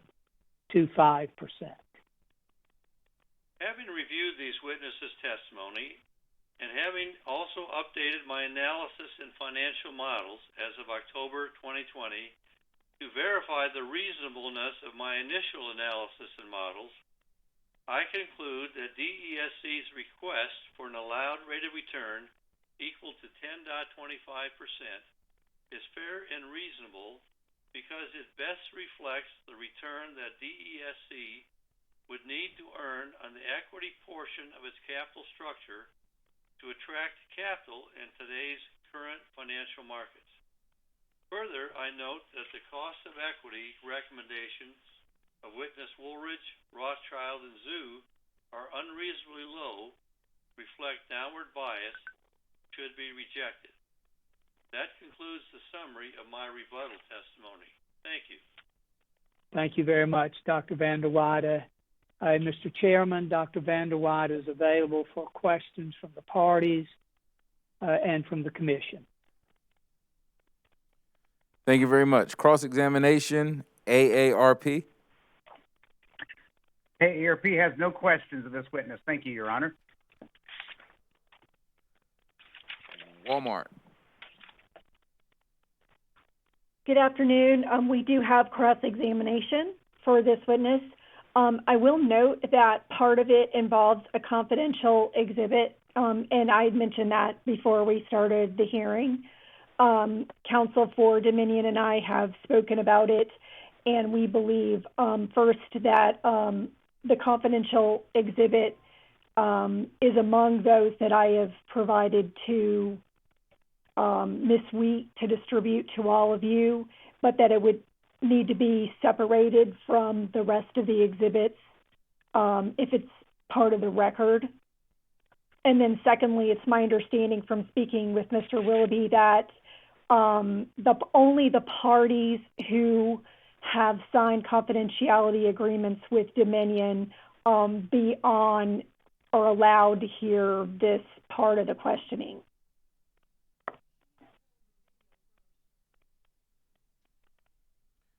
Could you please turn on your video, counsel? Oh, I thought it was on. Yeah. Were you speaking with me? Yes, ma'am. Yeah, so it's showing that it's on my screen. I'll stop it and start it again. See if that works. And Mr. Chairman, while Stephanie. We now see you, Stephanie.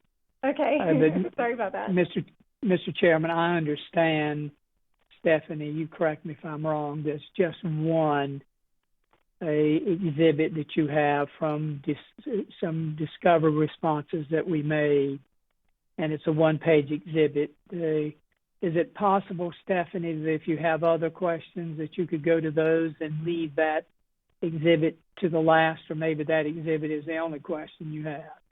No, that exhibit's actually first. And so it only makes sense in my outline if it's first. That's why I thought, well, because it's near the end of the day, perhaps anybody, you guys know who signed the confidentiality agreement, so I don't know that part about who could stay on the call or not. But it's important for me to ask about that, and then I can get to the non-confidential exhibits. So I just raised that because I want some input from the commission about how you want us to proceed with that part of the questioning. Well, it sounds like you're telling me, counsel, that in order for your cross-examination to make sense, you have to start with the confidential exhibit, right? That's correct. Which means we would need to identify who signed the confidentiality agreement, allow them to stay on. Whoever did not sign would have to get off, and then we would have to discontinue the live stream while you go through your line of questioning. Yes, and I don't expect that it will take long, but I can't really ask some of the rest of my questions without the foundation of this one document. It was a document. I'm a little curious. So you're saying you're going to start with this confidential exhibit, and then what happens if it's referenced at some point later on in your cross-examination? How do you propose on handling that? Well, first, I'm not planning on putting it on the screen. I understand that Counsel for Dominion, as well as the witness, as well as all of you, have a copy of it. It was produced in discovery to Walmart, and so any party who signed a confidentiality agreement would have this document as well. And so I'm not planning on referencing it once I ask my kind of foundational questions about it. I got you. So you ask your foundational questions, and then you're not going to, you don't anticipate that it will come up any point subsequent to that time. That's correct. So Mr. Chairman, what we would think would be, I'll make the request, and you decide, of course, how you wish to proceed. But obviously, any questions related to the confidential document, we would think that the live stream would probably have to be interrupted or stopped for that portion. And then I am informed that all of the parties have signed a confidentiality agreement with the DESC, perhaps with the exception, I think, of Mr. Knapp may not have signed the confidentiality agreement. And of course, counsel for CMC Steel, I don't believe did either, but they're not on the call and have asked to be excused. So I think the only person from that has not signed the confidentiality agreement is Mr. Knapp.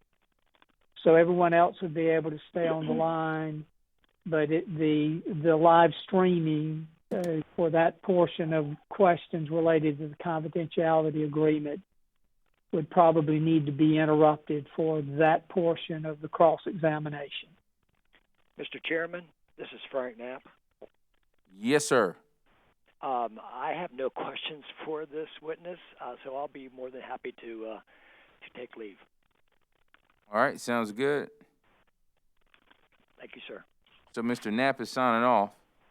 That means that everyone else has signed the confidentiality agreement. So in order for you to proceed, counsel for Walmart, we need to cut the live stream. Yes. I'm sorry? Yeah. Yes, I think that's correct, at least for the questions about this particular exhibit. I have like a few questions just for introductory purposes before I get to it.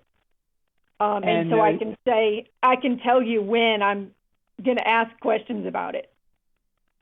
And Mr. Chairman, we would, when Stephanie gets to that point and says that she's prepared to ask questions about the confidential exhibit, we would ask that the court reporter likewise indicate at that stage in the transcript that the commission went into confidential session to receive testimony about a confidential designated exhibit. And that way the record would be nice and clear for us all to review at a later time. All right, the court reporter said she can handle that part, Attorney Willoughby. What I'm trying to figure out now is to make sure that we can cut the live streaming portion without kicking everyone off of the call bridge or interrupting what we have going on here. This is uncharted territory. I guess there's got to be a first for everything. Well, a lot of firsts happening today, I tell you that. Give me a second. Sure.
All right, well, we're going to take a stab at this. Okay. Let me, before you get started, because you're starting with the confidential portion, right? I have some foundational questions before I ask that. So before I talk about it, I'll say I'm getting the confidential exhibit now. Okay, give me 1 second. Sure.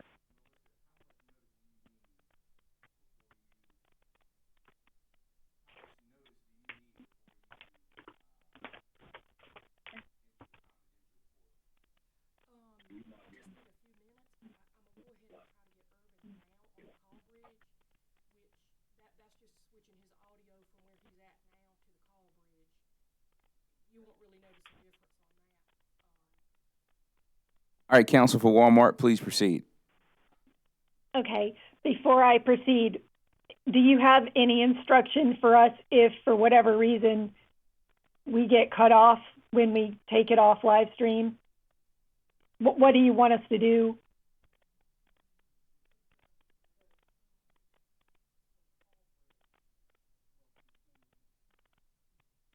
Be honest with you, counsel Walmart, I have no clue. So we're just gonna drive forward and see what happens. And, okay. and Well, Mr. Chairman, I would say that if we do get cut off, probably the wise thing for us all to do is call back in, and then we are at a close to stopping point for the day, so we could figure out how to do it overnight. But if we get cut off, my plan would be to call back in, Mr. Chairman. Sure. Sure. We will plan to do that as well. All right, Dr. Vanderwide, I know you're excited about this cross-examination now after all this discussion. I can hardly wait. That's right. Well, there are two parts of your testimony that I want to talk to you about. One was your financial risk adjustment, and one is your flotation cost, okay? So I'm going to start with your financial risk adjustment and have some questions about that topic. Do you have your testimony with you, your direct and your rebuttal with the exhibit? Yes, I do. Okay. I will do my very best to put all of the questions I have on the screen and share my screen. But in the event that doesn't work, I at least wanted to make sure you have your testimony and your exhibits, because I have a few questions related to those, okay? Okay. All right. So in this case, you support Dominion Energy South Carolina's request for a 10.25% ROA. Is that correct? Yes, it is. And in fact, your analysis would have supported the 10.3 ROE. Is that right? Yes. And that's in your rebuttal testimony. Is that correct? Yes. And the 10.3% ROE that you recommend is based on the results of your cost of equity model results, which produced a 9.7% average, plus a 58 basis point upward adjustment for what you call a financial risk. Yes, that's correct. Okay. So the focus of my first part of questions is about the financial risk adjustment that you propose in the proceedings in relation to the ROE recommendation.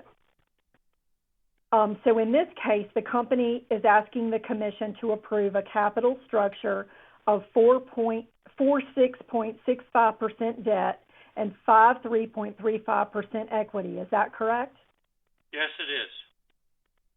And I believe in your direct testimony, as part of your ROE analysis, you had mentioned a proxy group, and that is contained in JVW 15. Is that correct? I don't recall the number of the exhibit, but I know that I've listed that proxy group. Yes, it is. Okay. At least that's the proxy group in my comparable earnings evaluation. Okay. And it was a proxy group of companies for which you got information to do your analysis. Is that correct? Yes. Okay. And according to your testimony, at that capital structure, Dominion is riskier when compared to your proxy group of companies. Is that correct? Let me be clear in stating what I believe is correct. My financial risk adjustment has to do with the relationship between the market value capital structure that's reflected in my cost of equity estimate and the book value capital structure that cost of equity is going to be applied to. A reason that the market value capital structure is important is that when investors buy a company's stock, they do so at market price. And the fluctuations in their return on the market value of their equity depends on the market values of debt and equity in their capital structure. The market values of equity for all the companies, including Dominion Energy, has a higher percentage of equity than in the book value capital structure, and that's what my capital structure adjustment is about. Right. And so according to your analysis of that capital structure, I believe you opined in your direct testimony at page 6, lines 22 to 25, that Dominion was riskier when compared to the proxy group of companies. Page 6, you say? Correct. And what line is that? 22 to 25.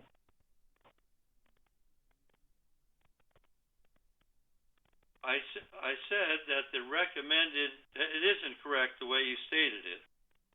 I said that Dominion Energy South Carolina's recommended rate-making capital structure was riskier than the average market value capital structure for my proxy group of utilities, which is the capital structure that reflects the risk embedded in my cost of equity estimate of 9.7 or 9.8%. Okay. And then further in your direct testimony, you included an exhibit JVW-16. Do you have that exhibit? I do. I'm turning to it as we speak.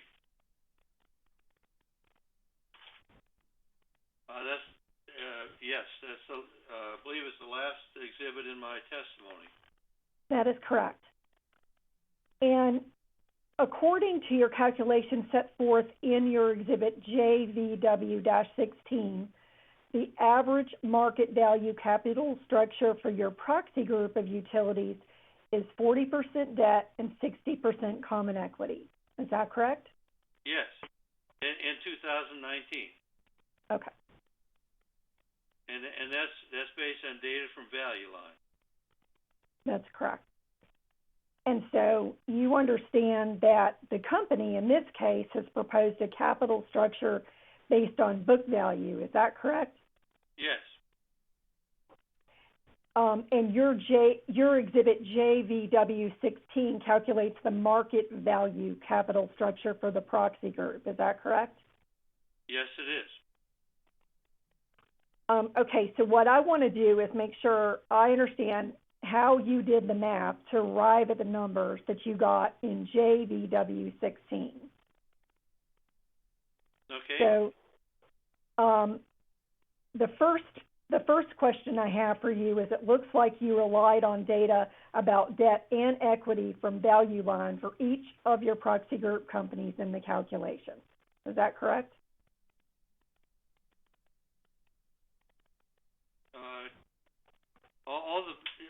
All the Value Line electric utilities, yes. Okay.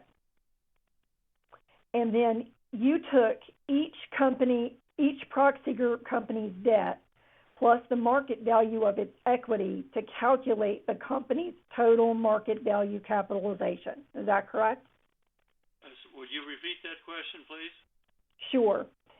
You took each proxy group company's debt plus the market value of its equity to calculate the company's total market capitalization. This is for all the Value Line electric utilities. That's right. Right? That's yeah, right. So I took their market value of equity plus their amount of long-term debt, and that would be the total capital. And then I took the market value of equity and divided by the total capital.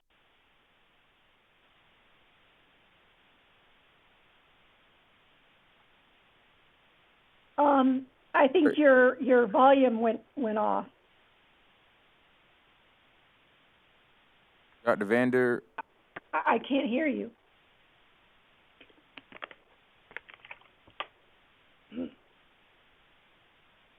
Attorney Willoughby.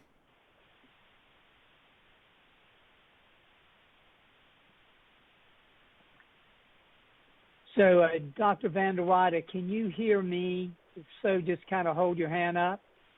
Can you hear me? But we can't hear you. So something happened with your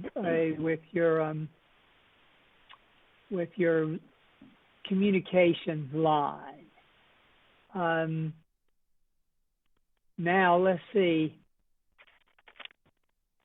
Now we can hear. No, still don't hear. Can you hear me now? I've got you loud and clear. Right. Loud and clear. Okay. Thank you. I will, Mr. Chairman, I will stop my video again, but if I'm needed, just call me and I will appear. I will say it must have been a ghost that did that, because I haven't been touching anything. All right, please proceed. Thank you. Thank you. That's actually better volume than you had. All right, so you would agree that in your analysis, it's debt plus equity is total capitalization. Debt plus the market value of equity. Okay. And with respect to the company's debt, does your calculation include short and long-term debt? No, it's long-term debt. Okay.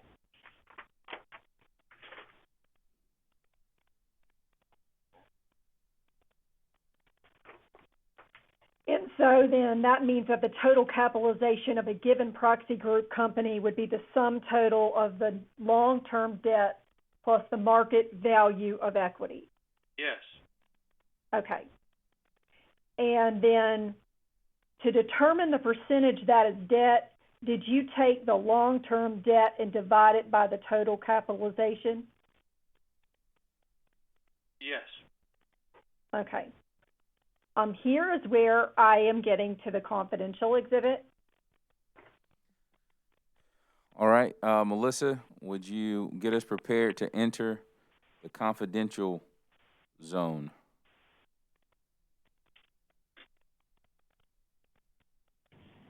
Bear with us here for a second while we make sure that we're no longer streaming or being recorded. Certainly.